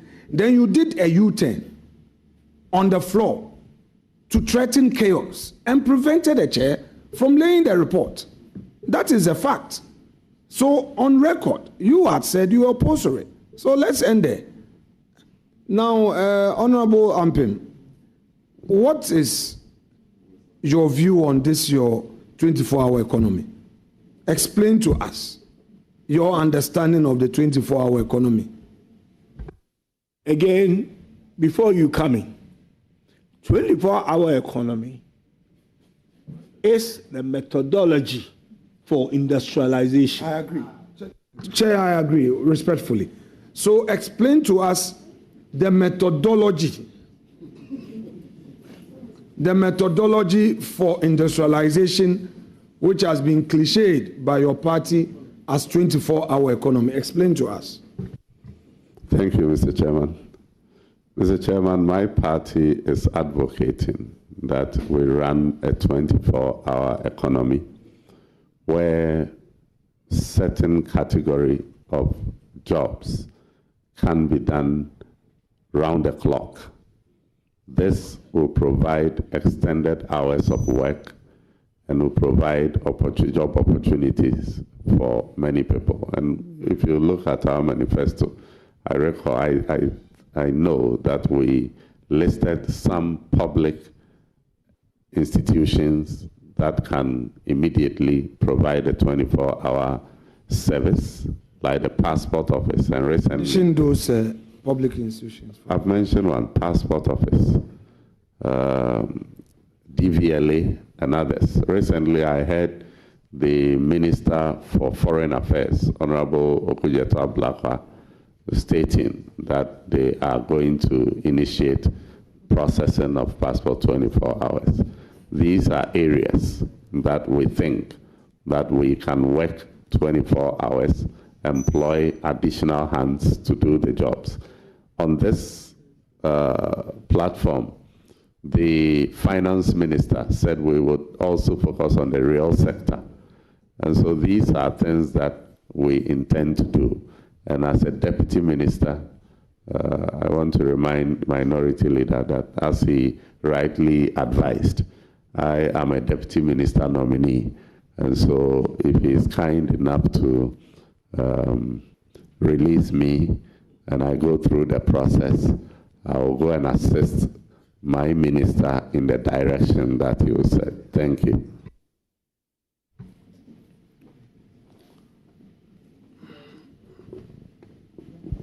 Now, So what is the real sector of the economy? If you say your minister said you are going to focus on the real sector, what do you mean by that? We are talking about the productive sectors. We're talking about road construction.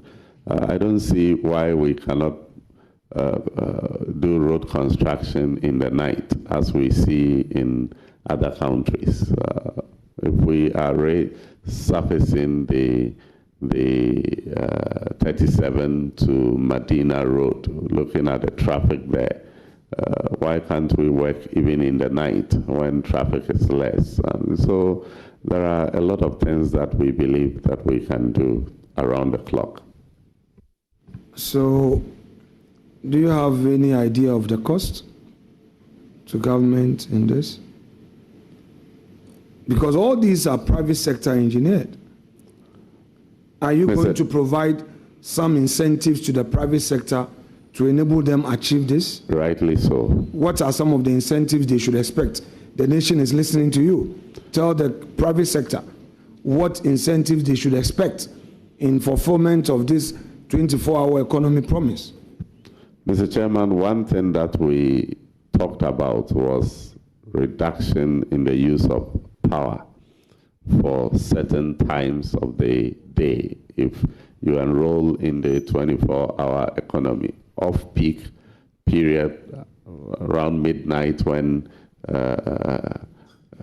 everybody is you can actually get incentive for enrolling in the 24-hour economy if you are working round the clock, and you will get some reduction in the rate of power that you use because you have enrolled in the program. We also talked about enhancing security, that because the 24-hour economy will require that people work in the night, it will be important that we boost security so that those that will be minded to do it will feel safe and to do it. Okay, so let me understand you. So what you are saying is that there will be a desk where companies would have to register as 24-hour economy entities, correct? Mr. Chairman, His Excellency President Mahama has named Mr. Guzitano as the one in charge of the 24-hour economy, and I know that he's working on the policy. In due course, he would share that with us. Anything I say may be a conjecture. Don't say that those who will be enrolled will get some tariff reduction and all that. Then take that out. Mr. Because Chairman, then that would also mean another form of conjecture. You are now telling us that, listen, you are now telling this country that there is somebody who is now seeing to the modeling of this 24-hour economy policy. That's what you are telling us, and that you don't want to commit yourself. Meanwhile, you are telling us that the 24-hour economy, those companies who would enroll on it, will get benefit in terms of electricity tariffs, and if they do at night. Honorable Ampim, Mr. Chairman, that is... Can I finish with respect? There's a difference between a campaign talk when you're on the rally, 24-hour economy, you know, saying that people will be weeding at night, going to their farm in the night. This is Parliament. Please, don't try. Don't try.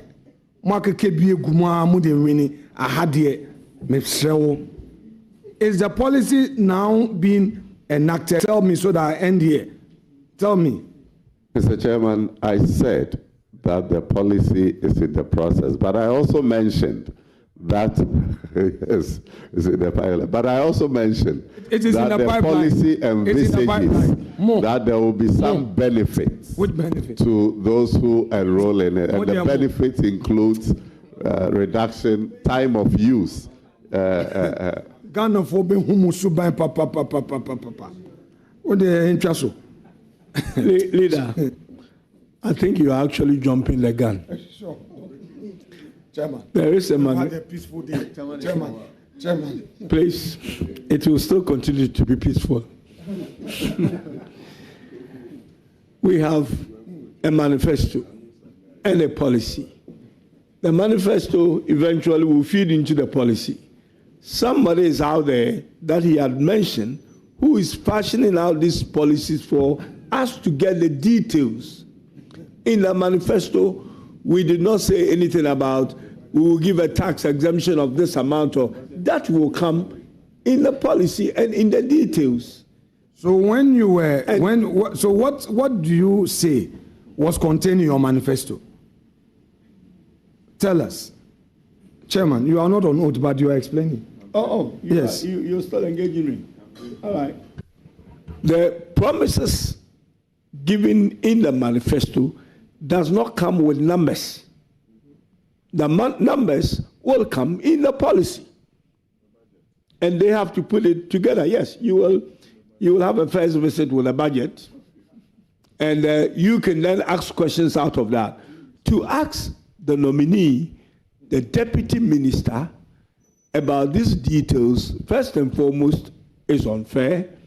And he is not in the position to articulate what you are looking for, which is how much we are going to give in exemptions and all that. That is what it is. And he is not in a position to answer those questions. He wouldn't be. I would be surprised if he is. That's the point I was trying to make. Though you are not a lawyer, but you've just given a certain ventilation that you've led him into a stage where you are telling him that don't answer questions on 1D, 1F. Very well. Honorable Ampim, you know your party promised 60 ministerial appointment, correct? Correct, Mr. Chairman. Should we expect more technical advisors to the ministers and deputy ministers? Mr. Chairman, I am sure that number of technical advisors that we will have will definitely be fewer than what. Deal with your matter. And Honorable Ladi and Co should pay attention to your answers.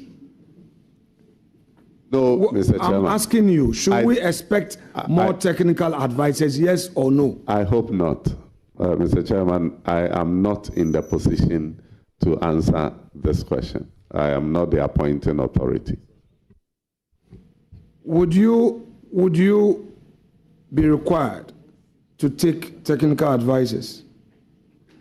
I wouldn't know until I get to the ministry. So when the need arises, would you take technical advisors? Mr. Chairman, there are a lot of officers at the ministry that are supporting us. If there is a gap and there is a need to have a technical advisor to support, I will consult, and if that is allowed, why not? Some people are saying that this government is a civil servant government. What do you say to that? Mr. Chairman, I don't quite understand the question. That this government is not a politician's government, it's a civil servant's government. What do you say to that? If it is because we are reducing the number of ministers and that will rely on civil servants to bridge in the gap, then probably, but I don't think we should call it a civil servants government, because in any case, the reduction is about 24. So are you saying because we have reduced ministers from 84 to 60, the government has become a civil servant government? I don't quite understand the analogy. Now, let me try and close up with this. You are aware that the president has only one term and not beyond, correct? You know that? Yes, Mr. Chairman. And you know that very soon there will be internal competition as to who becomes a successor in your party, even as you're running a government. That will be in all political parties. We are talking about you. For now, I'm talking about NDC. Let's stay with you. You would agree with me that very soon there would be internal contest as to who succeeds President Mahama within your party for 2028 election, correct? Mr. Chairman, as long as President Mahama will not contest in the next election, definitely there will be internal processes to select another flag bearer. Now, in the process, how do you and Atto are going to be at the finance ministry to ensure fiscal discipline and all? Do you agree with me that in the process of internal politicking, it would likely put the government in disarray? And if you agree, how do you assure the nation that you would do what you can to ensure fiscal stability? Mr. Chairman, I'm not too sure how the internal politics would affect our resolve to manage the finances of this country. But if there are any of those external issues, I'm sure we'll be able to navigate through. You are a young man from Eastern Region and above 40. If they approach you to contest, would you?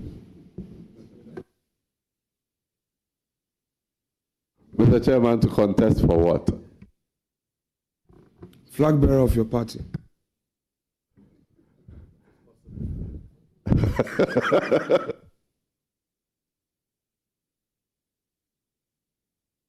Reverend said it is possible, but Mr. Chairman, I don't have any such intentions. Clarify this for me.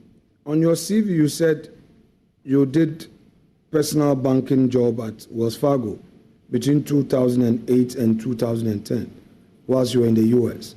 Was this on part-time because you were also schooling? You've stated that you were doing your master's between 2008 and 2010. You said you got to America in August 2008. And then you're also saying that you started as a personal banker at Wells Fargo in August 2008 to 2010. Can you clarify something there for us? Mr. Chairman, I worked full-time. My graduate school programs were in the evenings, so I combined work with school. Very well. Chairman, I think that will be all for the nominee. Thank you very much, Leader. Honorable nominee. Mr. Chairman. I'm going to be wrapping up. First of all, I congratulate you. Thank you, sir. Mine will not be a question. I've just got two sets of advice for you going to work as a deputy minister. And the advice were out of two issues you raised. One of them is to do with this procurement which is done outside, budget lines in terms of what's the system again? Gift mix. The gift mix system, which was created or was implemented over 12 years ago when myself and the finance minister were deputies in where you are going. It's quite troubling that 12 years later, what the system was supposed to cure in terms of not having any procurement or any project signed outside the sites of the Ministry of Finance, that anything that happens in this country in terms of project that the government of Ghana is going to eventually pay for should be known at the Ministry of Finance, so that at the click of a button, the minister can see all the projects in this country that are basically to be paid by the government of Ghana. It is still surprising that project and procurement are still happening outside. It is something I know your minister is passionate about, because he was more or less the architect when we worked those days on this. I'm just advising you that support your minister in streamlining this system to make sure that whatever happens anywhere else in the country, it's actually with some recourse to the center, which is the ministry you are going in. And it was when he was a deputy minister that he had a responsibility of working on that. So I believe that it's one area that if you are asked for, I can see you are passionate about it, you are asked to give any support, it's one area that I think you should consider. And your minister knows so well about it, and I'm sure will give you the support that you need. The second issue is to do with an issue that Honorable Dr. Bwaku, I think it's Bwaku, yeah, raised.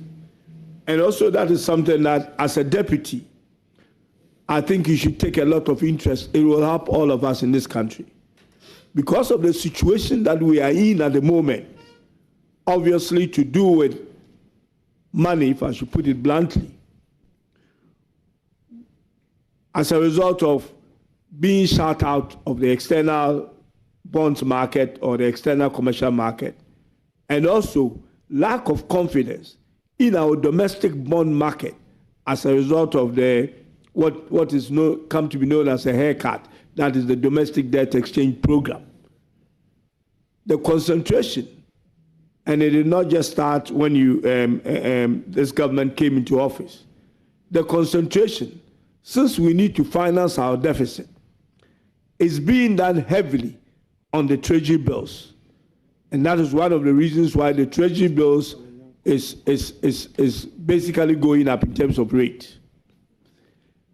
So you need to help your minister in smoothing the long end, because all the instruments are being taken at the short end, which is not sustainable.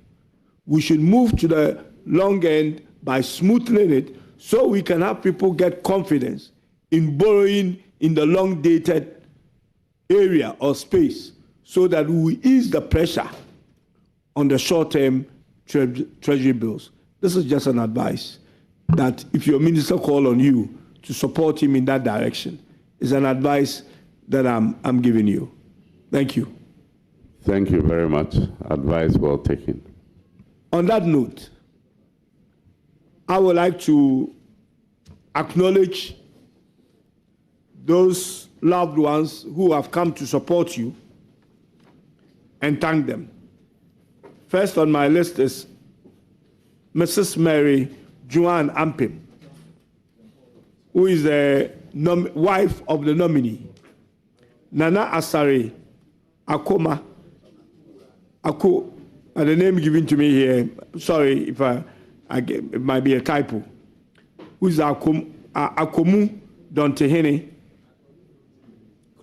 Krontehene, and Osahene Into, who is also Krontehene of Inum, traditional area. Osahene, yeah. There's another one by you. Yeah, okay. This is signed by you. Oh. Okay. When we get a nominee from Efutu, I'm sure we'll call on your name. Nana Ansa Prem Akosombo Hene Tobe Achu Habo, President of Ewe Traditional Rulers Association, is a German. Ne Abena Sefa the first, the paramount queen, mother of Bosugwa, and then Akotraso Nyako Yabua, Bosomahini, Netete, Nana Odia the First, Krobo Chief of Isojaman, Akuji Aman Nana Kwesi, and Nane the Fourth, Adontehini, of a new traditional area. Lucy Awuku, who is a sibling, your sibling, and Wright Sikanku, constituency chairman. I thank you all very much for coming to support your loved one. And I would like to say that we'll bring proceedings to a close. Honorable nominee, you are discharged. Thank you very much. We will hear from the committee. Thank you.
Now, let me tell you why you should choose Safari Valley as your conference destination. The new conference building combines modern amenities with the tranquility of nature, providing the perfect backdrop for your next seminar and corporate retreat. The only conference destination with so many activities, you don't have to travel to visit your tennis club, the gym, or the stables. They have it all. Enjoy this rooftop viewing deck, basking in the sunlight with the sight of wild animals roaming freely in their natural habitat. At my break, I'm able to practice my putting. It's a unique experience that sparks creativity and rejuvenates the mind. Visit Safari Valley Eco Resort in Ghana, bringing you closer to nature. You're strong and you're tough. Syntax tank Syntax tank. Ladies and gentlemen, I beg you check your tank and get Syntax SINTEX. Where you're trusting over 25 years, we are made in Ghana water storage solution. You were green, you were blue, colors in here, they're great. That's it, your mom free water. And we have over 400 agents nationwide. Ghana find us on social media, Syntax Ghana. I'm nominated here. Say Giovanni, Syntax, I need you in this community. And it's that simple. I will be there myself. Syntax Ghana page. All right, so just like that, we're wrapping up inside Tessie. Syntax time! Hey, strong! Hey, strong! Fẹ́ni kejì rẹ gẹ́gẹ́ bí ara rẹ. It's 1983. President Shehu Shagari of Nigeria has ordered for the deportation of undocumented migrants. Most of the people to be affected are West Africans.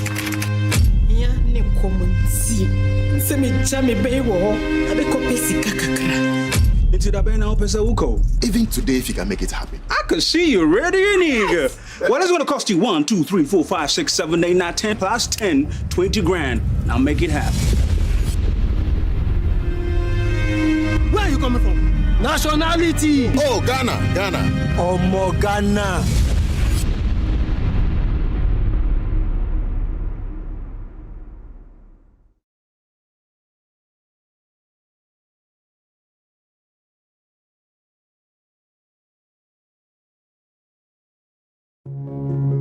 Every day, people have money emergencies. I need my school fees. Emergency. Mommy, chop money. Emergency. Emergency. Emergency. Catch it. I'm your rent. Emergency. Now, there's a new emergency number in town. More money, challenge and enjoyment. At the top life we got. Dial star 770 hash for all your money emergencies and chop life. Dial star 770 hash for money emergencies and get easy and quick access to your money, loans, and other banking needs. EcoBank, the Pan-African Bank.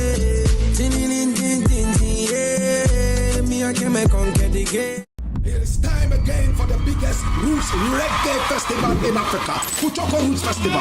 And coming all the way from Kingston, Jamaica, is Culture featuring Kenyatta Hill, alongside Dwayne Stevenson from Augustown, and of course, one George Nooks with all his power. All the way from Ghana is your Kuchoko Roots Master, Black Rasta. Many more artists passing through non-stop. Saturday, 8th March 2025. Venue, La Pleasure Beach, Accra. Time, 12 noon till you drop. Rate, 50 Ghana cedis only. And as usual, there will be free cocoa, kulikuli, kose, and masa to break your fast and to put you in the spiritual mood. For more information, you contact 0244-499-461. Powered by Black and Tough and supported by National Youth Authority. Media partners.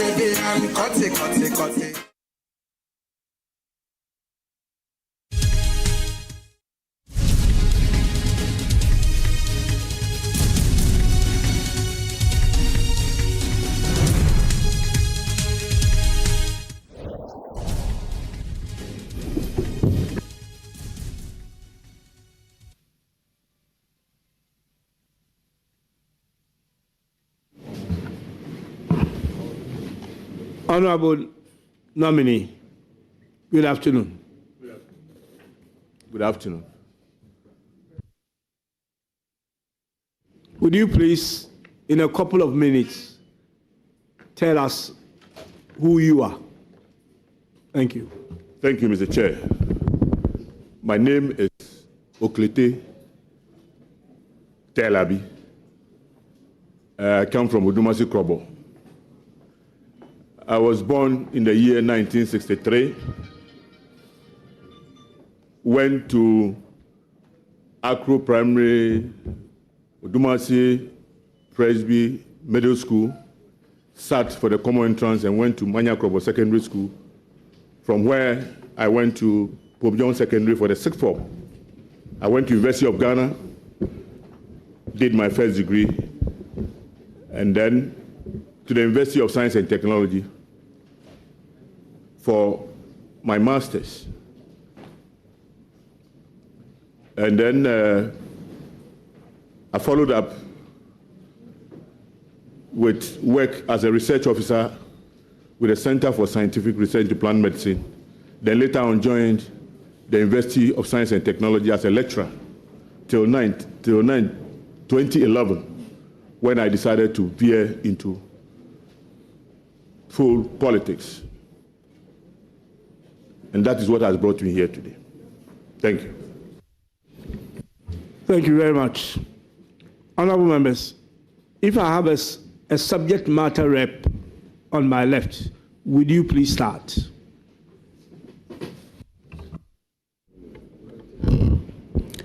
Thank you very much, Mr. Chairman. Mr. Chairman, let me take this opportunity to congratulate the nominee, who happens to be my in-law.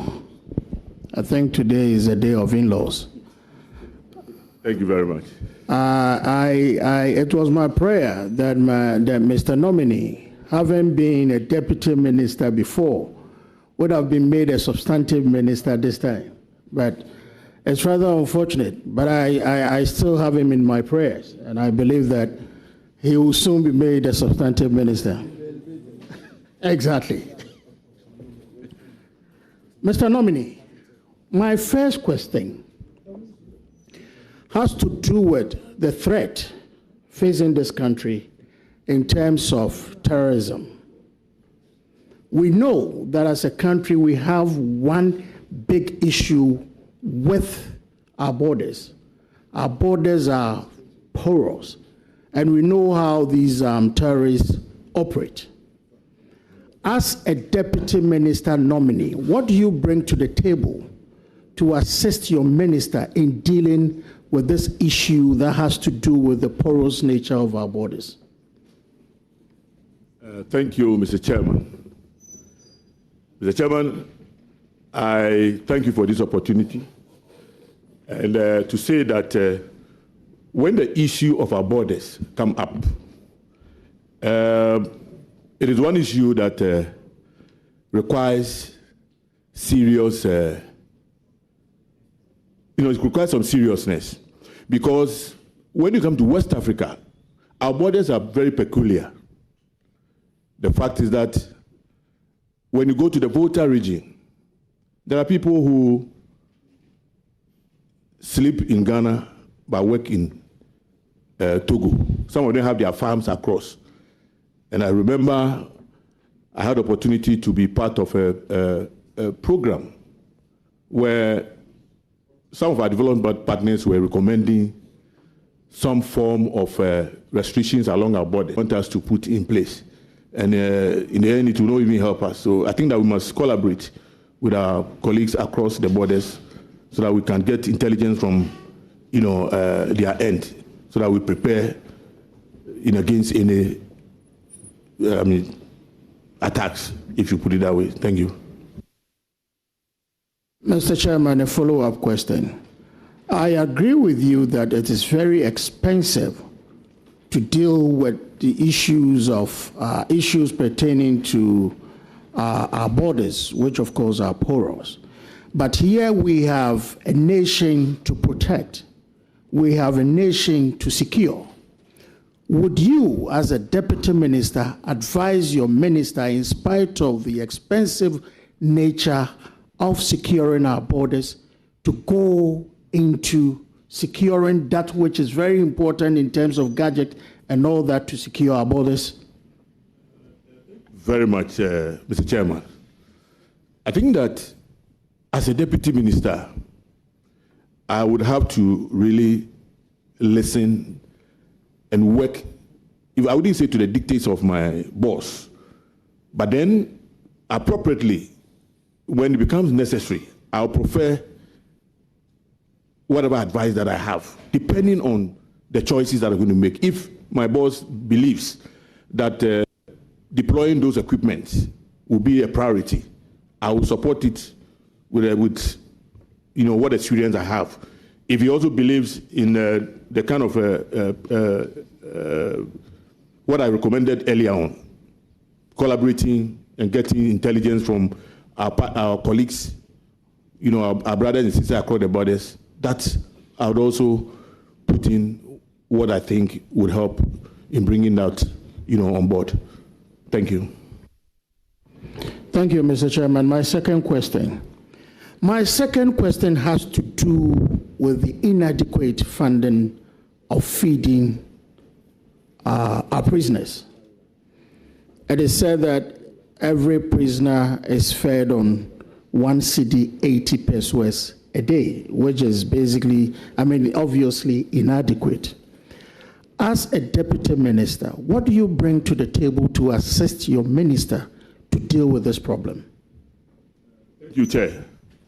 I listened to my boss, to be, and he said something to the effect that, but for agriculture in the prisons, would have had serious insurrection because there was no way they were going to get enough food to feed the prisoners. I think that I would, when given the opportunity, help in making sure, as he said, they are establishing prison camps where agriculture, will be practiced for them to produce food and other things to get money and food to support the upkeep of the prisoners. Thank you. Mr. Chairman, a follow-up question. Mr. Nominee, would you advise your minister to go into commercial farming by prisoners to, as it were, to look at other areas not just restricting yourself to just farming to feed our prisoners? Thank you very much. Certainly, I believe that whatever they produce, if you really want to take care of prisoners, and depending on where they find themselves, example, Akusi. If you have a place like Akusi where prisoners go into farming, they can go into rice farming, but I don't think that they can feed on only rice.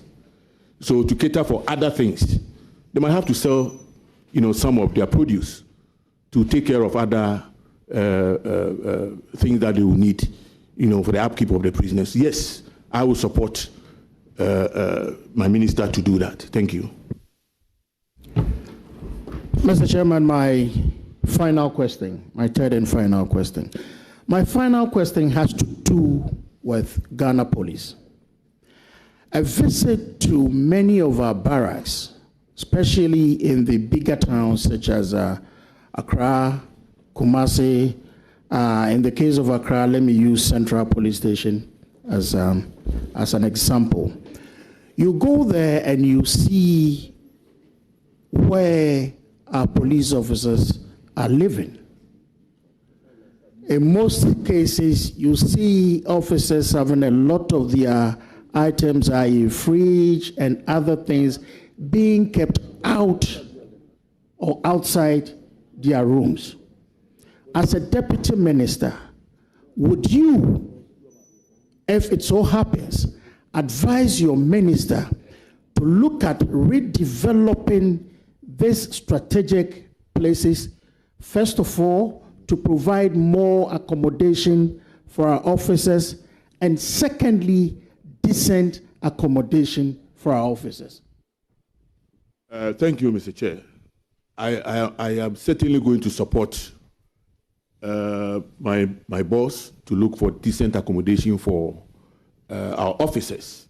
And going through their books, there's evidence that they are taking advantage of the fact that they are now sitting on some prime lands.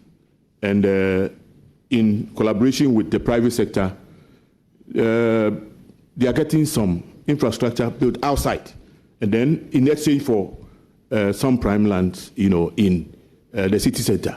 And I think that is about time that happens on a larger scale.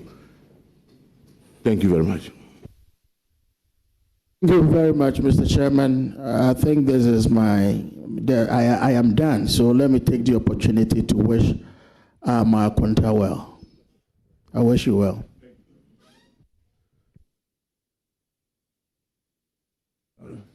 Thank you very much, Honorable. I think I'll now move to Honorable Reverend Ntimfojo. You have the floor. Thank you very much, Honorable Chair. Congratulations, Honorable Telabi, on your nomination as the Deputy Minister for the Interior. You are a fourth-term Member of Parliament, and with a previous experience as Deputy Minister for 6 years, 2 of which is in record as Deputy Minister for Defense. With this background, coming into the office as Deputy Minister for the Interior, what specific reforms would you forcefully suggest to your minister in the quest to improving the sector? Thank you very much. To be honest with you, looking at Ministry of Defense as against Ministry of Interior, you realize that though they are all supposed to provide security, their area of jurisdiction is different, and therefore whatever tactics or whatever program they deploy may vary a little. But I believe that there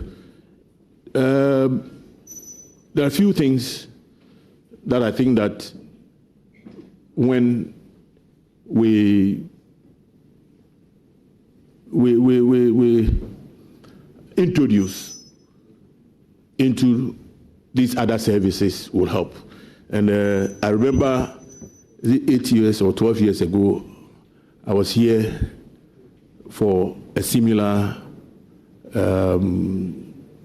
vetting. And I told the panel that I went round,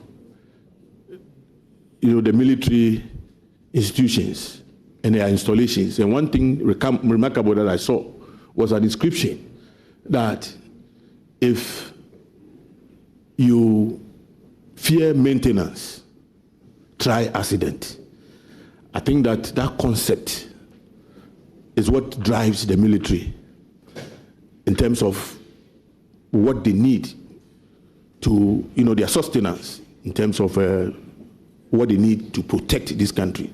They will go at all length to make sure that you provide whatever they need with some justification. And I think that that can also happen within their other services, and it will help. Thank you. Honorable Chair, to the nominee, Alteza Travel is one renowned global tourism organization. Just a second, Reverend. Is this your second question? Yes. Thank you. Including many other organizations who have done global rankings, in 2025, they ranked Ghana as the second safest place in Africa. And even globally, they ranked Ghana as safer ahead of Australia and Canada. What would you suggest, or what would you do to support your minister to ensure the enviable state of security we have attained rather improves, sustained, and that we do not get into declining state of insecurity? Well, thank you very much. I think that with that finding, what it means is that we are doing something right. But come to think about it, you realize that there's still room for some improvement. And I listened to my boss, to be, he made some, recommendations in terms of, deploying technology where it is lacking for policing and other, services under the Ministry of Interior, so they can discharge their duties creditably and then bring more,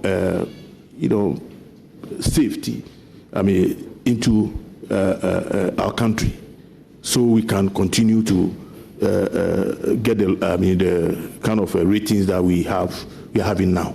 Thank you. Honorable Chair, to another substantive question. What is the status of Dr. Akufo-Dampare, the IGP of this country? Thank you, Mr. Chair. I wish I could tell you, but I'm a deputy minister to be, and I am even not yet there. I've not even had the opportunity to sit in any meeting to even, eavesdrop, sort of, but I cannot answer this for now. It is for the president to decide. Thank you. A follow-up to this. Given the sterling leadership record of the IGP within the period of his tenure and the reforms he has brought to improving the police service, would you advise that in line with maintaining the security sector governance integrity and to promote professionalism, that he is maintained to full term to continue the good work he's doing for Mother Ghana? Thank you, Mr. Chair. Mr. Chair, as I said, I wish I had that authority, but I don't have. And the appointing authority may be looking at other things other than what you think is the case. I don't know whether this is a very good platform for me to give you a particular example. Sometimes you think you are doing your best as a football player, but your coach will substitute you. What he sees outside, sitting on the bench, is different from what is happening on the field. What you see on the field. So let us leave it to the president, the appointing authority, to decide. Thank you very much. Congratulations, Honorable Deputy Minister Nominee. I wish you Godspeed. Thank you very much. Thank you very much, Honorable. I will come to my right and take two on if there is a subject matter or any other, but I'll start with a subject matter if there is one. Otherwise, I think Can start with yes. Yeah, okay, so let's start with Honorable. Yeah. Thank you, Mr. Chair. Congratulations. Thank you. Yes, 2 weeks ago, I had a fire outbreak in my constituency, and to get the NADMO to come to our aid was very difficult. In fact, I was directed to the National NADMO headquarters, and they kept tossing me. At the end, I had to, make ways and means to get relief items to the people.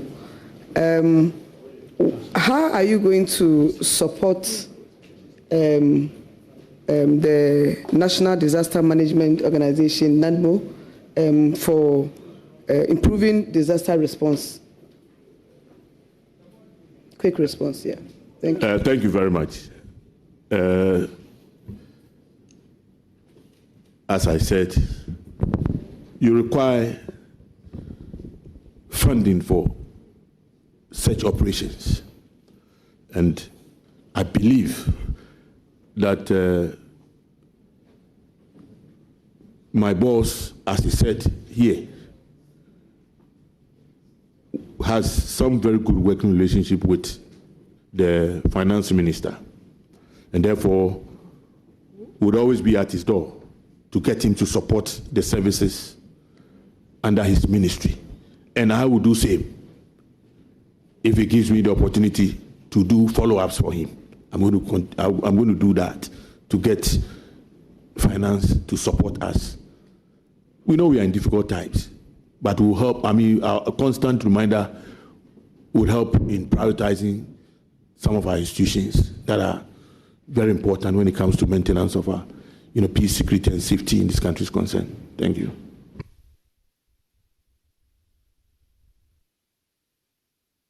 Are you done, Honorable? Last one. Prisons. It's a very big issue. I visited a friend recently, and I think overcrowding is a problem. What are you bringing on board to solve this issue? Thank you very much. Once again, I will make reference to what my boss said, my boss to be said over here. But then I'm living with one in my constituency. The last time I visited Akuse prisons, I felt very sorry. My friends that I went with, some of them were in tears, because it's a place that any of us can be at any time. And therefore we need to be reminded that they are there, and they also need to, live like us. After all, the essence of keeping them there is to reform them. But if you are reforming somebody and you don't take good care of the person, they come out with various diseases here and there, skin rashes, whatever. They don't even, when they come out, that is one of the reasons why people will not want to associate with them. So there's this idea of partnering with the private sector to build prisons so that we can rent, like it's happening in the US and other places. We would have to look at that. The other thing too is that some of the prisons in what would be described as prime areas now can be relocated. We get the private sector in exchange for better, bigger places outside where you can get cheaper land. Because I don't think that it is, at all costs, the prisons must be where they are now. No, they can be relocated so that we can make use of that. But I think that one will also require serious, discussions, and we'll look at the cost benefits, how it's going to benefit them before we go into it. Thank you very much. Sure. Thank you. Your last question. Yes, please. Recently, we heard the president of Burkina Faso came out with the way to use the prisons in farming. Will you want to adopt such how should I even say? Yes, labor, so that we could have them, because I was thinking that the food shortage in our secondary schools, if you can have in the future some farms that we can use them as labor to produce to help our secondary school children. Do you have any plans of that? Thank you. Thank you, Mr. Chair. I think that this is in line with the previous question about whether I will support the prisons going to commercial farming. I think that when you do that, whatever they have can also be given to the secondary schools.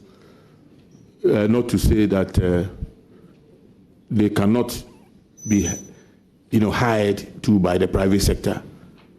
That can also be done. Yes, thank you. Thank you very much. I want to move on to the next subject matter again on the right. Thank you. Honorable, you have the floor. Thank you so much for the opportunity, Chair. Congratulations, Honorable Telabi. Thank you. For your nomination. I've worked closely with you in the committee, and I know your capacity. I know what you are capable of bringing on board. I wish you well in your new ministry. And I just have one question for you. There's a worrying trend that I have observed among security apparatus. The national security on one hand, army, then police. Sometimes it's so embarrassing that you find these security apparatus fighting at the glimpse of the public, those who are supposed to provide security. So embarrassing. So what steps will you take if you find yourself approved to support your boss to be able to... Honorable, please step away from the mic to stop the echo. Yeah. All right. So what steps will you take to support your substantive minister to bring a lasting solution to this menace that I have just narrated? Thank you. Thank you very much. I think that, it's the security services are human institutions, and sometimes they can go overboard. But then, I believe that there must be that level of respect for each other, and it will come by constant interaction. I don't know whether we still have the CISA sports that we used to have in the years back, where there's security services, engage themselves in various sports activities. I don't know whether it is still. Sometimes that can also bring some misunderstanding, which can lead to fight. But sports brings unity, and when we do that, coupled with serious collaboration, they will see themselves as colleagues with the same, objective of securing this country of ours. Thank you. All right. So thank you. I'm done. Congratulations. I wish you all the best. Thank you very much. I think I will again return back to the left, and I will call on Honorable Damwa. Take the floor. Thank you. Honorable, once again, I want to add my voice to congratulate you on your appointment. Thank you. I also want to assure you that you're also my in-law. My sister that I followed 3 was married to a Krobo man from Somenya. So I've actually do and in my soul. You are thank you very much. So you are also my contact. Thank you. Honorable, I'm also happy that you worked as a Deputy Minister for Defense, and therefore now going to the Interior Ministry, you are going to try as much as possible to bring about cohesion between the Ministry of Defense and Ministry of Interior, especially between the military and the police in internal security operations. With all due respect, how would you advise your minister or help your minister to define clearly the military supporting the police in internal security operations so that we won't have frictions and overlaps and the challenges that we normally encounter when we work together, meaning the police and the military work together? Thank you very much. I think that what we can do, as I said, is some form of collaboration. And each person, especially the military, must understand that when it comes to internal issues, they must be invited to be part of whatever operations that the police is undertaking. If that is understood, we will not have any issues when it comes to, the extent to which they can take part in internal security issues. I think that's very clear. Thank you. Mr. Chairman, a follow-up question on that. I believe the standard operating procedures are clear, that the police are in charge of internal security and that the military will only come in support of civil authority and order. But we have that challenge.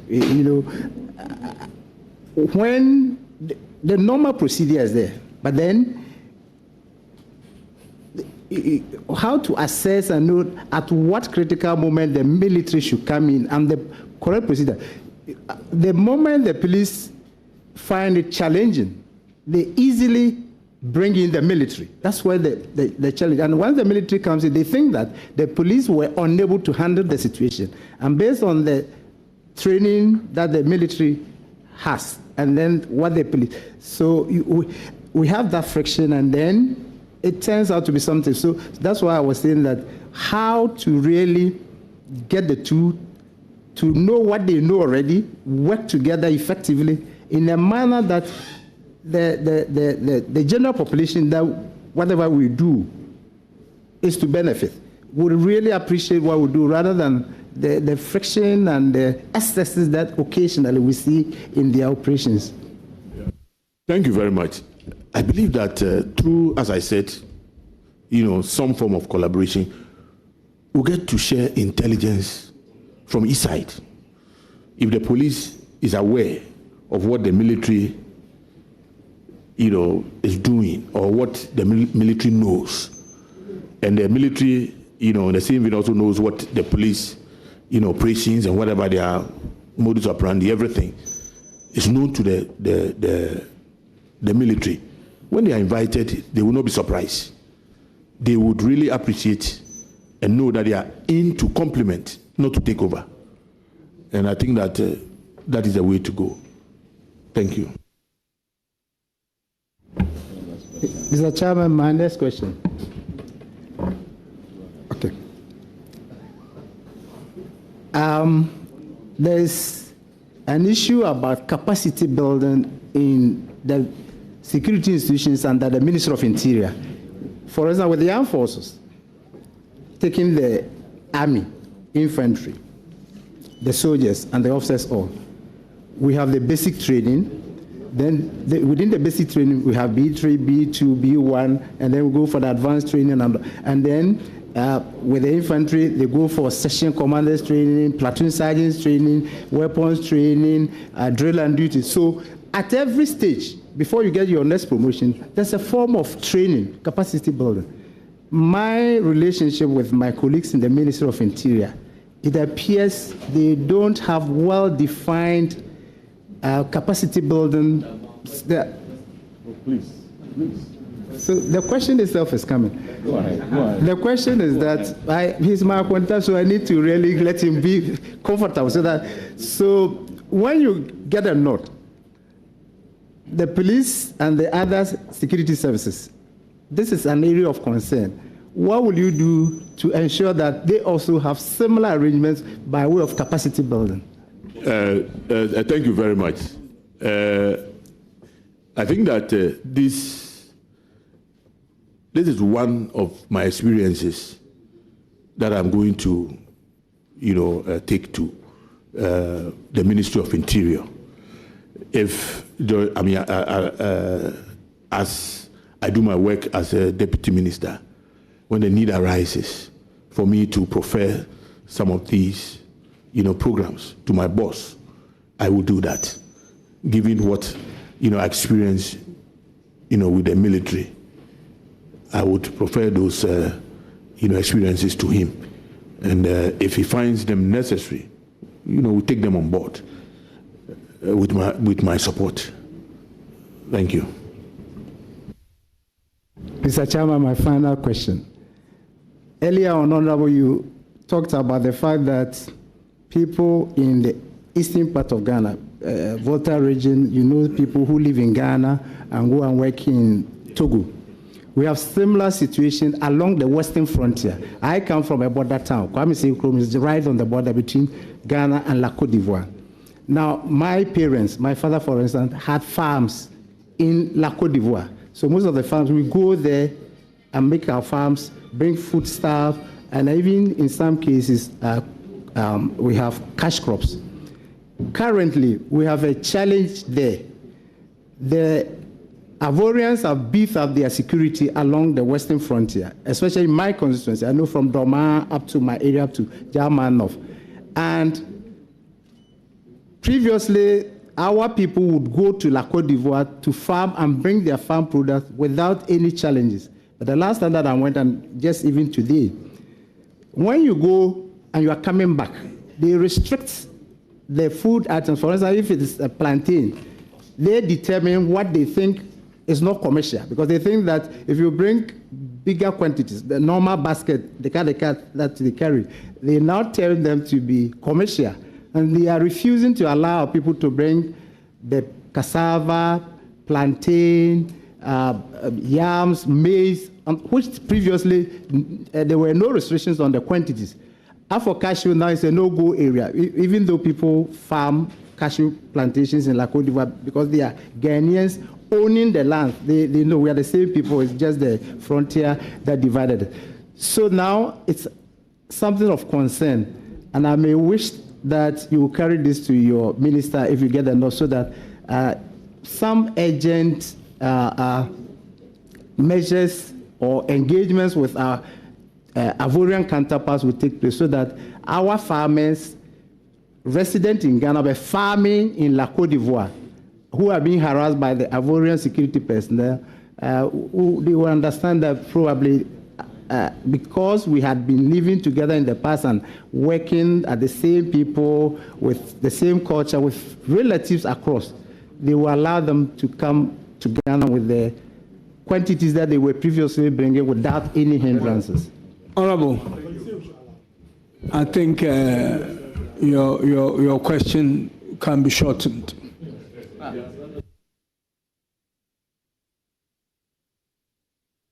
Thank you. I will do so. Thank you.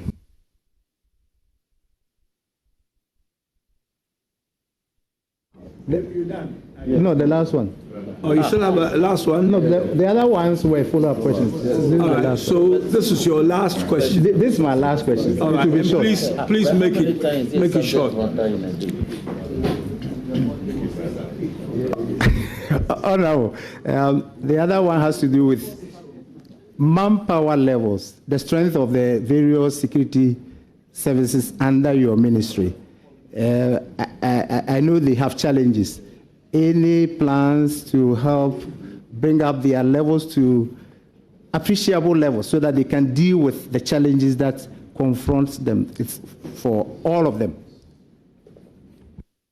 Thank you very much. I think that we all know, Mr. Chairman, that as a policy of government, all government across, you require some clearance before you employ.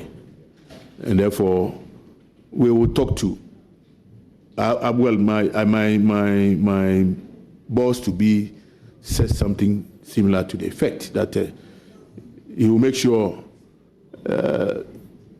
he gets the Minister of Finance to understand the situation we find ourselves, especially that we want to expand and increase productivity. I don't want to go into 24-hour economy, but would require security, and therefore people would have to feel safe in the night, and we need to increase, manpower insofar as our security is concerned. So we'd have to bring all that, on board, let all of us understand, and I believe that I will support my boss to make serious input into, going forward, budgetary allocations and whatever, so that we can get money to pay them. Thank you. Mr. Chairman, I want to congratulate my acquaintance in advance. I'm sure he will do very well in his next appointment. Congratulations once more. Thank you very much. Thank you very much. Yes, Honorable Omar, it's your turn. And please, let's make our questions straight to the point and leave the preambles, please. Thank you. Thank you, Chairman. I'm grateful. Honorable Father. Mr. Nominee and my good friend, congratulations. Thank you. I have a question regarding the proliferation of small arms. And my question is regarding whether you will have the minister to change the regime, the licensing regime of the small arms. Believe me, whatever we do, we say that if you don't have a license, you can't carry a gun, but the guns we have in the system is amazing. I've just returned from my constituency where some conflict broke out. And I would like you to help your minister, support him, to come out with, change the laws about licensing, either to upgrade it, but not to just say that you won't give out licenses. And also try to decentralize the licensing so that people within far places like Zabzugu district will not need to travel to Tamale, which is the regional capital, to get licenses or pay for their annual subscription. Thank you. Thank you very much. Rightly so, I am going to support my boss in whichever way to help in taking care of these small arms that we have in the system. Thank you very much. We'll have another one. Okay, please go ahead. Thank you. The second question is about barriers by immigration, by customs, and by police. When you start the journey from Talitali to Tamale, or you are traveling on Quarley Road, you have immigration officers stopping every vehicle or motorbikes, and sometimes the salami. I don't want to tell you the details. I want you to assist your minister to at least tell immigration and other officers what their purpose is.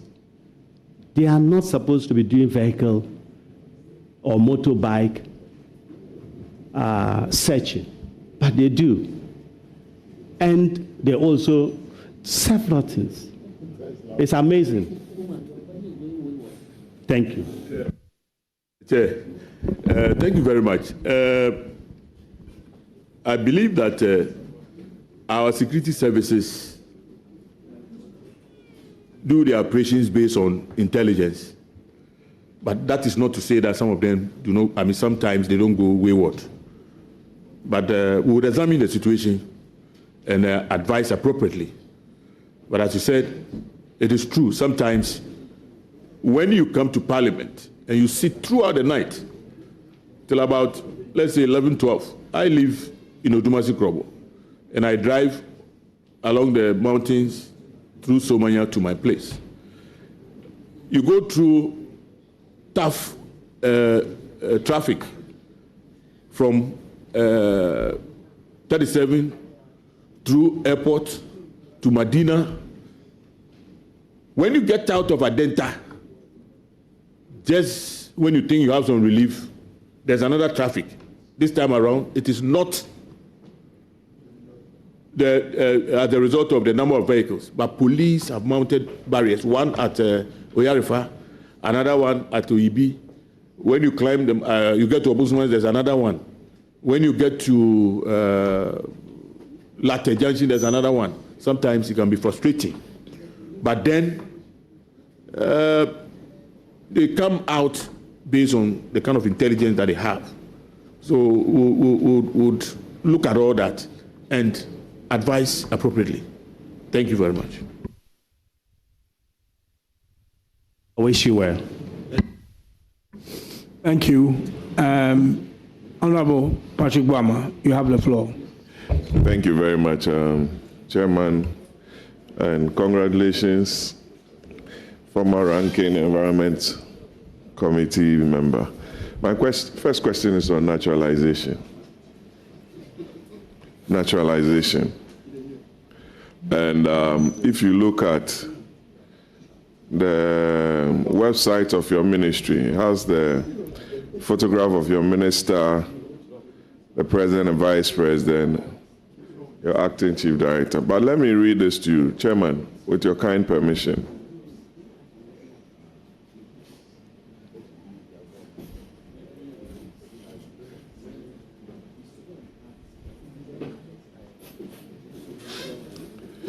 Subject to subsection 2 of 14 of the Citizenship Act of Ghana 2000, a person qualifies for naturalization if, it's very important, I want Roxanne to listen, he has resided in Ghana throughout the period of 12 months immediately preceding the date of the application. B, during the 7 years immediately preceding the period of 12 months, he has resided in Ghana for periods amounting in the aggregate to not less than 5 years. He is of good character as attested in writing by 2 Ghanaians, being notary public lawyers or senior public servant. He has not been sentenced to any period of imprisonment in Ghana. He is able to speak and understand an indigenous Ghanaian language. Roxanne. He is a person who has made or who is capable of making a substantial contribution to the progress or advancement in any area of national activity. He is a person who has been assimilated into the Ghanaian way of life or who can easily be so assimilated. He intends to reside permanently in Ghana in the event of a certificate being granted him. He possessed a valid resident permit on the date of his application. Time frame for the application, 6 months. Fees and charges, Form 5, 7,758 Ghana cedis. A lot of applications will be coming to you. Without scrutiny, a lot of people will get naturalized as Ghanaians. And sometimes we overlook some of these qualifications because of the IGF involved. Very important. By so doing, you would have opened the country up for insecurity. what will you be doing to assist your minister to ensure that any applicant who brings any application for naturalization satisfies these requirements to ensure that the sanctity or the security of this country is protected? Thank you. Thank you, Mr. Chairman. I think that if my minister decides to get me involved, you have just given us a checklist. I can assure you that I am going to be very meticulous when it comes to looking at such requirements, and where I need to seek legal advice, I will, to support, in taking very good decisions about who becomes a citizen of this country. Thank you. Thank you. It's a very important area because lawyers like Dafia Mekwe and Co will be bringing attestations, and you have to be very careful. My second question is on the health facilities of the institutions under the Ministry of Interior. I think I only know of the police hospital. I don't know of any hospital owned by the prisons, the immigration. I stand to be corrected. I think with their numbers, we need serious health facilities to support the activities because of the operations they undertake. What are some of the strategies you'll be proffering to your boss so that if in the event that this house approves of you, Thank you very much. I think that it came up, this issue, Mr. Chairman, thank you, Mr. Chairman. This issue came up, during my boss's interview, and he made it clear that apart from police hospital, prisons and fire do not have health facilities. And I believe that I will keep him on his toes, remind him as and when the opportunity comes. We'll make sure that whoever is supposed to provide us with the funds to get those things, health facilities established, will do so. Because of the lack of health facilities in these prisons, they have to resort to taking prisoners to some hospitals, and sometimes they are unable to even pay the bills. Aside that, here they don't even have vehicles to carry the prisoners to these hospitals. So the prison officers themselves would have to hire taxis and things like that. In fact, there's a lot that we have to do for the prison service, and I think that putting our shoulders to the wheel and with the support in terms of our employer, who's the president, we'll be able to improve the lot of the prison service and the other services. Thank you. Chairman, my last question is on private security companies, their licensing, their registration, licensing, and also the licensing of bullion vans, weapons and bullets, gunpowder, and what have you, are some of the things that I believe, with your experience, having been at the Ministry of Defense before, you have to support your minister in ensuring that some of these licenses are given to responsible people to operate. And you being a chemist or something like that, biochemist, I know, a former parliamentary candidate for OFORI-ATTA in Kumasi. We know you. You don't have state-of-the-art forensic laboratories for these institutions, and I think with your background, you need to encourage that. Thank you. Thank you very much. I'm going to do my best to get some of these things to support my boss in the ministry. In fact, he was the MPP chairman when I was the candidate. We belong to the same club, and then we came here. We found ourselves on the same committee. So that is the chemistry. Thank you. And you did a lot together on that committee. Very well. To help Mother Ghana. Very well. Thank you. I wish you the very best. Thank you very much. Honorable Shaibu, it's your turn to take the floor. Chairman, let me thank you so much for the opportunity. Sir, congratulations. Thank you very much. I know you've answered questions in many areas, including accommodation, but I want you to just take you back to that, because that's very critical for the police service. I note that the numbers have increased. If you go to most of the district capitals, you will find so many police personnel.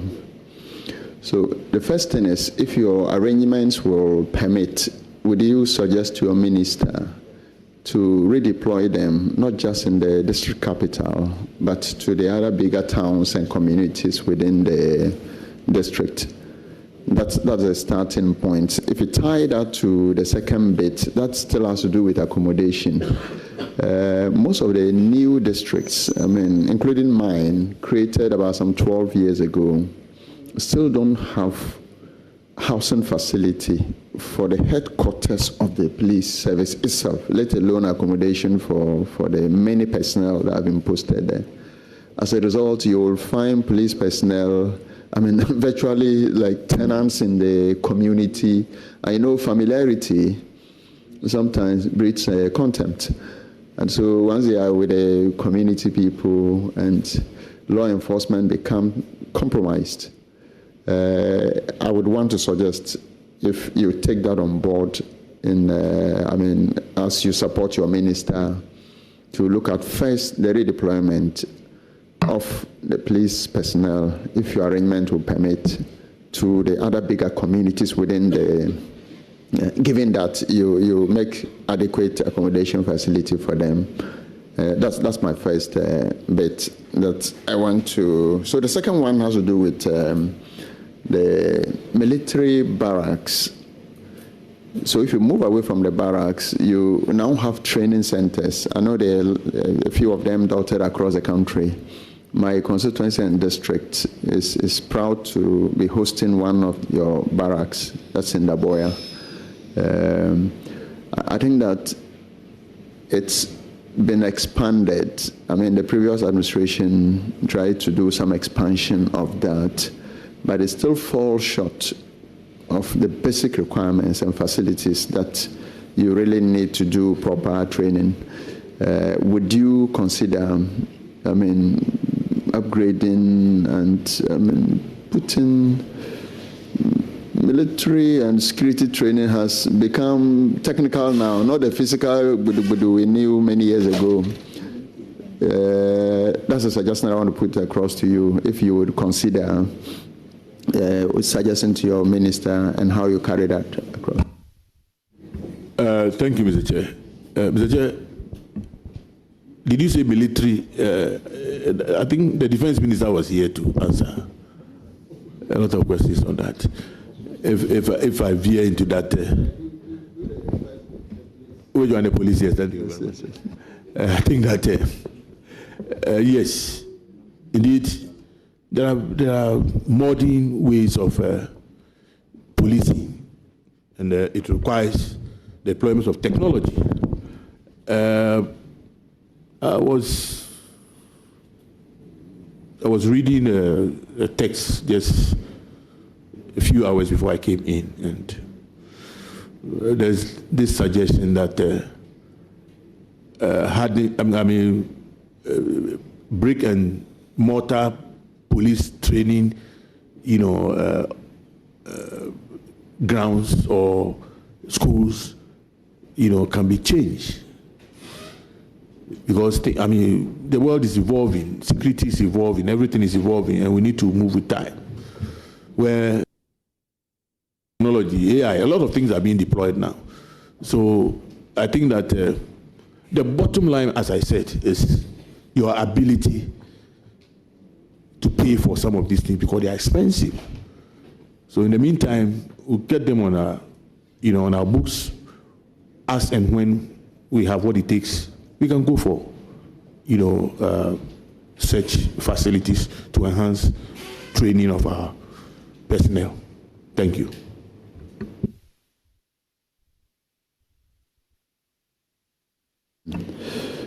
On that note, I wouldn't ask questions about your capability. I know you've done it before, and I wish you all the best in your next journey. Thank you very much.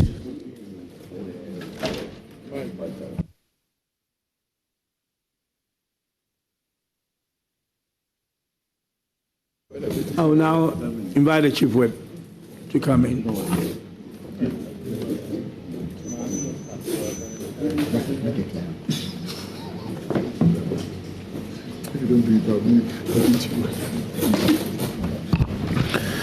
Chairman, thank you very much.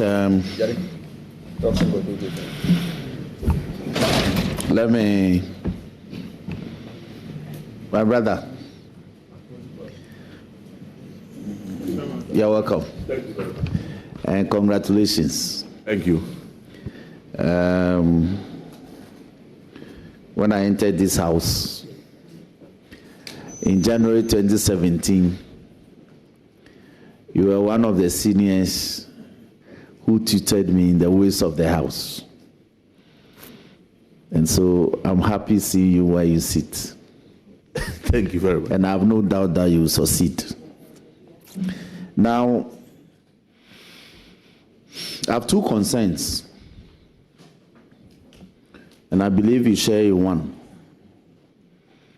Between Ashaman Runabout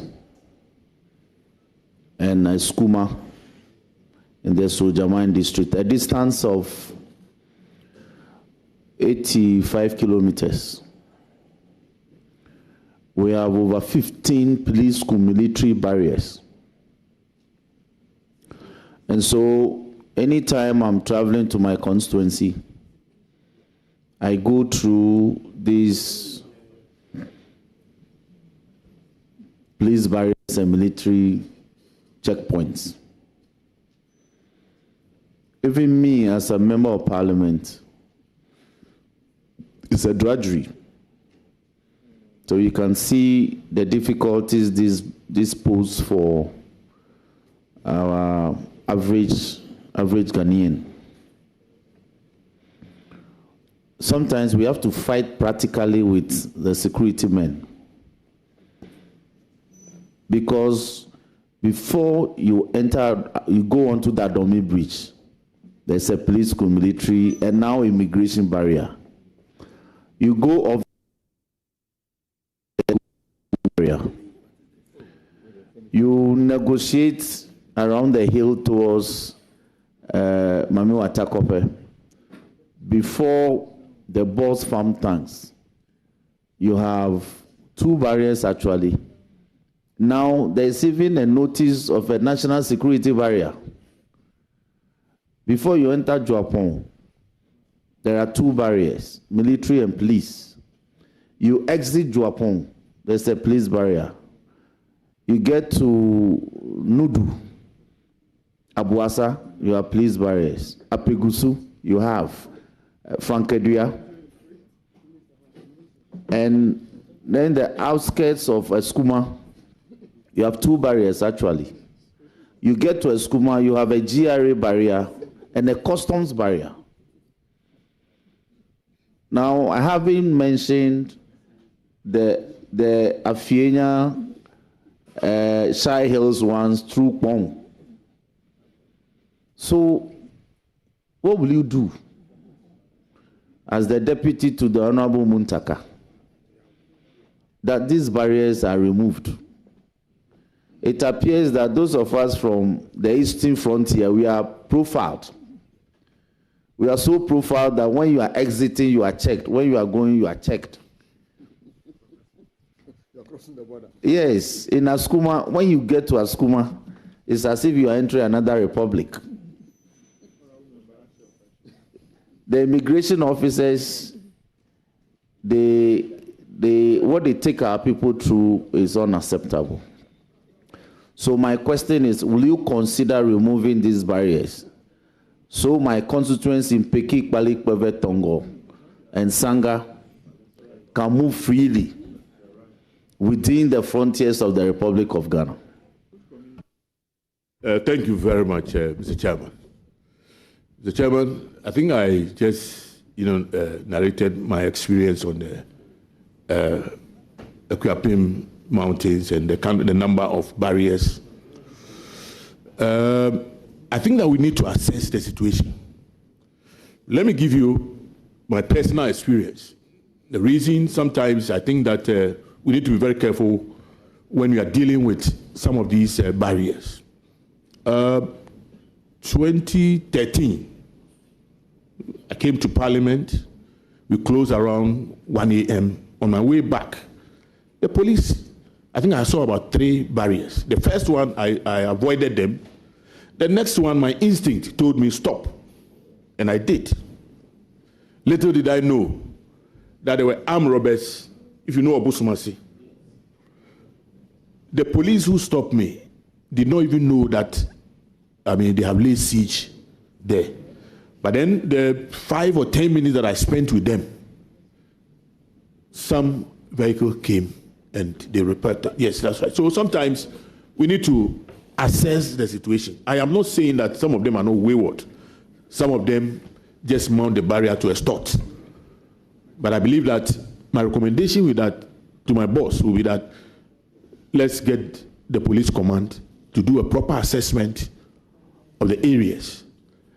And where we think that they have to remove the barrier, we have to. Because if we go out there to just remove the barriers, it will also serve as another problem for us, because people will feed on it. The criminals are always around. And I believe that their presence sometimes also wards off. In spite of, apart from what they do to, road users, their presence gives us some confidence as we drive in the night, especially those of us who drive in the night. So I think we need to really do proper assessment before we get them out of the road. Thank you. Thank you very much. Now, my final concern. My constituency, South Dine, we've produced a lot of national figures in the security services. I can give a tall list of them. But training institutions for these security services are being built in a lot of places. Will you consider building one in my constituency in South Dine? Thank you, Chair. We had the first Ghanaian police, yes, from my constituency. So if we have to start, we have to start from Odumasi Krobo. If that's the consideration, that is on a lighter side. But I think that we need to look at we need to look at your requests case by case, and depending on the availability of funds to build. And I just said something to the effect that because of technology, you may not need to establish a brick and tile, before you can train the police in an area or the security in an area. So that will also be considered. Thank you very much. Thank you very much. Once more, congratulations. Thank you, my brother. But Chairman, let me use the opportunity to clarify this matter. That my brother, Mahama Shaibu, his heart created a lot of problems. It was not intentional. Yes. Chairman, so they should take note. Thank you very much. Yeah.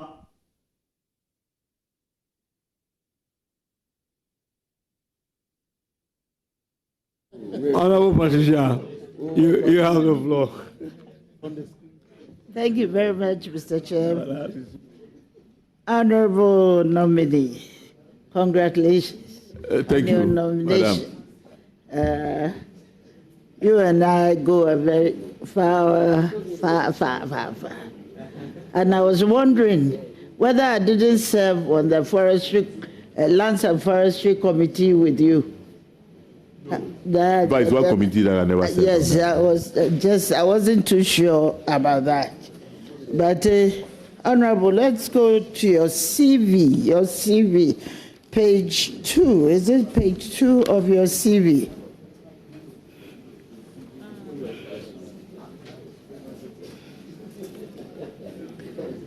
Honorable, I observed that within a period of about 5 years, you held about 4 different portfolios. What was the cause for that?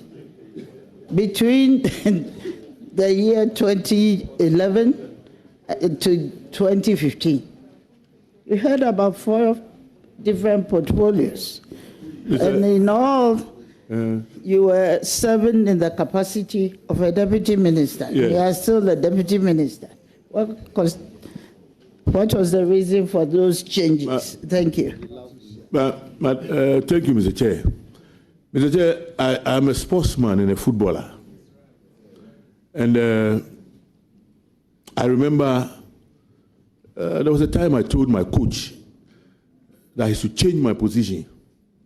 Then he told me, you know why I always keep you as the number 3? When you are there, I am confident that the 9 will always score. The number 9 will always score. I am sure when I'm there, the minister will perform. Thank you very much. Thank you, Honorable. Another observation on your CV, that's page number 3. Your service to your community. I don't know whether it's a continuous service or you served at a period. In fact, I need to update that CV. Should I seek the leave of the chair to include the period? Yes. For record purposes. But I can't get it. Thank you. Yeah. Just do that. And I think on this page 4 too, the same thing on item, I don't know, Vice Chairman, NDC, OFORI-ATTA. Are you still the Vice Chairman? You were. Yes. I was. So it's important that you serve us with it. Okay. So, Mr. Chair, you are seeking your leave? Yeah, leave them. Okay, thank you. Honorable Taylor, I don't have any doubt at all that you can perform creditably. Thank you very much. Thank you. At the assigned position that you've been given. But everybody, I make everybody aware that there is an affirmative action bill, act that is in place now. And it's not just going to be placed on the table, and we need action on that. And no recruitment into the police service, fire service, and all that. You've done very well in recruiting so many women, but you have still not achieved the required percentage of 30%. So how are you going to assist your minister to ensure that, because this one is a compelling one, it's not something that you can postpone to another day? So may I know? Yeah, thank you very much. I think the military, some few years ago, undertook a program to encourage the youth to demystify what they do at their various camps. And per the assessment after, having open days and whatever, a lot of women got interested in becoming Navy, military, police, whatever. I think that I would, advise same for the Ghana police, the other security services, to have an open day, a day to interact with, especially the communities where they have their training institutions. Interact with the communities, get them encouraged, and let them understand that whoever is in uniform is a civilian, and they can be, like them. I think this is a way, to get our women, to get interest in some of these services. Because at the end of the day, it's a choice that you have to make. And sometimes what they hear and what they see from afar influences their decision. But when they get close, they realize that after all, it's an area that I can also, be part, so they can get involved. So, Mr. Chair, I think that this is my suggestion. Thank you very much. Thank you, Honorable Nominee. I don't think I totally agree with you. I partially agree with you that we need to create the awareness, we need to educate. But there's a bit of the sector also making the effort to ensure that you attain the figure 30% as an initial need. So it is you as a deputy minister and your minister who are responsible to ensure that. But, there are so many people who apply for these positions, especially with the recruits and all that, but yet only few take it. That's exactly what I demand of you, please. Thank you, Mr. Chair. Mr. Chair, when it comes to recruitment, beyond showing interest, you must qualify. Not in terms of academics, but then physically, you must qualify. Yes, you go to a lot, because sometimes a lot of people are, brought on board, but along the line, they fail basic medical tests, not the making of, which is not the making of the recruiting authority. So, yes, we want to encourage them. We must also make sure they take good care of themselves, so that during the process, they are not found wanting in terms of their health, so that they can easily be taken on board. Thank you. Are you not just stereotyping and showing traces of biases in this respect? Thank you. No. It's the case. It is the reality. It is a reality. Yeah, yes. In fact, I was part of, the committee that shepherded this bill, and the role I played. And I would not, let it, just lie on any. We'll make sure we bring it on board. And as I said, much as we would want to meet the levels that we set for ourselves, whoever is recruited must also be able to stand the test of time. Otherwise, you go and, the consequences are dire. If you have a certain medical condition and they put you to go and swim, and you go and don't come back, that's another thing. So that's the reason why they are very careful when it comes to the medicals. Thank you very much. Honorable Adi, follow up. All right, thank you. You are welcome. Thank you very much. I just want to make a follow-up on my sister's question on the 30%. We are all fully aware that you are the minister, and it's a policy, and we have the law now backing it. It's not an issue of medical or non-medical, because we have the women there, we have the girls there. How do you get the men being able to get the percentages that you want, but you cannot get the women? So I want to ask, will you continue hammering and reminding the minister that you have a responsibility at hand, and that the law says that you must get 30%, and that we need that 30%? Thank you. Mr. Chair, yes, I will. You may continue. Thank you very much. Honorable nominee, in my constituency, the police in the district and in the division have been complaining of lack of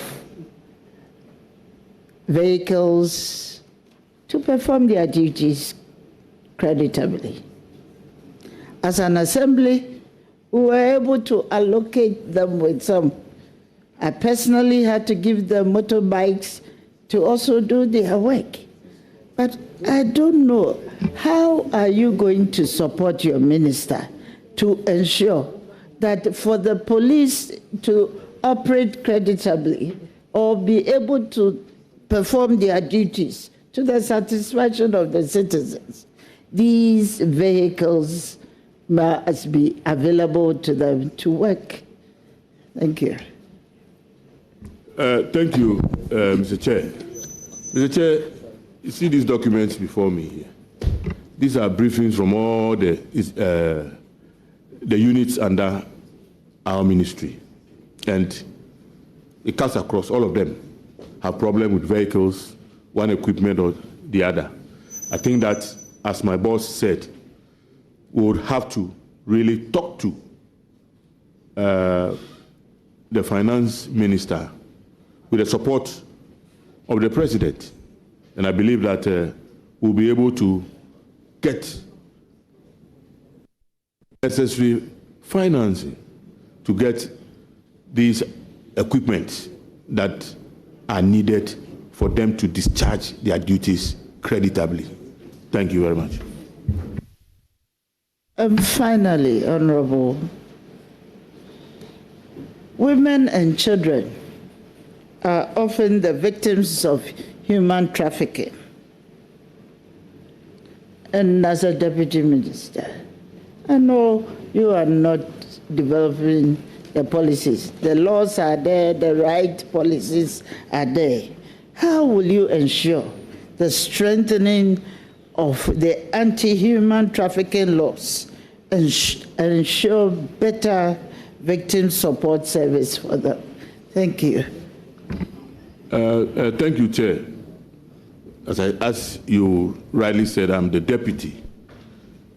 If I'm given the opportunity to manage that, I'll make sure that I sit with the various institutions that are involved and make sure that we work towards achieving a reduction, if not eliminating, child trafficking in this country of us. Thank you very much.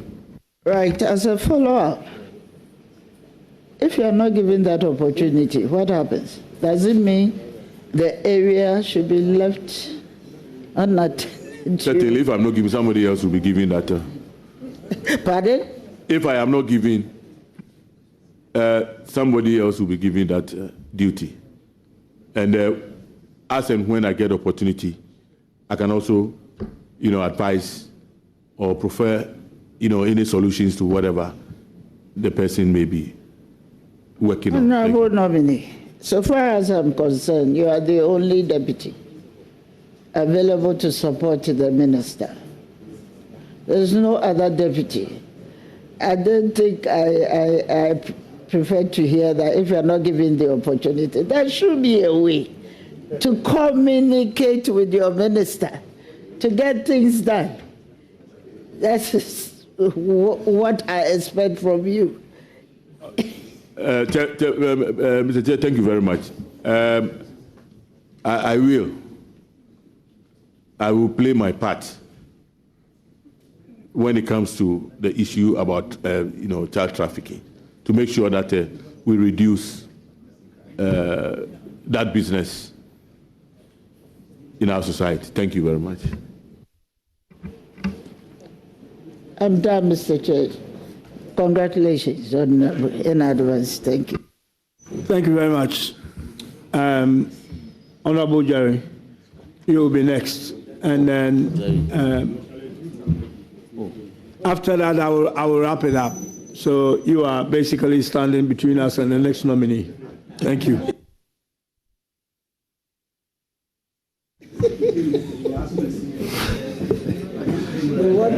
You,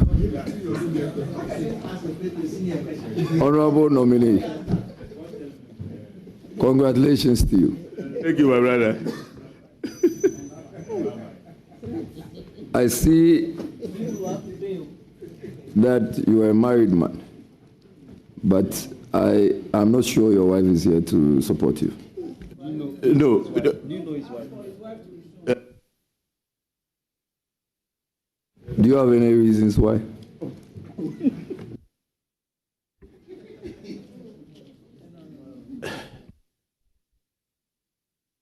Honorable nominee, are you stingy? What do you understand by being stingy? As in somebody... Honorable, well. Out of order. Can you please withdraw that word? It's unparliamentary. Very well. Very well. Most guided, Mr. Chair.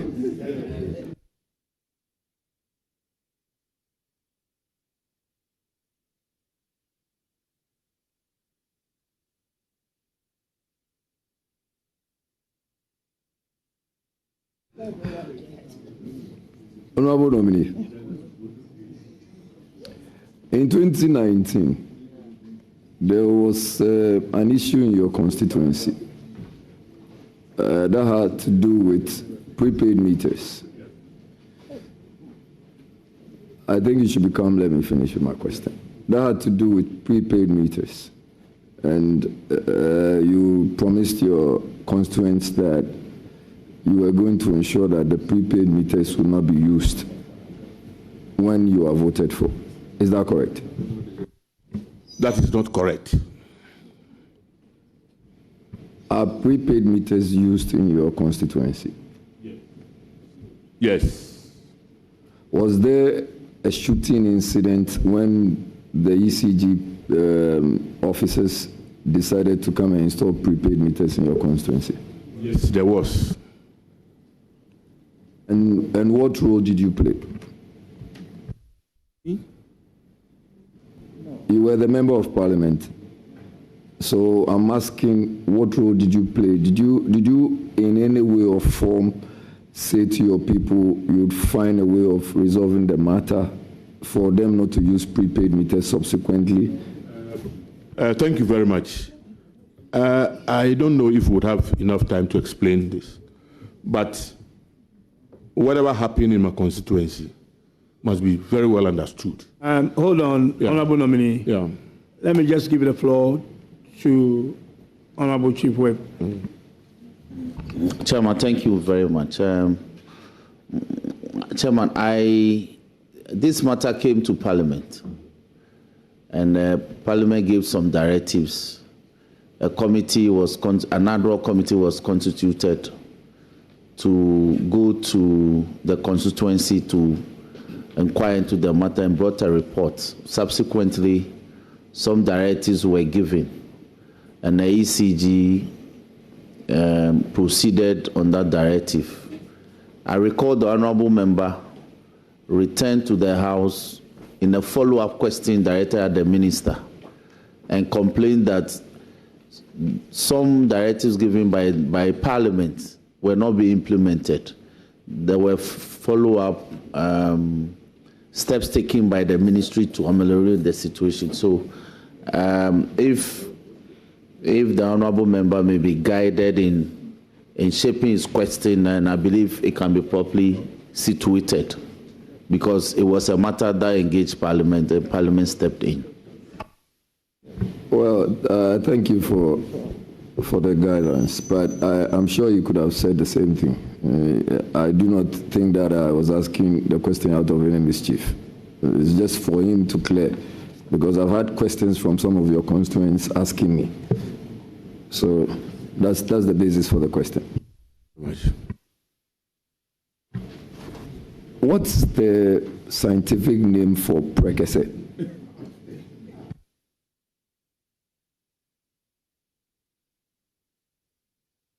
Thank you. Tetraptera tetrapura.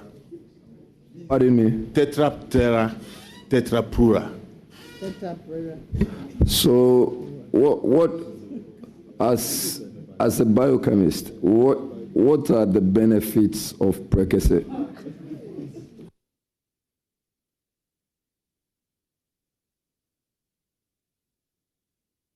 Thank you very much. I'm sure,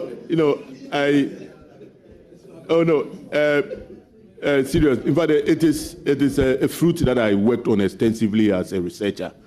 It has a lot of active principles, medicinal, that, depending on your situation, can be good for your health, for hypertension, for other, ailments. The others, including Honorable Nominee. Hello. That's not what you are being vetted on today. So if you can just make it short so we can make progress.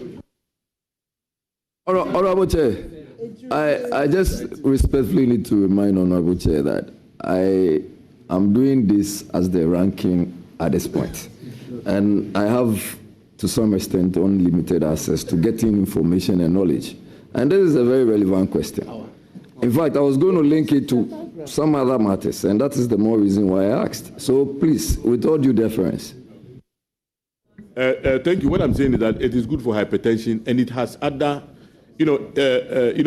food is attractive sometimes based on color and the flavor. So prekese also gives flavor to food. Is it so?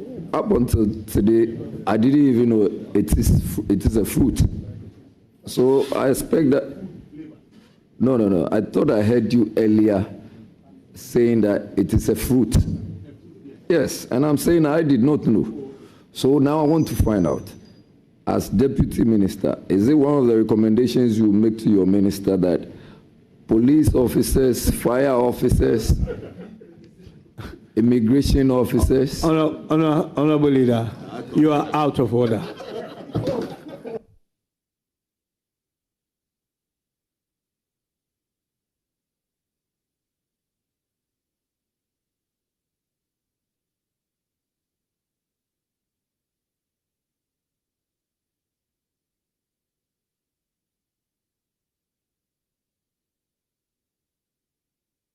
I do not respectfully know why you are doing this, because this is coming from a very good side. That if it is something that it's a food that has medicinal value, is it something you would want to propose to the security services to adopt? Because he's a Deputy Minister of Interior. And so, first of all, my interest would be to your office. Would you want to propose that to your minister, that it is okay for security officers or security agencies to? It's yes or no, really? Thank you very much. Certainly, the security services have physicians, medical officers, and whatever that advise them. So depending on the advice, you may, take some of these things as food supplements. Yeah. Thank you very much. I'm happy you emphasized on that. At least Chairman heard that it can be used as food supplements. And have you heard of Abofraboni?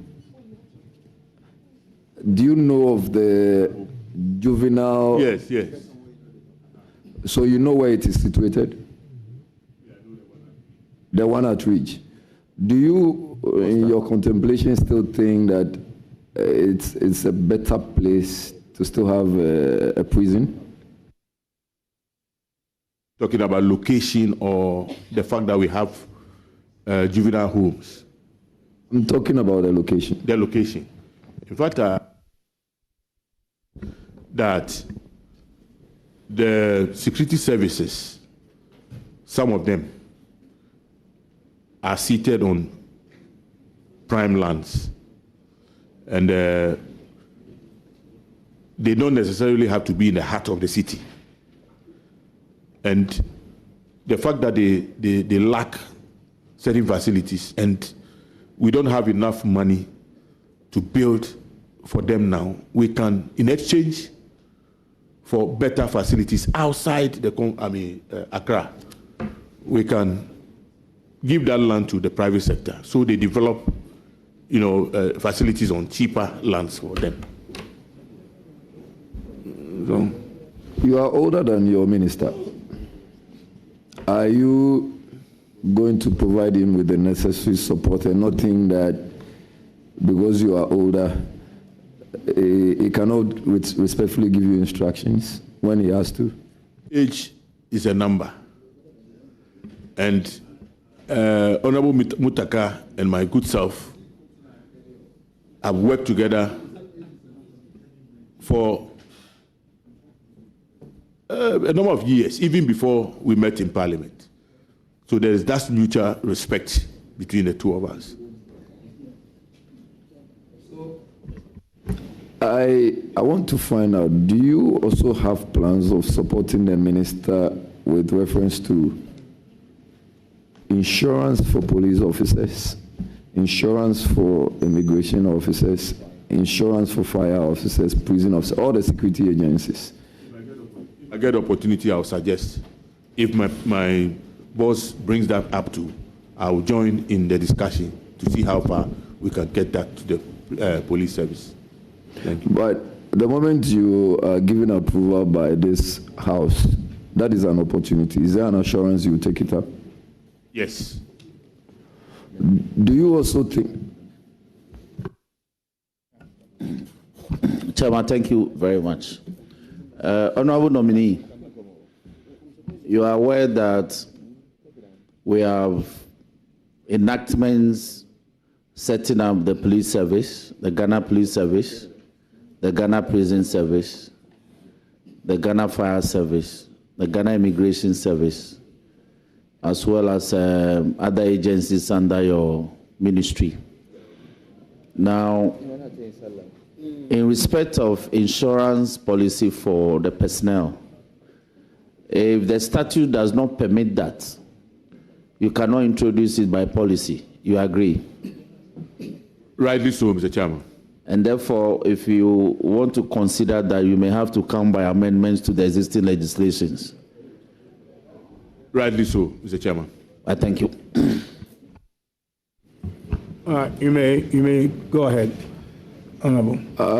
Do you know or not whether security officers or those under the Ministry of Interior have anything with reference to risk allowances?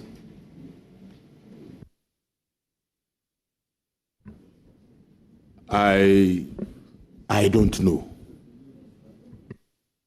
Would you want to find out, and if it is not there, that would be one of the suggestions you make to the Honorable Minister?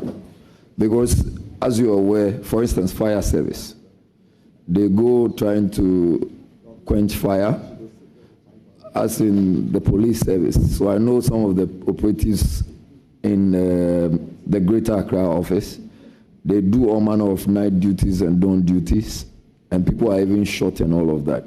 So if they do not have any risk allowance, how are they protected? What is the excitement in even going out to go and do their jobs? So is that something you would want to consider and share with the Honorable Minister? Certainly, I will.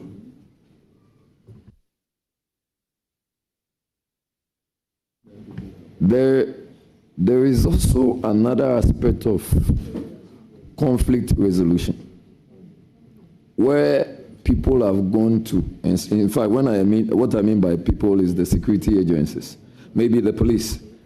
They've been sent to say Boku to help resolve a conflict, but some of the reports we had are indicative of some allegations, including women being harassed, including shops being closed and asking the women to bring food. How are you going to advise your Honorable Minister to deal with some of these issues?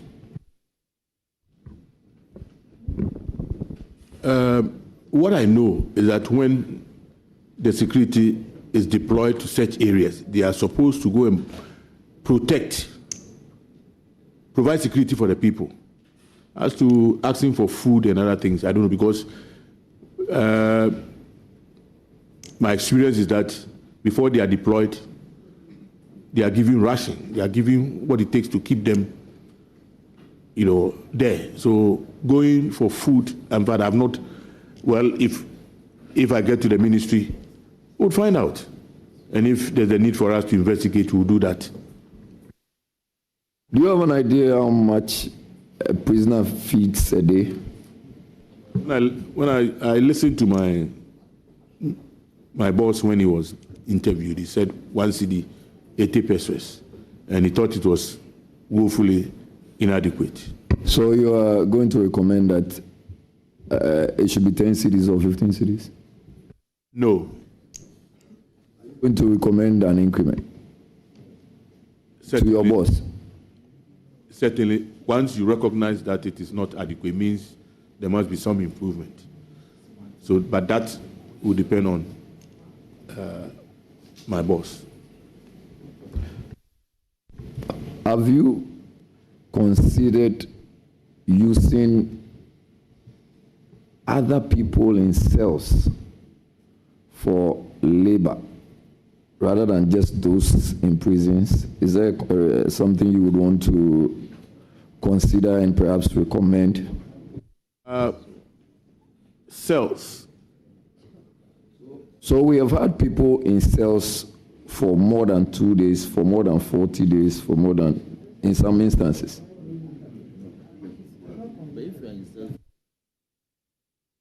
I think that, I don't know whether you are referring to remand prisons or, because the remand prisoners have not been convicted. You are not even sure of their status when it comes to, the prisons. But where they are convicted and they are sentenced, yes. If they are, yes, they can be deployed to do other things. Honorable Chief. Let me come in. Mr. Nominee, you are aware that merely being in cells does not make you a prisoner. You are aware. Because we have all been in cells before, even as MPs. Which, sir? When we were resisting the system. We were at Kantabak. Okay. Yes, it's a cell. It's a form of a cell. Your movement has been limited. Now, so you are not a prisoner. Now, even where you are a prisoner, you can only be deployed to undertake certain works on behalf of the states under certain conditions. You are aware? Yes. Yes. So if you are going to roll out a policy a wholesome policy to cover all prisoners to be deployed into some form of work on behalf of the state. It means you must come back to Parliament with an amendment to the law establishing the Ghana Prison Service. I thank you, Mr. Chairman. I don't think that the idea is to just go into wholesale deployment of prisons officers, no, prisoners. As we speak, the prison service is building work camps, and these are the camps are going to be inhabited by the prisoners, and the activities they're purely agriculture. They give them land as prisoners. They work on the land. They produce, and as I indicated earlier, when they produce in excess, they will sell. To people outside the prison confines. They feed themselves with some. So I don't think that we are going to just go out there and get all prisoners, irrespective of whatever crime you are, be convicted of. No. They have a way of assessing them and deploy them. Okay, relatedly, there's a new program reported in Burkina Faso where prisoners are deployed on state farms, and when they perform creditably, their prison terms are reviewed downwards. Would you consider introducing such a policy? That wouldn't be a bad, policy. I thank you. I thank you. Yeah, please continue. Honorable Nominee, are you aware of the terminology ghettos?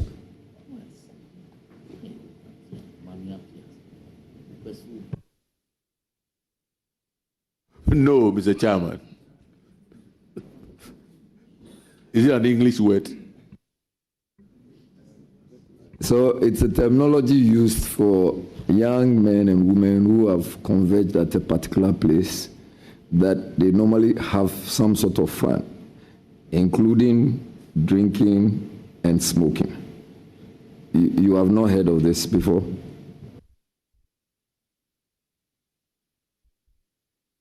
Okay. Yes, I'm aware of young men living in cells and having fun, as you said. So are you aware this is becoming pronounced? I'm yet to look at the extent, but I know they exist. But I believe that there's some data can be built on that. Thank you. So these are young men who sometimes have no work to do, and the perception or the allegation is that they normally get involved in all manner of crimes. And this is when they are done engaging in a particular crime, that is more of a hideout. And I just want to find out from you, as the Deputy Minister of Interior, if at all you may have plans of getting most of these people transitioned into real employment and something better than where they find themselves. Thank you, Mr. Chair. I think you've answered the question. You said they are jobless. Once we get them the opportunity to grab some jobs, I'm sure some of them will abandon, those places and get themselves, thank you. Honorable Nominee, in the context of national security, how do you hope to address concerns about political influence over key security positions? Can you clarify which of the positions? Because when you take the Constitution, if it is appointment, the police, we have those that are appointed by the president, those that are appointed by the police council, and then the management itself. So whichever So in recent times, I saw a correspondence or a publication appointing one Mr. Jakpa as a national director of operations, national security. So it's at the back of this, I'm asking this particular question. So what is your question? So let me ask the question again.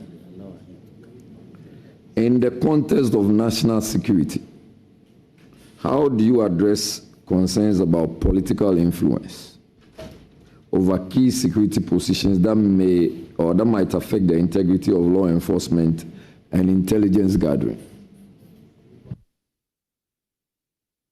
Chairman, if I understand his question,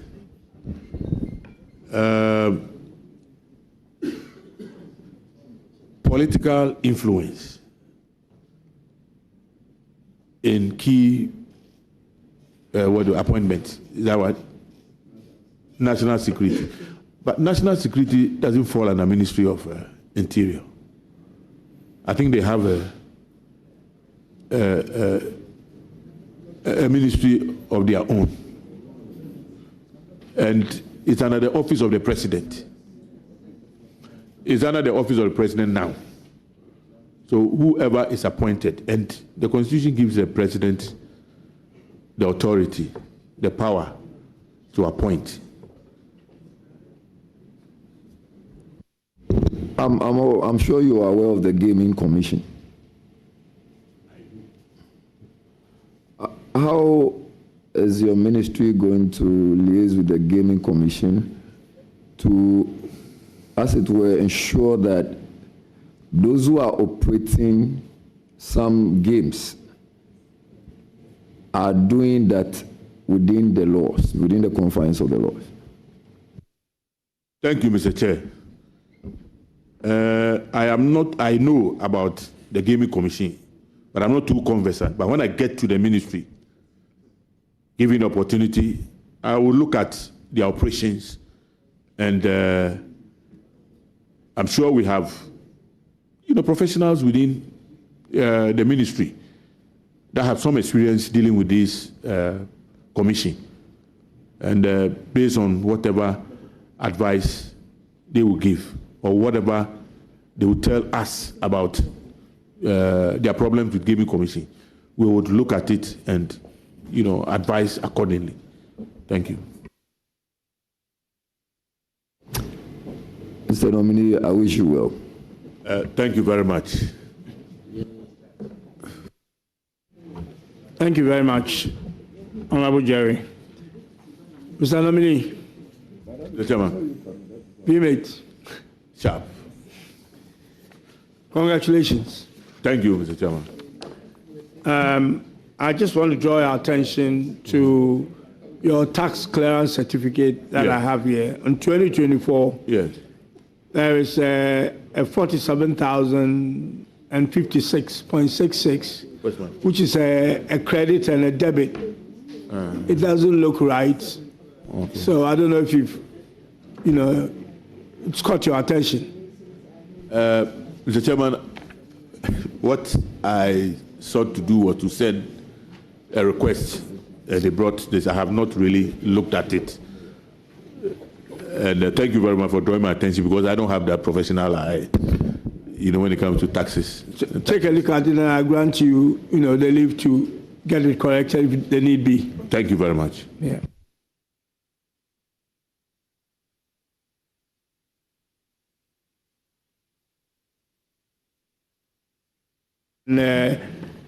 Now I want to go to the loved ones who came to support you, and and just acknowledge them. John Mate, who's a lower Menya constituency chairman. Nene Agbe Na the fourth. Okay. Nene. All right. Nene Agbe Na the fourth. JBM divisional chief. I hope I got that one right. Okay. So Nene, Lano, Dom Memilisi Asafwachi, and Ochiami Sika, Saki the third, linguist to the Parliamentary, and then Manya,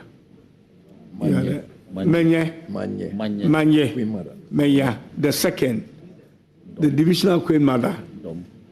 Yeah, Dom, divisional queen mother, and Manya again. Manya Koleki, deputy Maramount queen mother, and Sheikh Mukhtar Abdul, Pong chief imam, and Reverend and Mrs. Tete Agbomenya, Church of Pentecost district pastor, and WO1 retired William Asum Kole, nominees, family head. Then I have the daughters of nominees here, Joy, Padiki, Telabi, not Padiki, Grace, Padiko, Telabi, and Hannah, Male Telabi. Yes, these are the names I have here. Thank you very much for coming to support the nominee. On this occasion, I would like to say that you have been discharged by the committee, and you hear from the committee. You are discharged. Thank you very much, Mr. Chairman.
Been to Aqua Safari lately?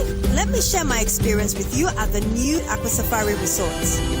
When you arrive, you're greeted by warm smiles and introduced to your 24-hour butler who already has your itinerary sorted. Enjoy water sports activities like jet ski rides, kayaking, water sliding, flyboarding, and castanet fishing. You can even have your lunch here on the boat cruise. Experience horseback riding, tennis, and some golfing amongst a host of other activities. Let the tour guides take you through the sceneries of the Volta River, the mangrove forest, the friendliness of the animals, local and exotic birds, while you pet and feed them. You can have this large space for your conferences, corporate retreats, and so many activities as part of the package. We chose to have our breakfast with a beautiful sunrise right in front of our cabin. We had an amazing experience and I can't wait to return for more. Visit Aqua Safari Eco Resort in Ghana, bringing you closer to nature.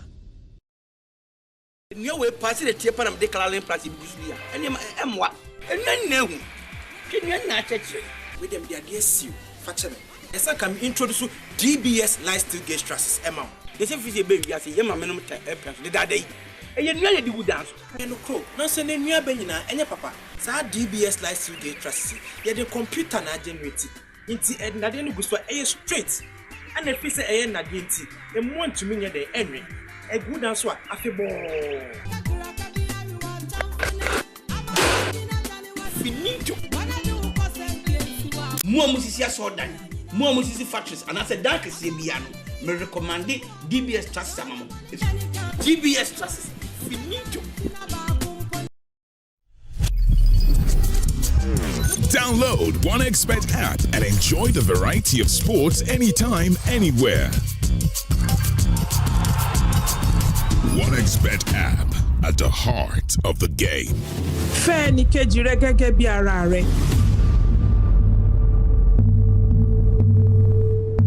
It's 1983.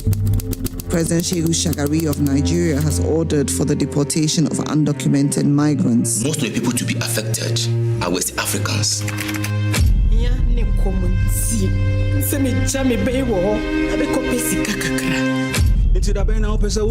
Even today, if you can make it happen. I could see you ready and eager.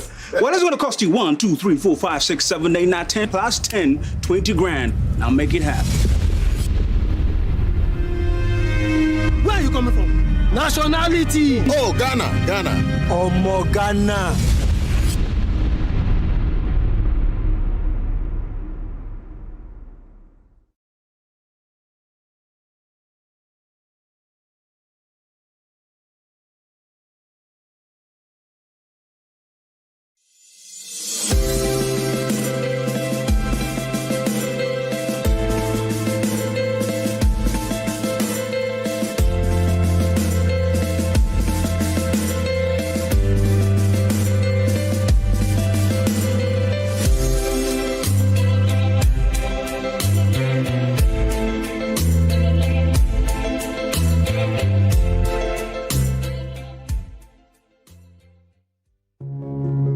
Every day, people have money emergencies.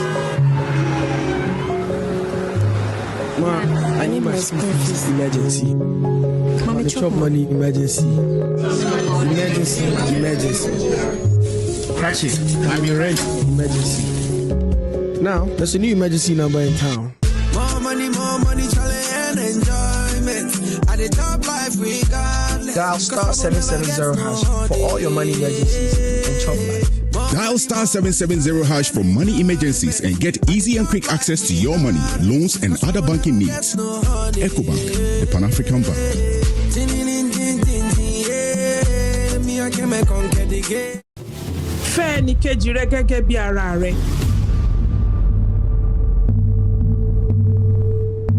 It's 1983. President Shehu Shagari of Nigeria has ordered for the deportation of undocumented migrants. Most of the people to be affected are West Africans.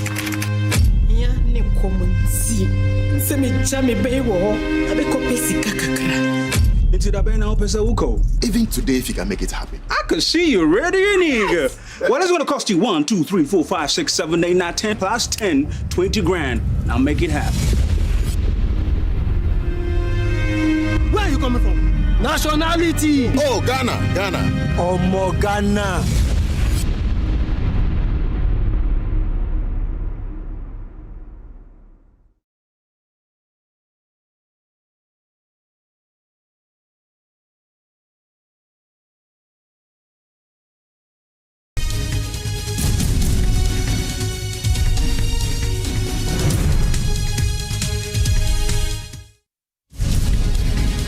Let's be decorous, please.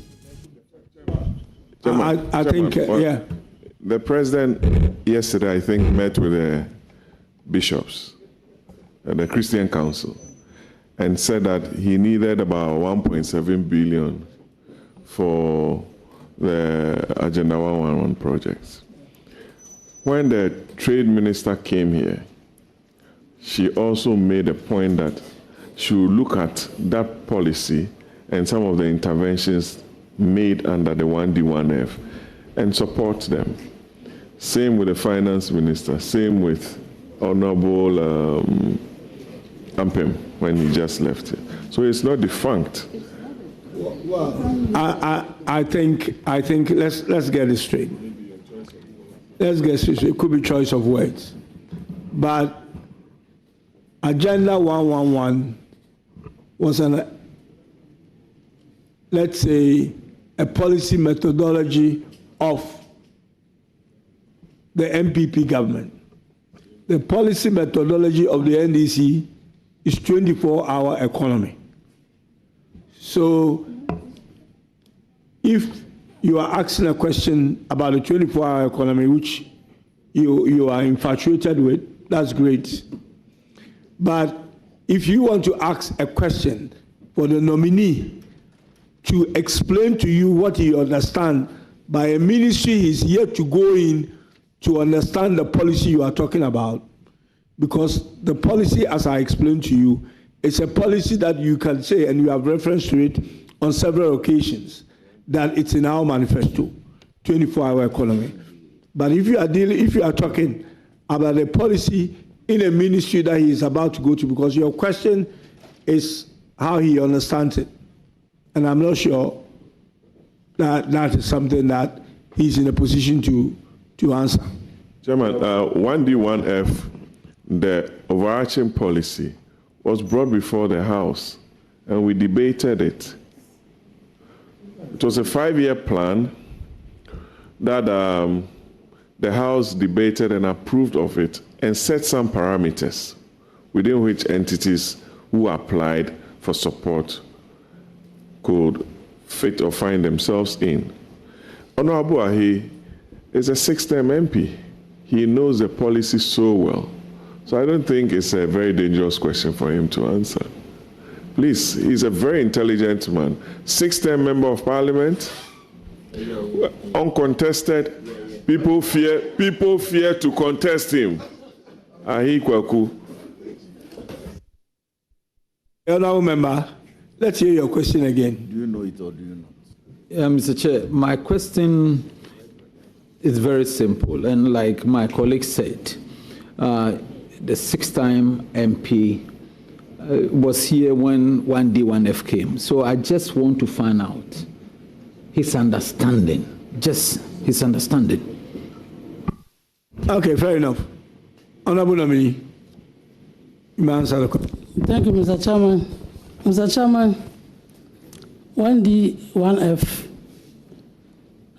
was introduced by SYMPP government, which means one district, one factory, was an attempt by the MPP government to industrialize Ghana so that they will create industries in all the districts.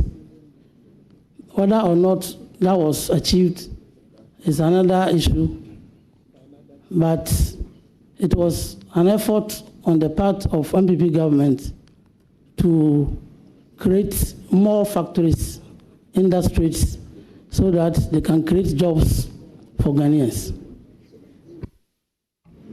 Mr. Chairman, a follow-up. Yeah, please go ahead.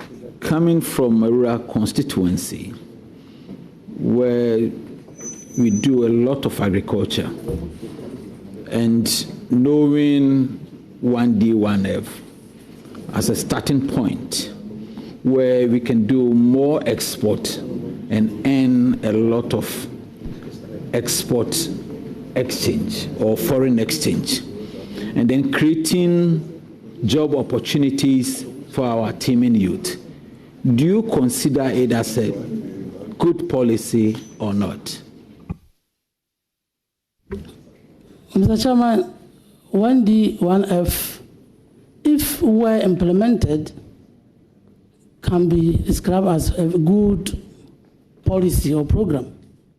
But the nature in which it was implemented, as I said, the idea was to establish industries or companies in all the districts. But in my district, for instance, we didn't benefit from the program. And so, yeah, but that is the fact. So if we're executed, one can describe it as a good policy.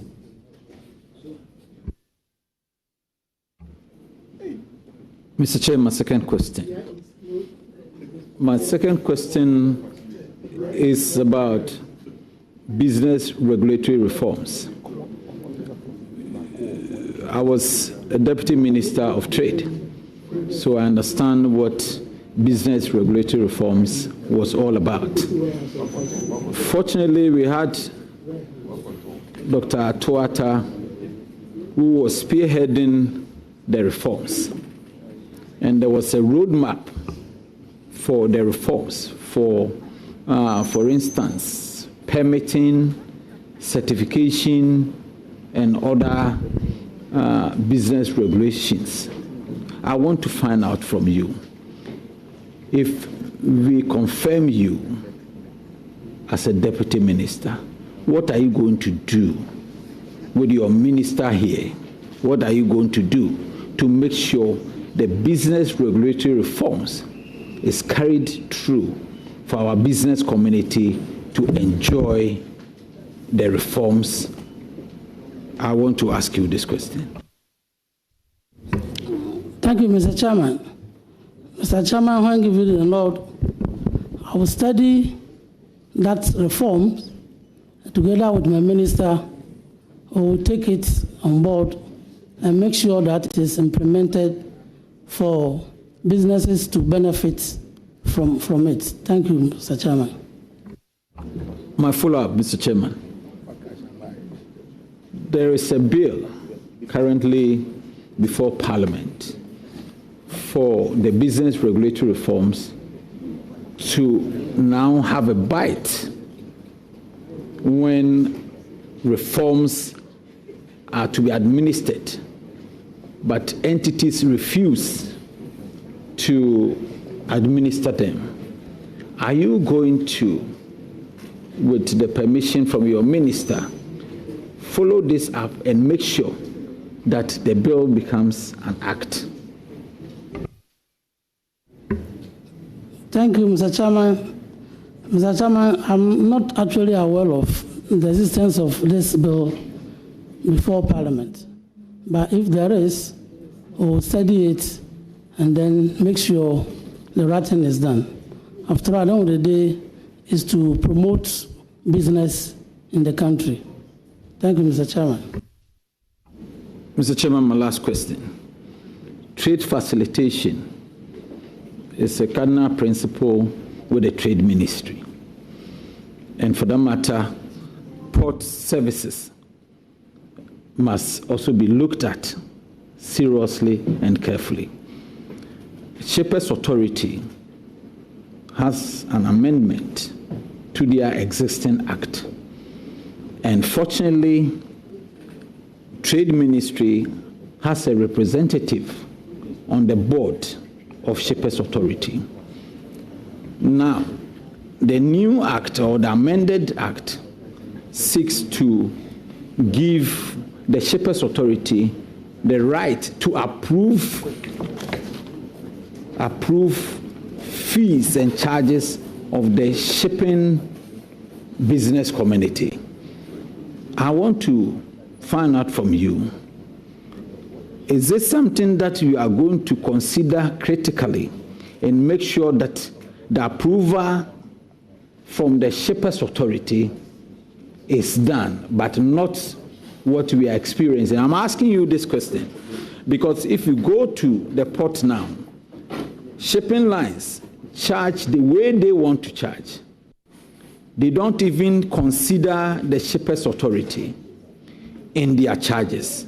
So I want to find out from you, having a representative on the Shippers Authority board, and the traders are your people, how you are going to make sure that approval is given to every entity in the port before they can go ahead to charge. Thank you, Mr. Chairman.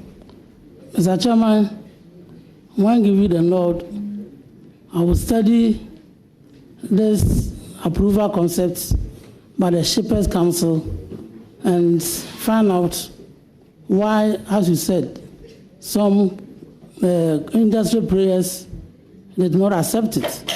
And so I will look at it and made necessary recommendation to my minister for its implementation. Thank you, Mr. Chairman. Thank you, Mr. Nominee, Honorable Nominee. I wish you the best.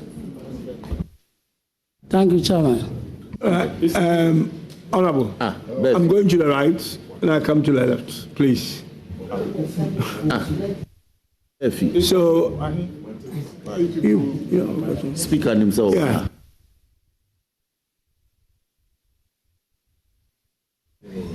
He's a leader as well. I try to assume the position of the chairman. Please go ahead. Chairman, thank you very much for the opportunity. Honorable Ahin Samson, congratulations. Thank you, Mr. Chairman. As a former chairman for the Western of Caucus, your secretary is now before you. I know what you can do because you've done it before. And then going to a very sensitive ministry like trade, there are a lot of agencies that will come under you. So it is my prayer that you consult your minister 24/7 so that both of you can deliver on your mandate. But by the end of the day, the people of Western North will also be proud of you that you got the nod and you delivered. So, Honorable Minister Nominee, can you share with us at least areas of concern to you in respect of trade facilitation? Thank you very much. Thank you, Mr. Chairman. Mr. Chairman, coming from the Western North, the area concerned to me is the fact that over the years we have been producing cocoa and we don't add value to the cocoa.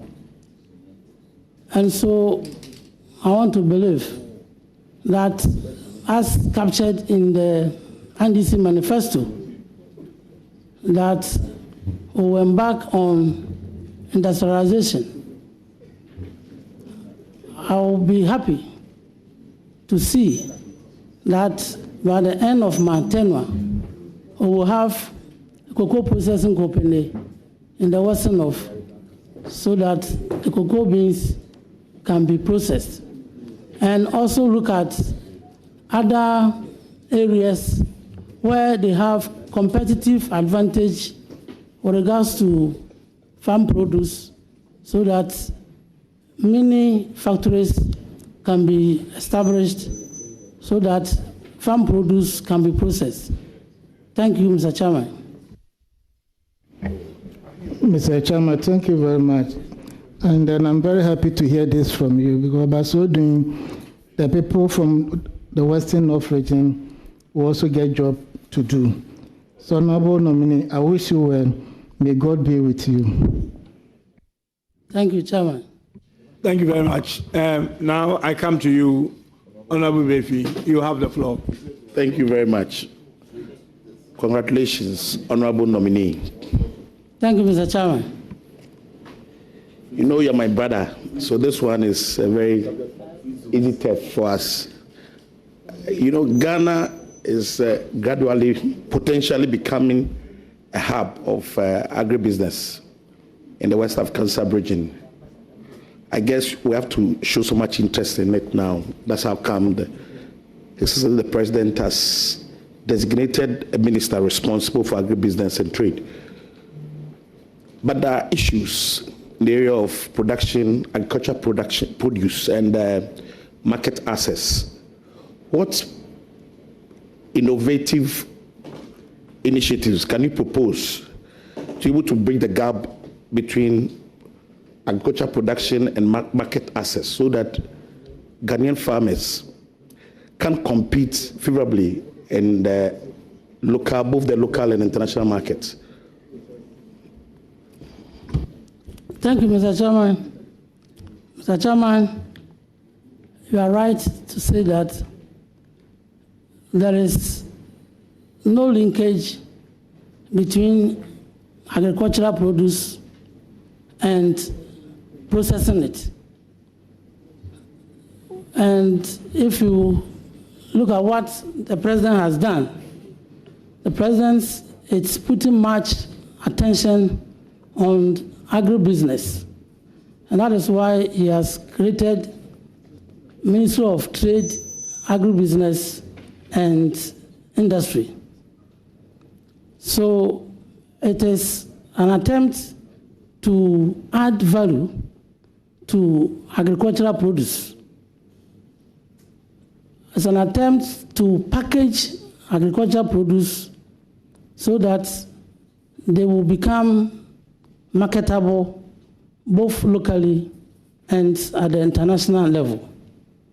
Give you the nod, I will support my minister to work so that the president's objective of adding value to agricultural produce will be achieved. Thank you, Mr. Chairman. Thank you very much. Ghana used to be the leader in the garment and textiles industry in the sub-region. Is this a follow-up? No. Or is it a new question? I decided to ask a different question now. So what's the second question? All right, okay. And so in the area of garment and textiles, we used to be the leader. But for some time now, Benin has overtaken us, and they are doing wonders. It will interest you to note that at the last annual meeting of Afrexim Bank in Bahamas, that sector was given a very huge boost in the area of some facility extended to them, which was very good. What strategies can you bring to bear, to support your minister to be able to get us back on the stream as the best in class as far as garment and textiles is concerned, the sub-region? Thank you.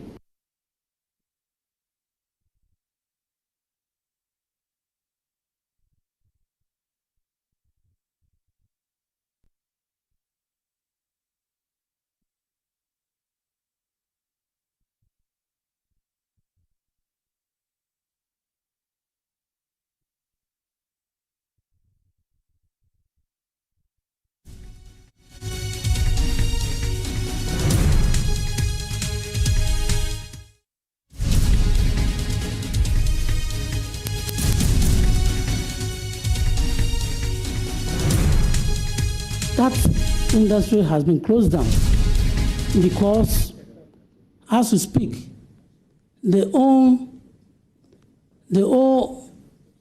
SNET to the tune of 3.1 million Ghana cedis.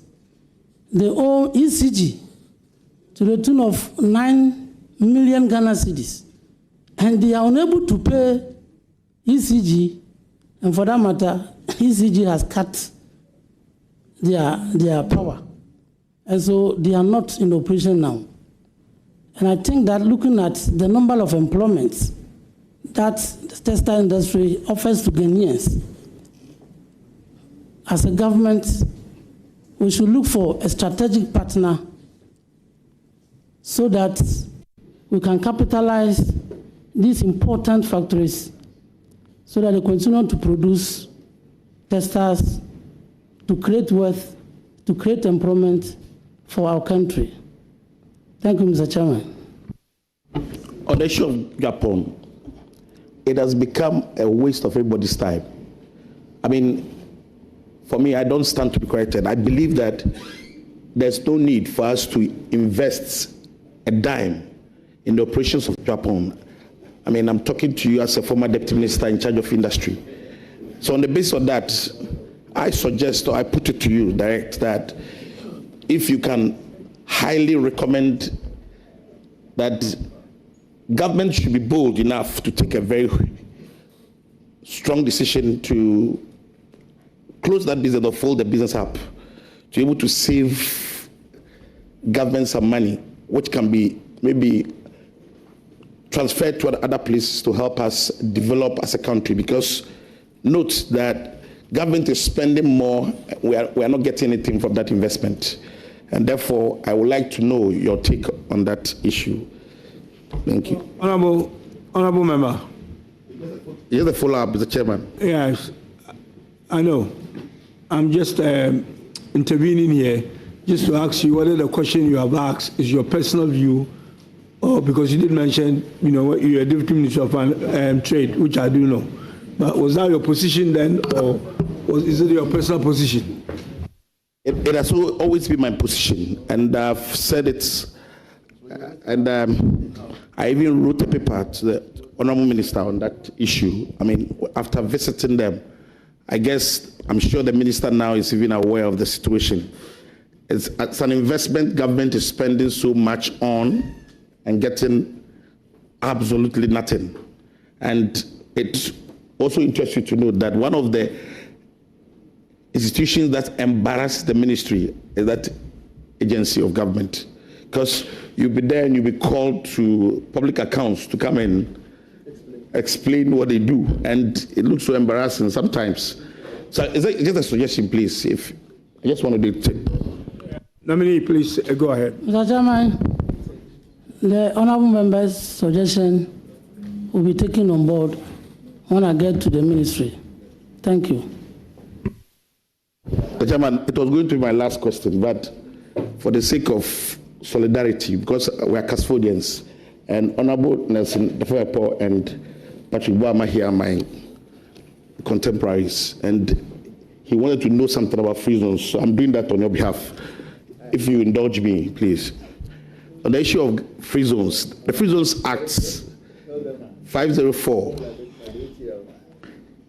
clearly positions Ghana's free zones as export processing zone, which is not too good in modern day free zones, because the best in class in free zones, if in the whole world, now has moved from export processing zones to now venturing into special economic zones and smart zones, which has become very lucrative in business.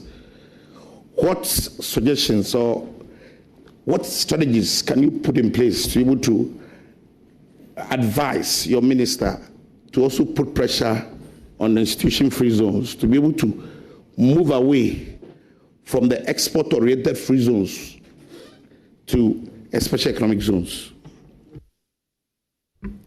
Thank you, Mr. Chairman.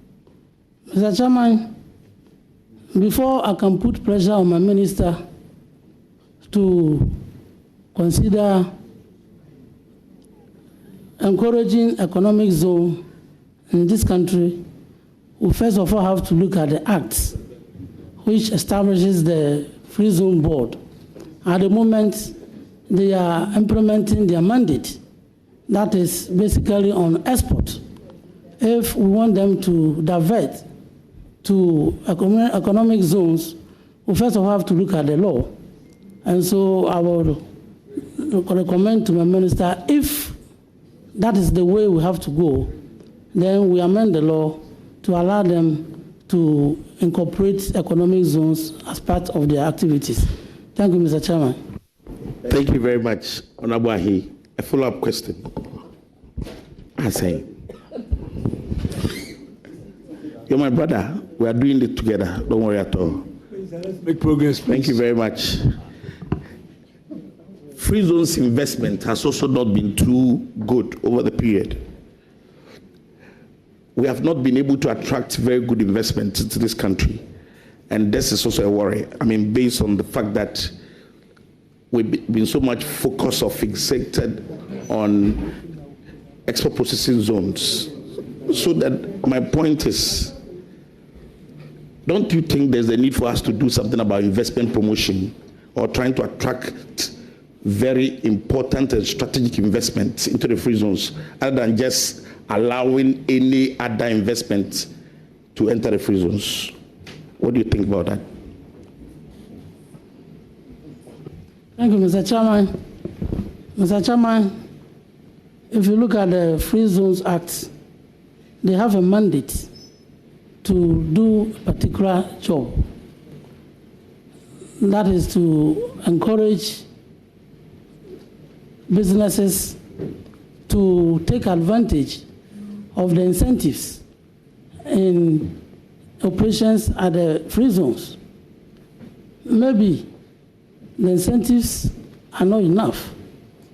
That is why we are not attracting the necessary and important industries into the free zone.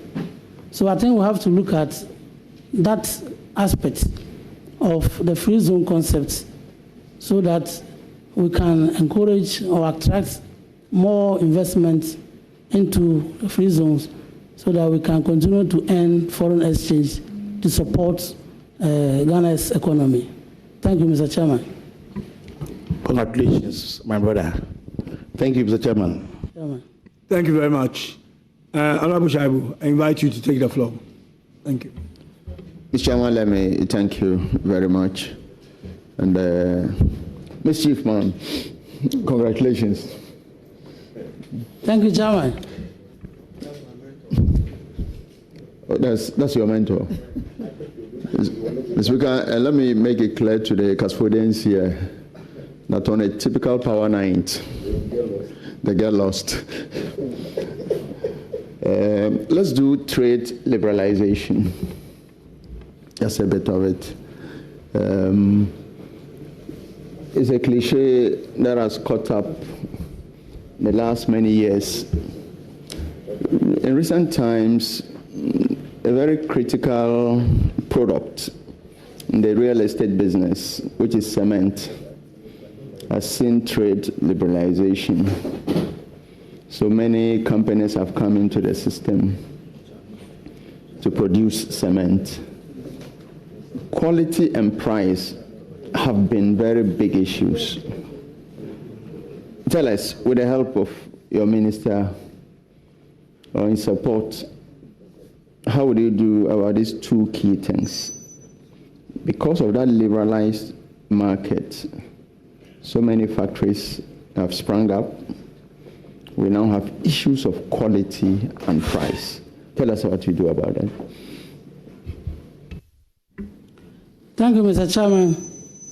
Mr. Chairman, because the cement factory or industry have been liberalized, as we speak, there are 15 companies who are producing cement in our country. With regards to the pricing, as a country, the annual demand of cement is 7.3 million tons. Now, these 15 companies have capacity to produce 8.6 million tons. So one would have expected that because of competition, their prices would have come down. But that is not the case. And so, in the wisdom of the ministry, we have a committee in place made up of members from the Trade and Industry Ministry, Standard Board Authority, and then GRA and Finance, so that, like before cement can be increased, they should consult this committee for clearance before any increases can be done. But there are a whole lot of challenges with regards to that.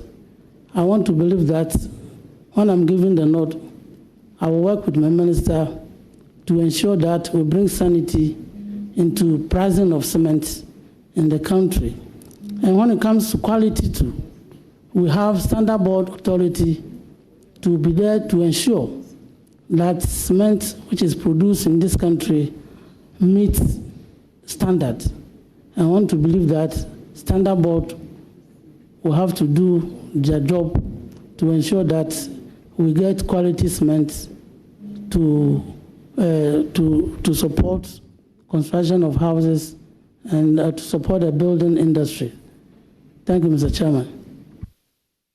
Oh, just the last one. Mr. Chairman, I cannot finish without talking about the retail market. Our market women and men have been complaining about the retail market and foreign participation. Walk us through what experiences you glean on the streets, on the markets, about foreign participation in the retail trade, which by law they're not supposed to, and what assurance you will give to our retail traders to give them some comfort that there'll be lights at the end of the tunnel. Thank you, Mr. Chairman. Mr. Chairman, the Investment Promotion Center law provides how a foreigner can participate in the retail trade. For a foreigner to be able to participate in the retail trade, you are expected to invest $1 million. But I want to believe that from what Guta has always been complaining, that the foreigners come in, they don't invest to the tune of $1 million, but they have access to the retail trade.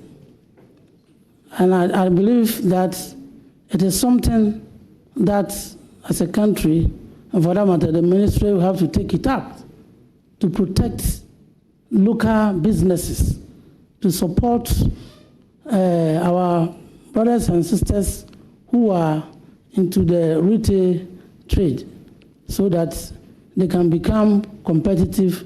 Most of these foreigners, when they come, because they get cheap monies from their mother countries, today, if you want to borrow money, you know how much interest you have to pay, about 25%.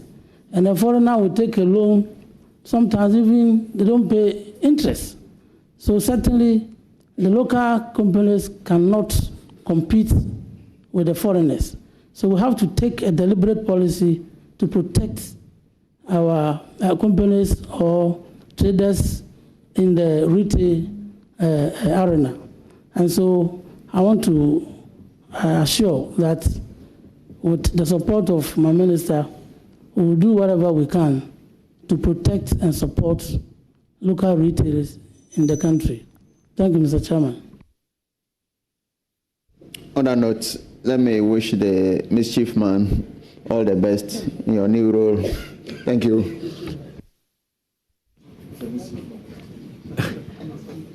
Honorable Member, I will expunge that. Agreed, Chairman. Thank you very much. Honorable Patrick Bama, you have the floor. Thank you very much, Mr. Chairman. We have before us Ahikwaku Samson, a savvy politician and a very dangerous one as such.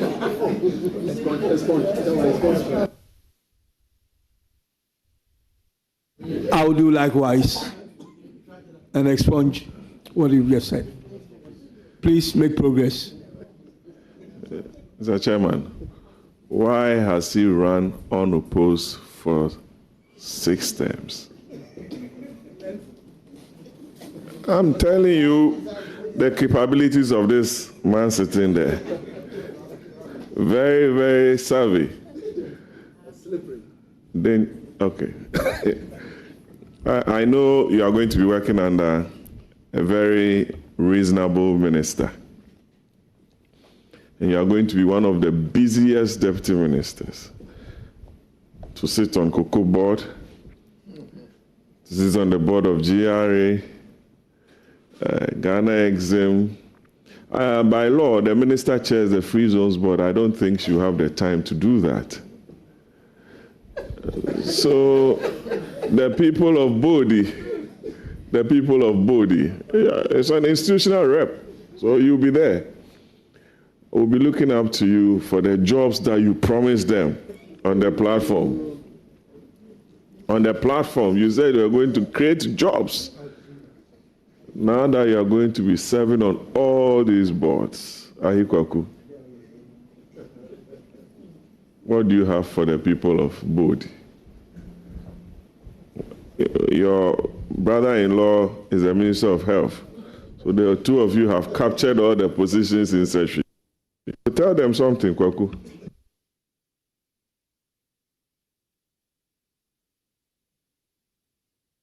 Mr. Chairman, Mr. President has a vision. His vision is to create jobs for all Ghanaians. When that jobs is created, people from the western of, for that matter, service will benefit from the jobs that will be created by His Excellency President John Dramani Mahama. Thank you, Mr. Chairman. Mr. Chairman, the town roads in Bodi,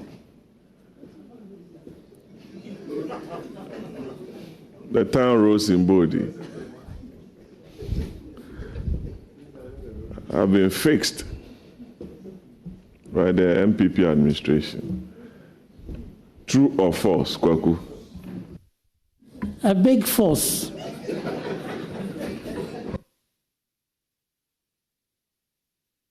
What did we do, Kwaku? You didn't even add 1 inch of tie road in 8 years in Bodi district. Yes, 8 years.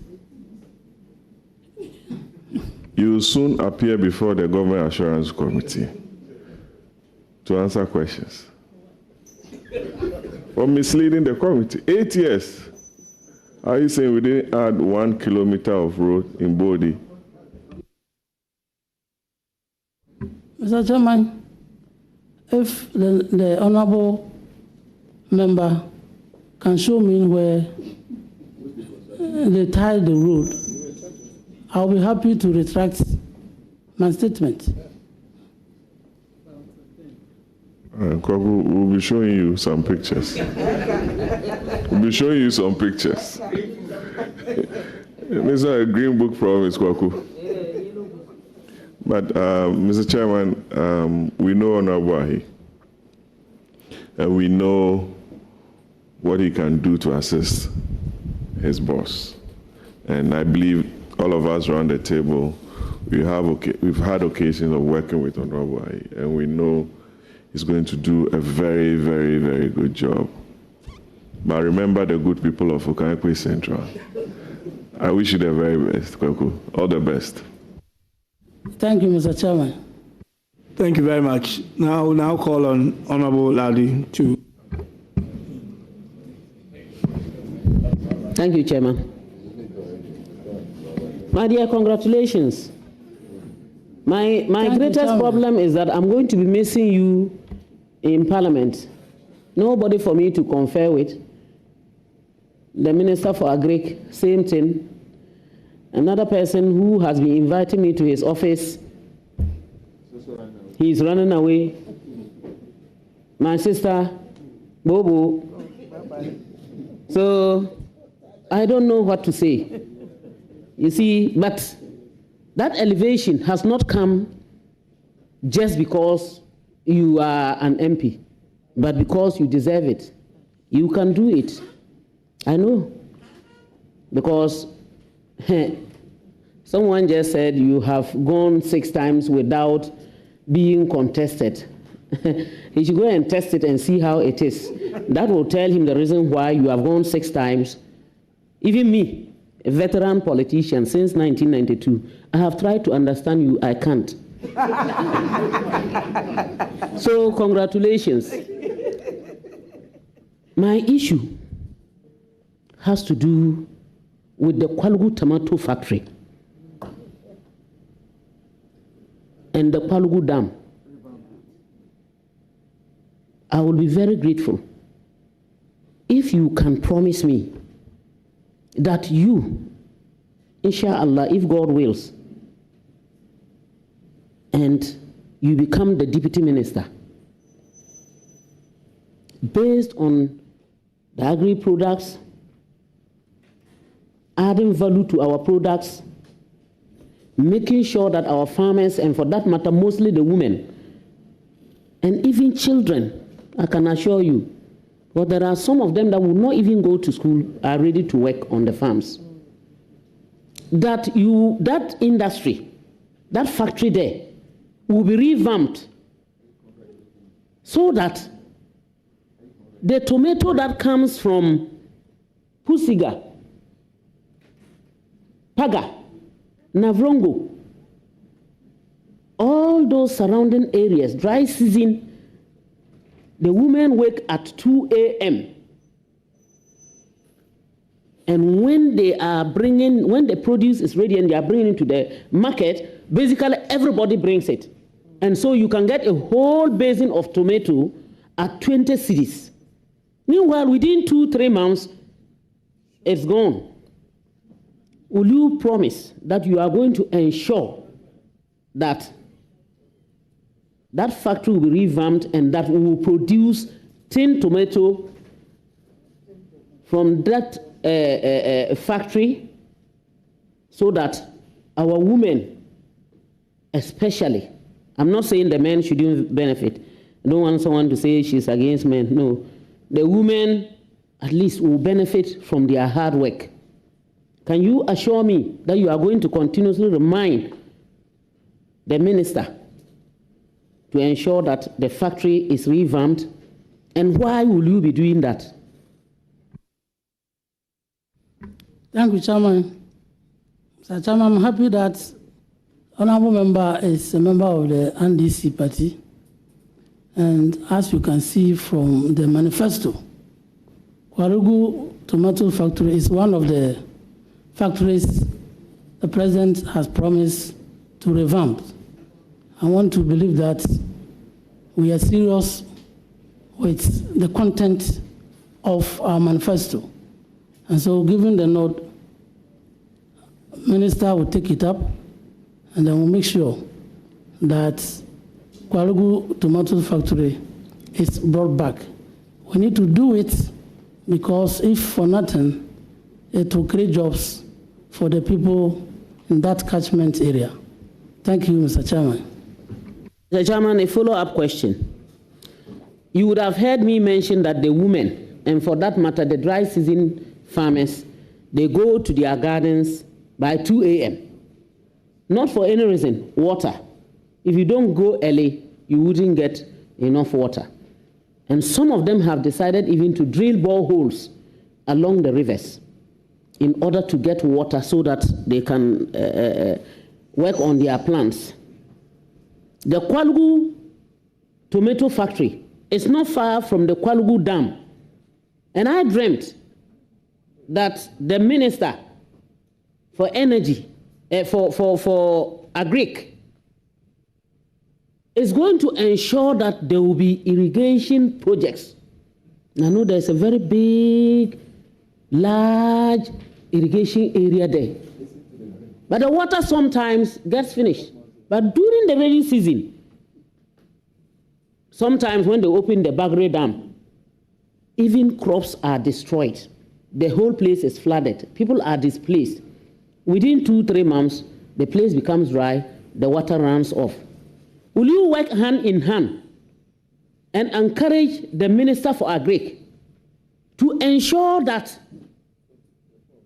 that dam comes to fruition so that we don't continue to lack water when in actual fact, naturally, we get the water and we are not able to retain it, so that dry season gardening, even people from wherever around the country can go there to do dry season gardening. Will you work hand in hand with him so that this can come to fruition? Thank you. Thank you, Mr. Chairman. Mr. Chairman, the agribusiness means that we have to work with the Agric Ministry because they will produce and we will also have to come into process. And if we bring back Kwarugu Tomatoes Factory and we don't have the tomatoes as a raw material to feed the factory, we can't achieve the objective.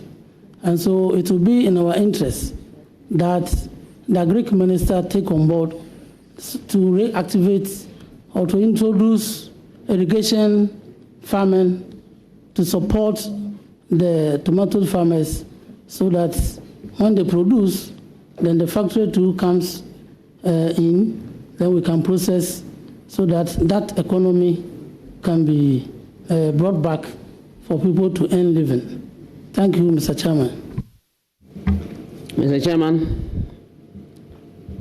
I may have follow-ups, but I think what I have gotten from him will suffice for now. I wish you all the best. Thank you, Chairman. Honorable Patricia, it's your turn. Thank you. Thank you very much, Mr. Chair. Honorable Nominee, congratulations. Thank you, Chairman. I just have some few issues with your CV. That is all that I want to clarify. If I have to go by your length of time in Parliament and what you have achieved so far, being in ECOWAS for all these years, I don't think I have the right to even ask you a single question. I no doubt have the belief that you're going to perform at your ministry. But let's since this is a house of records, I have to really ask these questions. Honorable Nominee,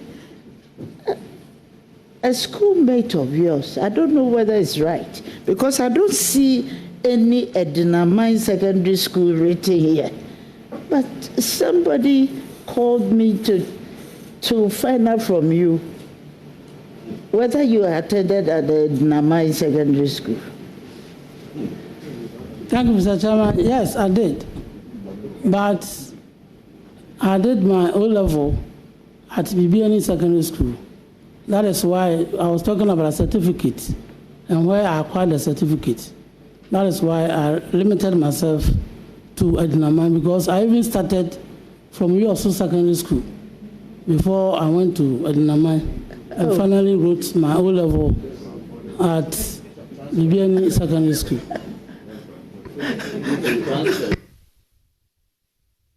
Nominee. Anyway, you are confusing me. I must say you are confusing me. Anyway, that's fine. Yes. I just want you to also tell me the difference between Dwaboso constituency and Bodi constituency. Thank you, Mr. Chairman. Mr. Chairman, I contested first in 2004 elections at Dwaboso. At that time, Bodi and Dwaboso was one district, constituency.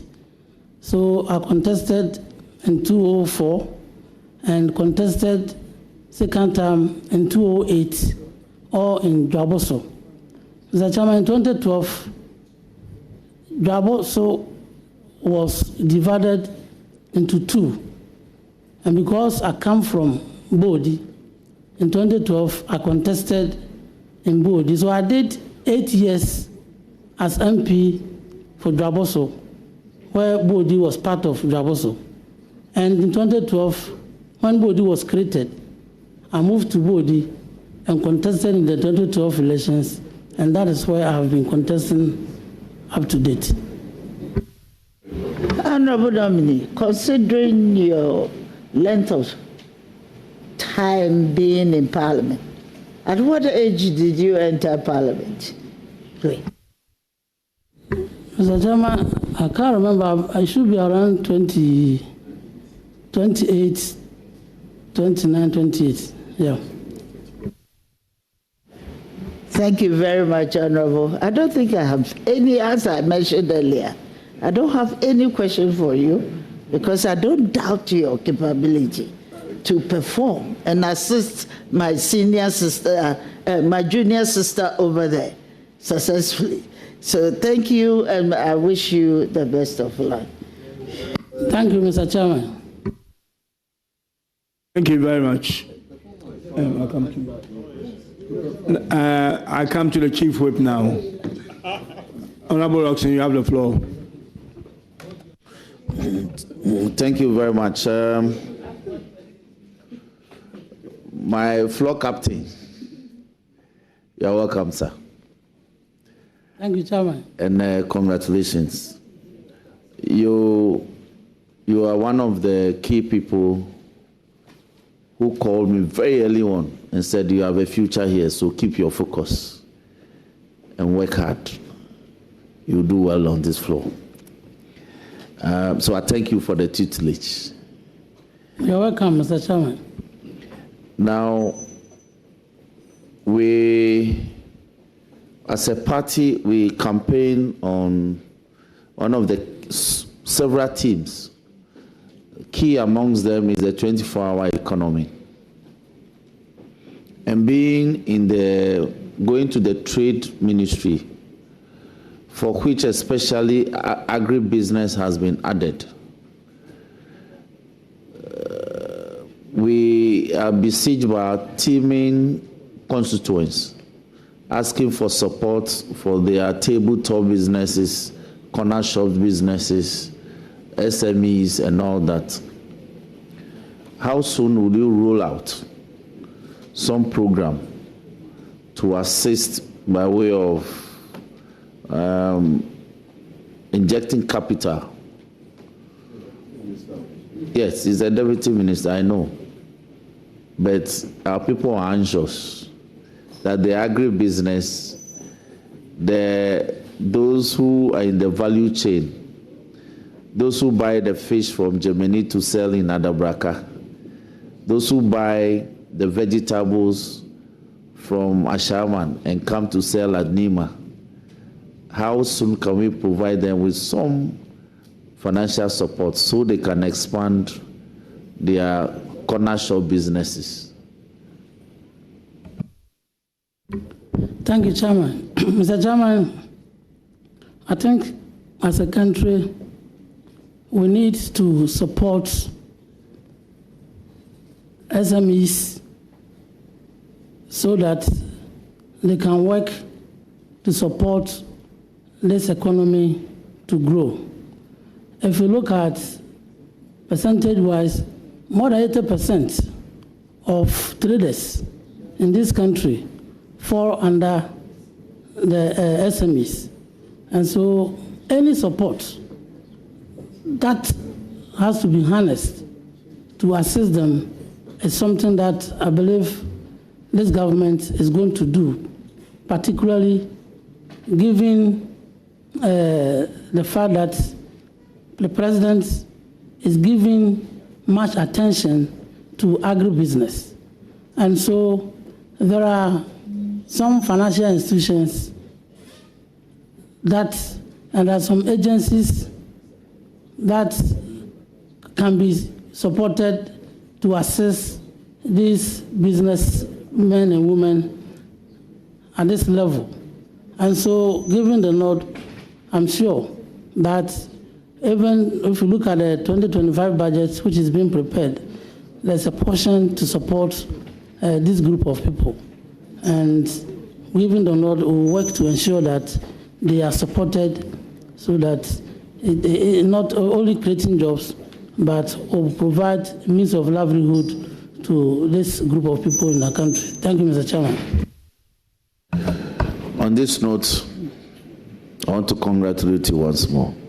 Thank you very much, Mr. Chairman. Thank you, Chairman. Thank you, Honorable.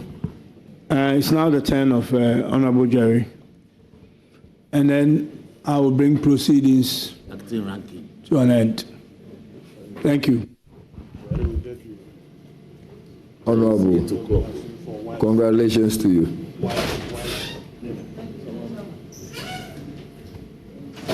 Thank you, Chairman. Honorable, I just have one question for you.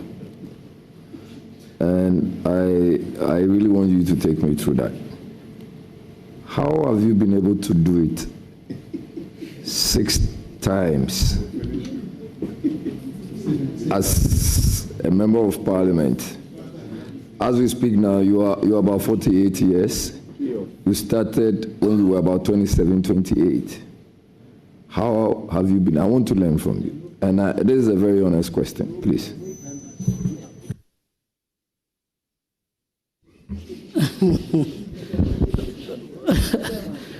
Mr. Chairman. Mr. Chairman. Mr. Chairman, have you allowed this question? Mr. Chairman, have you allowed this question? Nominee, you may choose to answer, you may choose not to. If I may choose to answer, then I will say that I want to thank leader for the question, but I think I want to suggest that we meet in chambers to discuss the details. Thank you very much, Mr. Chairman. That's valid.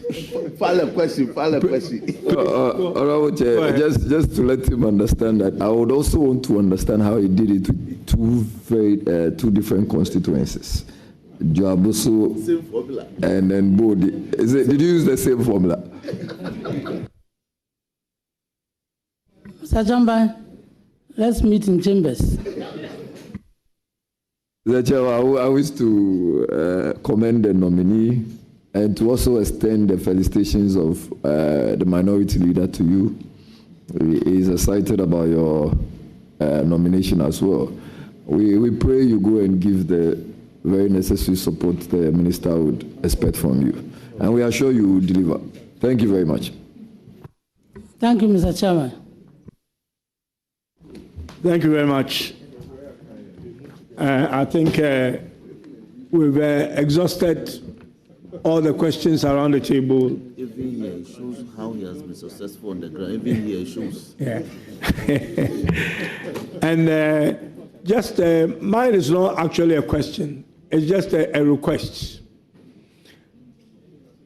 Mr. Nominee, Honorable, first of all, congratulations. Thank you, Chairman. Your ancestry somewhere lies in Cape Coast, in the central region. We built a sugar factory 12 years ago.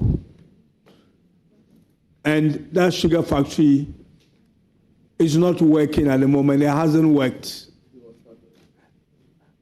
After we had built it on the NDC and it was functioning. So many things. We've spent a taxpayer's money of about $25 million. We don't produce a single sugar in this country. There are countries of similar size to us or slightly bigger who produce, they have about 20 sugar factories in one country. Uganda, if you want to know. Ghana doesn't produce a single. We used to spend $300 million a year 12 years ago in importing sugar into this country. Today, I'm sure the figure is more. I know your minister has started doing some work on it. I just want you to go and support your minister to get the Commander Sugar Factory back so we can save taxpayers money of 25 million Exim loan, which we have to pay.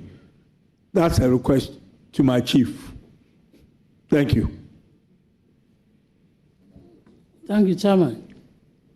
That will be taken on board. Thank you very much. I will go ahead and mention the guests who came here to support you, friends and family. And then we thank them for coming to support you.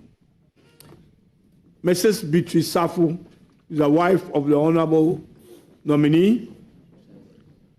I'm reading what's on the paper. Nana Kwesi OFORI-ATTA, Chief of Body and Adontehene of Wiasu Traditional Council. Nana Ibi Akontombra Hene and Benkum Hene of Wiasu Traditional Council. Nana Ekua Insia, Queen Mother of Body, Reverend Ando, the Chief Priest, Anglican Church, also in Body. Alhaji Shaibu Alhassan, District Chief Imam. Mr. Michael Edu, Regional Chairman, NDC, Western Region North. That's Big Edu, I believe. Oh. Madam Comfort Nyaku, Regional Women's Organizer, NDC, Western North. And Mr. Eric Frimpon, Constituency Chairman, NDC, in the same constituency. And Mr. Abednego Nkrumah, who is described here as Ebusiepeni. Guests, thank you very much for coming to support the nominee. Mr. Nominee, I congratulate you again, and I know you will do a good job. God bless you, and you are discharged. Thank you. Thank you, Mr. Chairman. Thank you, Chairman. Yeah. It's been good.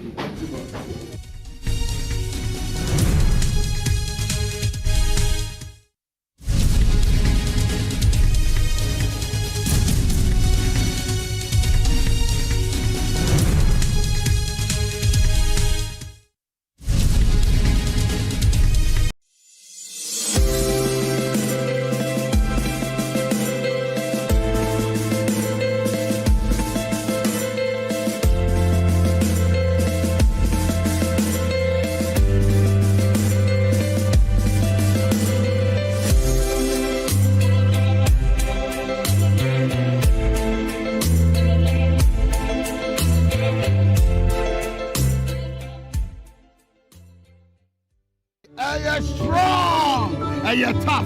Syntax tank, syntax tank. Ladies and gentlemen, I beg you, check your tank and get syntax. SINTEX. Wait, you're just over 25 years. You're made in Ghana water storage solution. You were green, you were blue, colors in here. They're great. That's it, your baha, your mom free water. We have over 400 agents nationwide. Just say Ghana Finance, yeah, baho. Find us on social media, Syntax Ghana. Not nominate here. Say Giovanni, Syntax, I need you in this community. And it's that simple. I will be there myself. Syntax Ghana page. All right, so just like that, we're wrapping up inside Tessie. Syntax Tank! Hey, strong! Hey, strong! To us trendsetters, to us fashion lovers, to us who flex with beautiful, unique and attractive fragrance, to us who sing of our magnificent life. Daring to feel different today means impacting a pleasant scent. For tomorrow's dawn, feel good, feel strong. Together let's break these rules and set new ones with slam. Together let's break these rules and set new ones with slam. Here's Kwame and Yao. After hours of planning, both have locked in the same perfect multi-bet. Big win for United, over 1.5. And both teams to score in the London Derby. But who could have picked Leicester over City? Or a high-scoring game at the Bridge? There's nothing worse than having your perfect multi-bet missing. But there's nothing better than having it saved. Bet saver, win, even if your bet misses. Practice gratitude. Cultivate a mindset of appreciation and thankfulness. Acknowledge the positive aspects of your life and express gratitude to those who have supported you.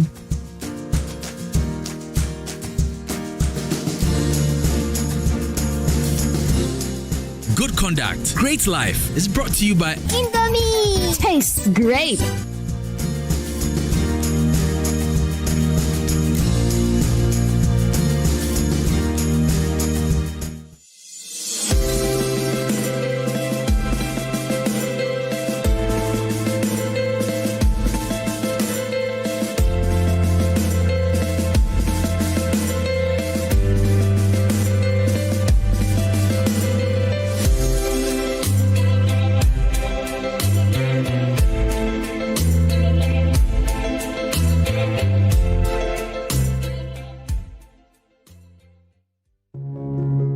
Every day, people have money emergencies.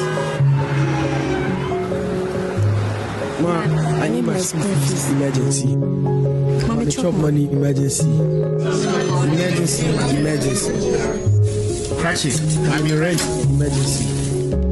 Now, there's a new emergency number in town. More money, challenge and enjoyment. At the top life we got. Dial star 770 hash for all your money emergencies and chop life. Dial star 770 hash for money emergencies and get easy and quick access to your money, loans, and other banking needs. EcoBank, the Pan-African Bank.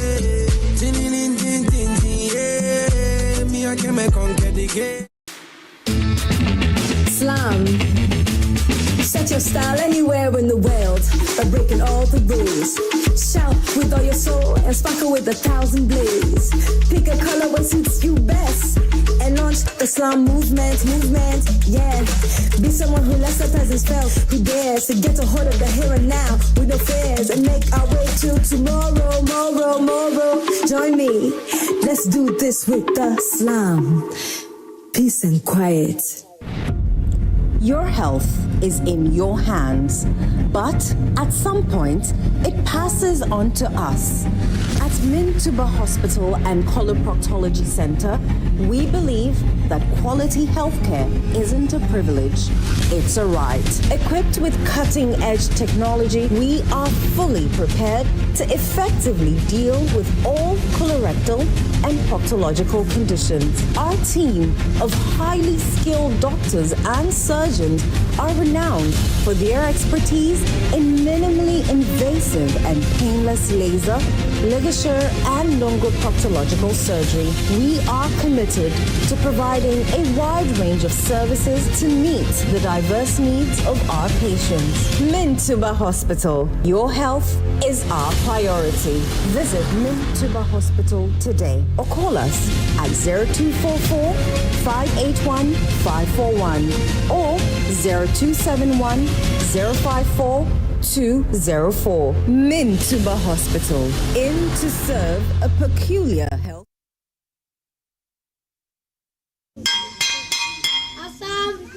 Oh, I be human being, oh, I be human being, oh, I be human being, oh. Every now and then, teachers and pupils are chased out of the class by snakes. Born into this world just like you. So this structure serves two purposes for the children and the animals. An animal will occupy here, shit and urinate all over, even on the tables. I'm hoping that you will come and help me. Oh. Just write it here. L. Yeah. L.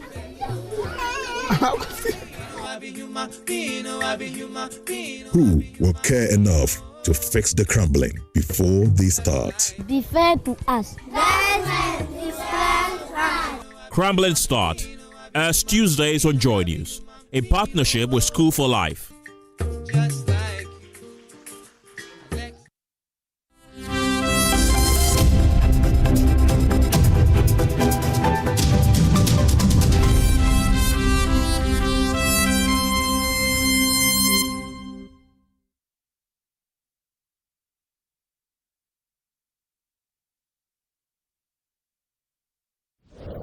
Hello everyone, welcome to Prime Business with me, Pius Kojo Baka. Government could now be forced to embark on a serious expenditure cut and possibly an austerity budget for this year. It follows reports that government ended last year with a higher fiscal deficit than earlier estimated. George Yafe has the rest of the story. Based on what we are picking, the expected expenditure cut will no longer be discretionary, but rather something that government will have to undertake to bring the IMF program on track in terms of meeting those key targets that needed to fast-track the recovery of the economy, as well as being able to meet the targets set under the program for it to get the next tranche of IMF cash in June this year. The biggest concern here is that where will government cut, looking at the rigid nature of the country's budget? If the IMF is able to have its way, they could push for an austere budget. That could come with some pressure on government to mobilize more revenue to correct the deficit for last year. This could come with some fresh pressure on government to mobilize more revenue to correct the deficit for last year. One is not sure whether these cuts will be enough, or government will have to go through the tax route to deal with the situation. We're also not sure for now what caused the high deficit, but some are linking it to contracts awarded as well as the rising energy debts.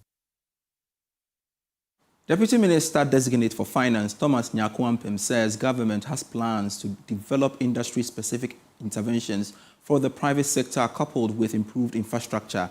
According to him, this is aimed at revitalizing the private sector and creating jobs. He spoke when he appeared before the Vetting Committee of Parliament.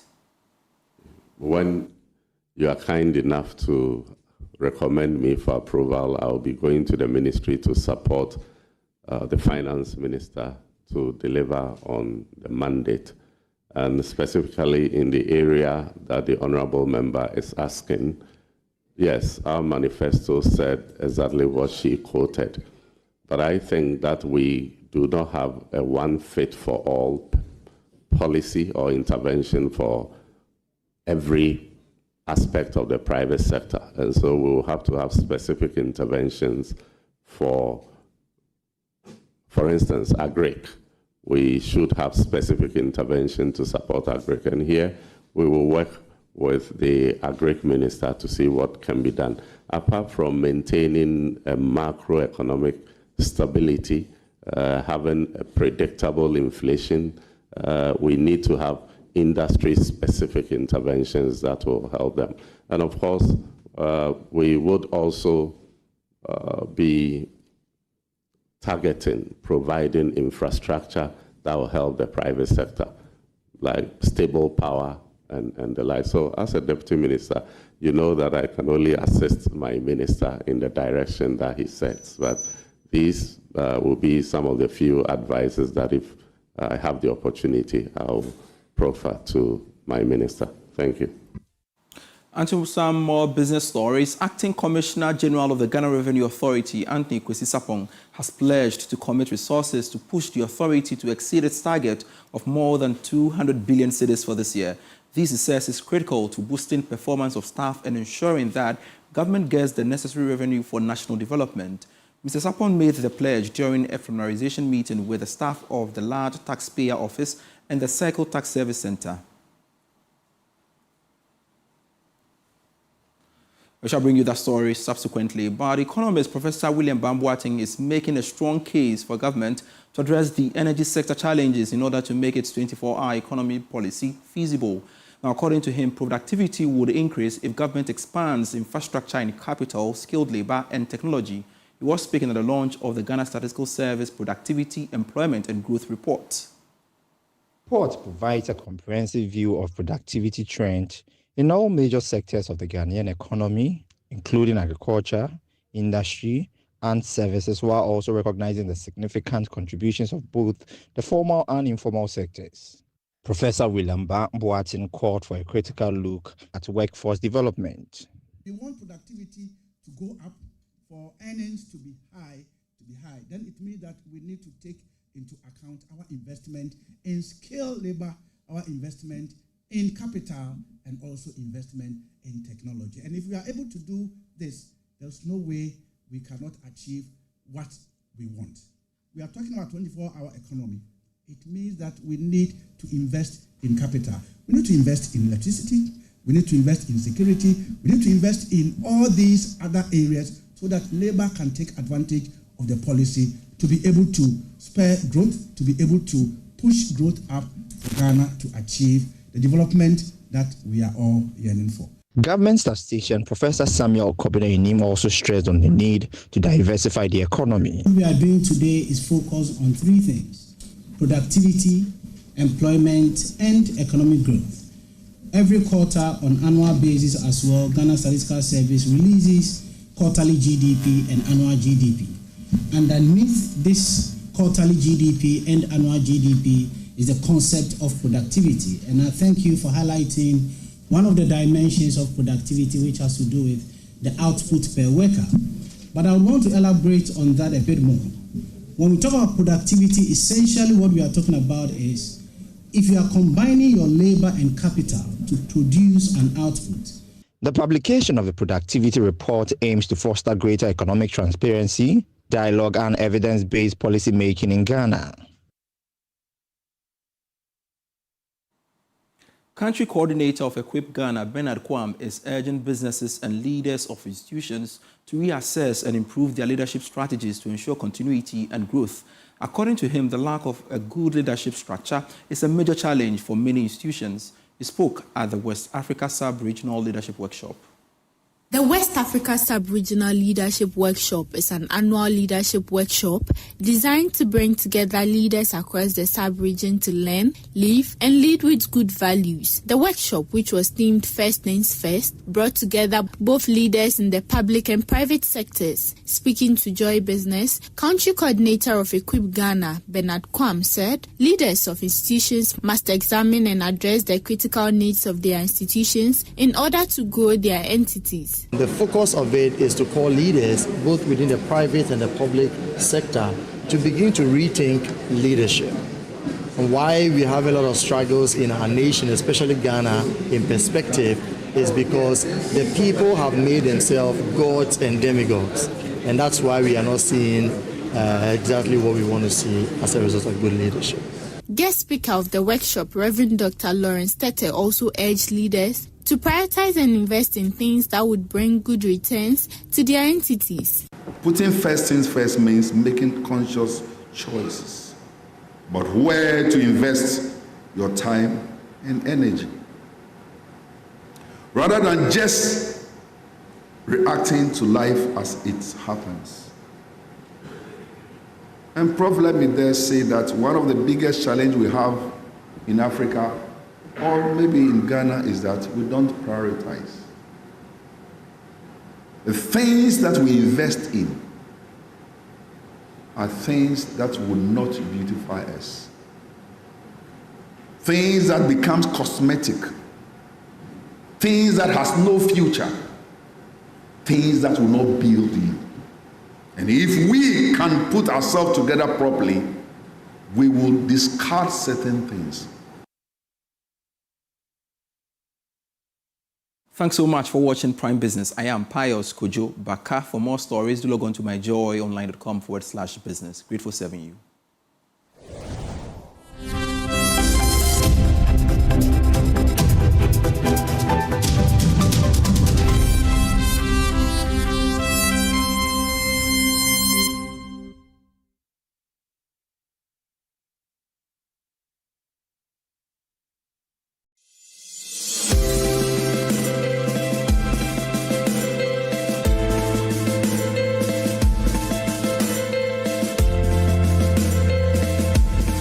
nu eya enu tire me tufu se abribiere o twade a unsa nkoto no mprelu na me kanfo SCP ama SCP ewo tema shahel e na factory kese no esi edi na apɛ pavement blocks ankasa na die edi si dem biara no okɔ shahel SCP ebe ma obi se wo pese wo siw dan na pese wo gu concrete enya fina akoto cement akopa bo akopa nwia ofre SCP a the concrete ya messing the with quality cement warm on ba be good kama amount so whatever afienya dodowa aflawo bon any impatem wo nyinara your office I was Printers Road yani papaya restaurant in the dinhwedi for SCP was 0501 672 608 and toll free number 0800 626 262. Money. My friend is Christopher. Meet a radio one day, and I say game be by a friend game park, and I meet for code no, and I meet dial here. Now me try to say 3 times. Which one CD obedi 5,400. Now me my donor etum. The etum sa no omu di scanning na send me. Kanu buy na me di kakra. E di share me kube business. Me na me di kakra share cement business no. And I made the kakra so me see kabisu na me di koto asasi wo boys you said dachi he develop it game no dey me jai ochina game no e ro enye den kra dial *946# fit chow be din kunim fa game pack agro so na benya mula bebre ene ya ko gamepackgames.com na nya nchechemu game pack agro yi ene le mra techre so ho so enye ma woni e fie du woche. Download OneXBet app and enjoy the variety of sports anytime, anywhere. 1xBet app at the heart of the game.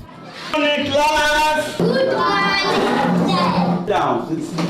Have you heard about Obuasi baby diapers? Yeah! What are the qualities of the Obuasi baby diapers? Okay. It can absorb water. Somewhere. Who can try? It is very soft and convenient to use. Come for him here. Okay. Yes, Nana? It's affordable. Come for him. Can you say something? It is good to use. It is good to use. Obuasi diapers, papa near diabo, baby a veggie beer. Obuasi diapers, papa near diabo, baby a veggie beer. Obuasi diapers, papa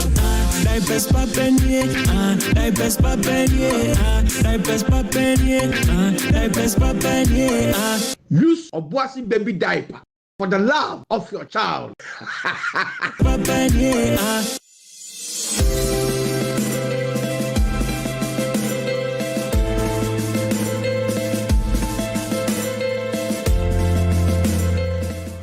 For decades, we have helped businesses connect with their trade partners all over the globe. From Ghana to Burkina Faso, Côte d'Ivoire, Benin, Togo, Senegal, China, Morocco, France, Netherlands, and many other countries. We have made it possible to bring Ghana to the world. We have brought small and medium businesses closer to their customers across the regions in Ghana with our SME support facilities. We have brought relief and smiles to the faces of families with our employee personal loans. With our cutting-edge technology and digital support, we take the burden of complex thinking off you, making life simple. That is who we are, as close as a partner. Bank of Africa. We are indeed the African bank with the global reach. Class. Good morning. Down. Have you heard about Obuasi baby diapers? Yeah! What are the qualities of the Obuasi baby diapers? Okay. It can absorb water. Somewhere. Who can try? It is very soft and convenient to use. Come for him here. Okay. Yes, Nana? It's affordable. Come for him. Can you say something? It is good to use. It is good to use. Obuasi diapers, papa near diabo, baby a veggie beer. Obuasi diapers, papa near diabo, baby a veggie beer. Obuasi diapers, papa.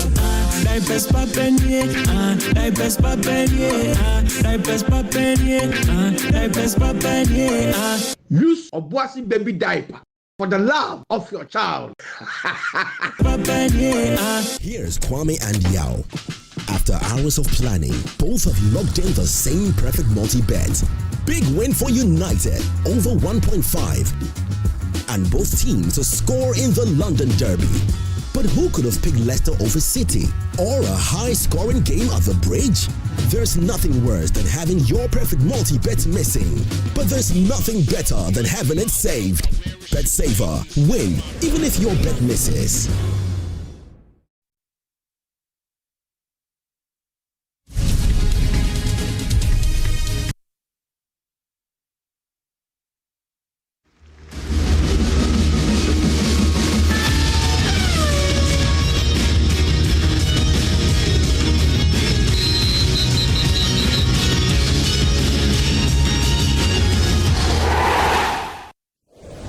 Welcome to Prime Sports with me, Daniel Kranting, and Asante Kotoko have announced their imminent return to football after Nana Poli's funeral, despite initial threat of boycotts until justice is served.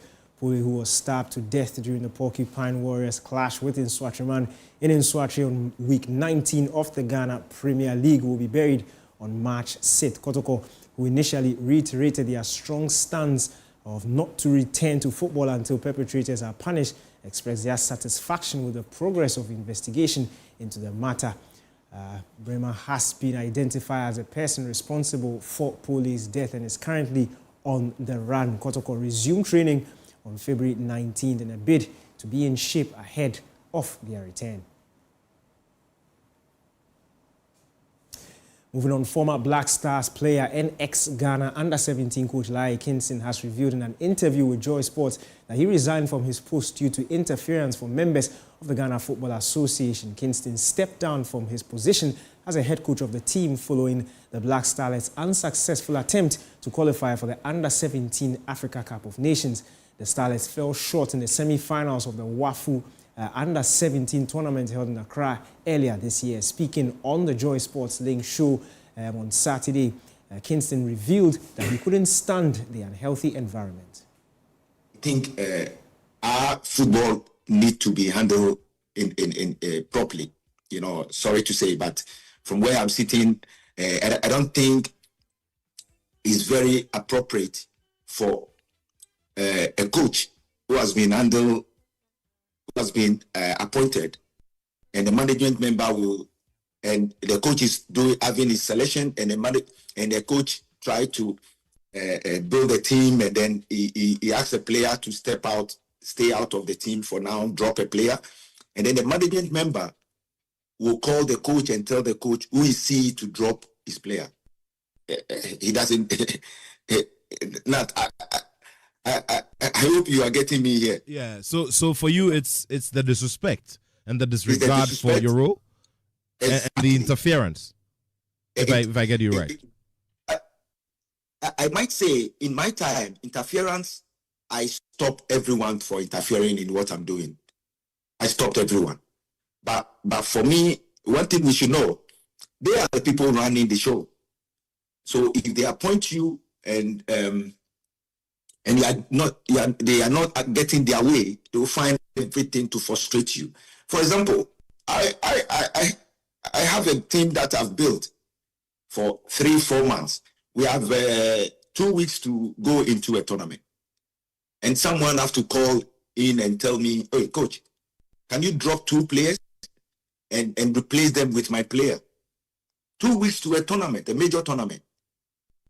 2 weeks to a major tournament. I don't think that's fair on the coach, and that's fair on the players, because that 2 players, even if you bring Messi, Ronaldo, all the top players in the world to come into that team, that moment, they will be lost.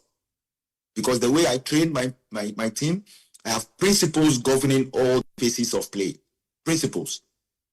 Every position that you find the ball, on the ball and off the ball, my players should know the principles governing what they can do on the ball, what they can do off the ball. And the new players that are coming 2 weeks before the tournament, I don't think they can gel up. So Kingston, however, added that he's ready to return to coach any national team, provided the environment is right. Daniel, and even today, if the FA or Ghana believe that I can still contribute to Ghana soccer, why not? Why not? It's something that is close to my heart, that I want to achieve. It's something that I want to do. If I have a call today that I should come back and continue where I stopped, why not?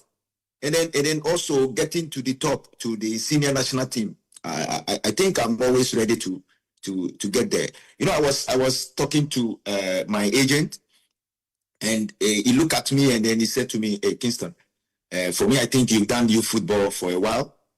You've done youth football for almost 7-8 years, and what you've done there at that level so far, for me, it says it all. So I think it's right about time for me to think about first team environment now." Now, Ghana's men's wheelchair tennis team has returned home triumphant after clinching a bronze medal at the 2025 ITF BNP Paribas World Team Cup Africa qualifiers in Rabat, Morocco. There's more in this report. The team, led by official Kwabena Free-Esiao, arrived in Ghana on Monday, February 24, after securing third place with a commanding 3-0 victory over Kenya in the final match. Comprising of athletes Bernard Yausin and Daniel Laye, Team Ghana delivered an outstanding performance throughout the tournament leaving a strong impression despite missing out on the gold medal, which went to Morocco, with Egypt claiming the silver medal. Speaking to Joy Sports, the team expressed their satisfaction with their performance. Together with our team captain and workout, our first match was not easy for us. We are trying to win the match, but there are so many things that is blocking our way. So we try our best and we lost our first match. Our second match, we try our best to win it so that we can have some position. We placed, I think, second in our group. Then we keep on trying to bring medal to Ghana. Why many Japan? Because Maka there or them make cap Ghana. I don't to make it middle to or Ghana. Did I'm cap ya Maja Magani or story via me will feel. By His grace, we thank God. We made it. Because of the weather, we're feeling bad in Morocco, serious, bad weather. So we pray God you have to give us this trophy. We need proper wheelchair. Proper wheelchair. If we get proper wheelchair, we will make it to our highest level. Team manager Kwamne Free-Esiang and the president of the Ghana Wheelchair Association, Henry Labi, urged the government and corporate bodies to support the team in order to help them win bigger tournaments in future. I would say we have a lot of work to do in terms of facilities, support, like they all said. We need government support, private individuals, because the wheelchairs they are using as Team Ghana, they are using metals. Morocco, Egypt, I think Kenya, some players they use titanium metals. So it's very light, they're able to move faster, mobility-wise, they are quick. And facility too, we don't have. Lack of training is what causes this. We need more support, financial support. Let me stress on it. We call on the government. Let's say we had the support of the government, individuals and all that, we would have been second. Morocco, they are good, but they are not that good because they have the support from their country, their government, everybody, the crowd, everybody was there. So we are praying that next time, yes, we can bring the ultimate trophy, qualify for the World Cup. Unfortunately, we couldn't. But next time, we'll try and qualify. They need preparation, they need training, they need financial support, and then also need equipment for this game. So I'll call on the government and also the corporate bodies to support wheelchair tennis development and also para sports in general.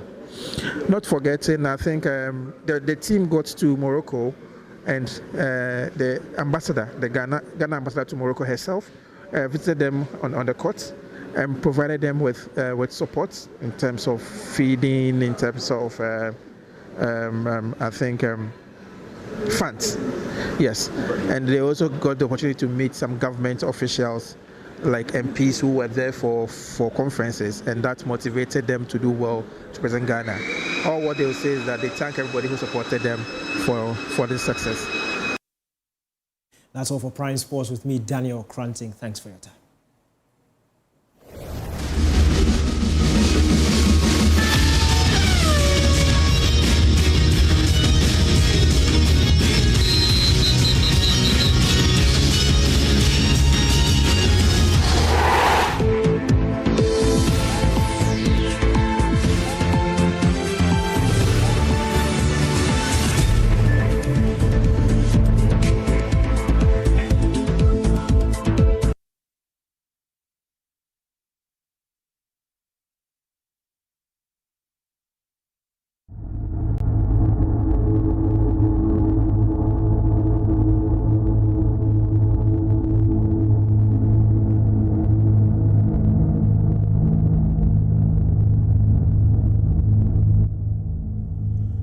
The Sadiat Cultural District.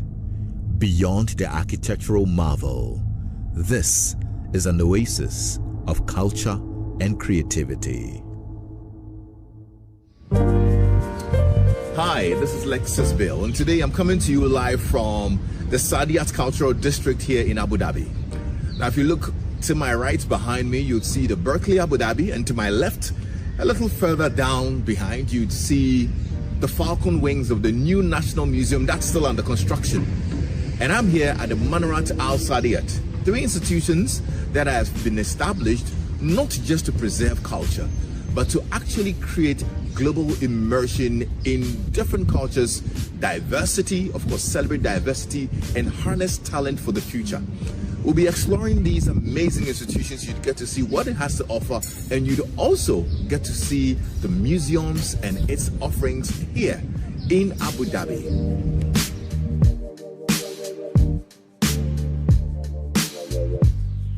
We start off from the Manarat Al Saadiyat, the place of enlightenment. It hosts exhibition spaces, workshops, and educational programs, serving as a cultural hub.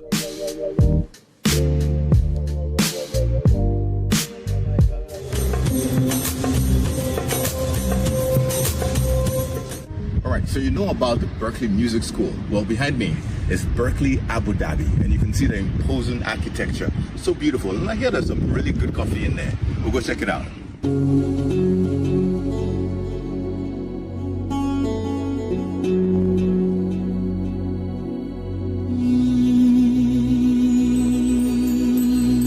Berkeley Abu Dhabi offers programs nurturing musical talent, fostering creativity, and promoting cultural exchange. It empowers aspiring musicians, composers, and music enthusiasts with world-class education and resources. Now, let's take a trip to the Abrahamic Family House, an interfaith complex that consists of a mosque, a synagogue, and a church.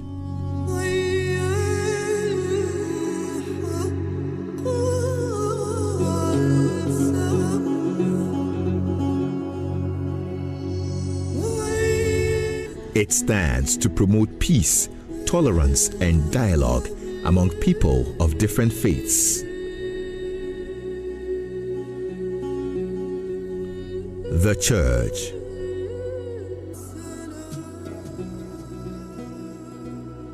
The synagogue.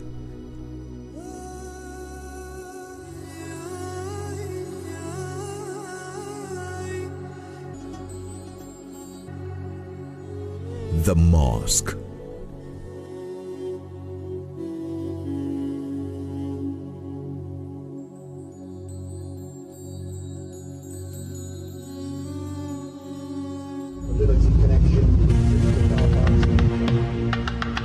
The Louvre Abu Dhabi, featuring a captivating dome reminiscent of a floating canopy.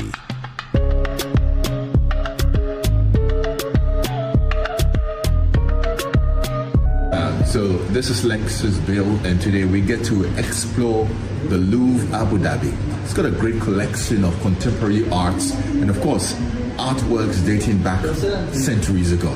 Let's go check it out.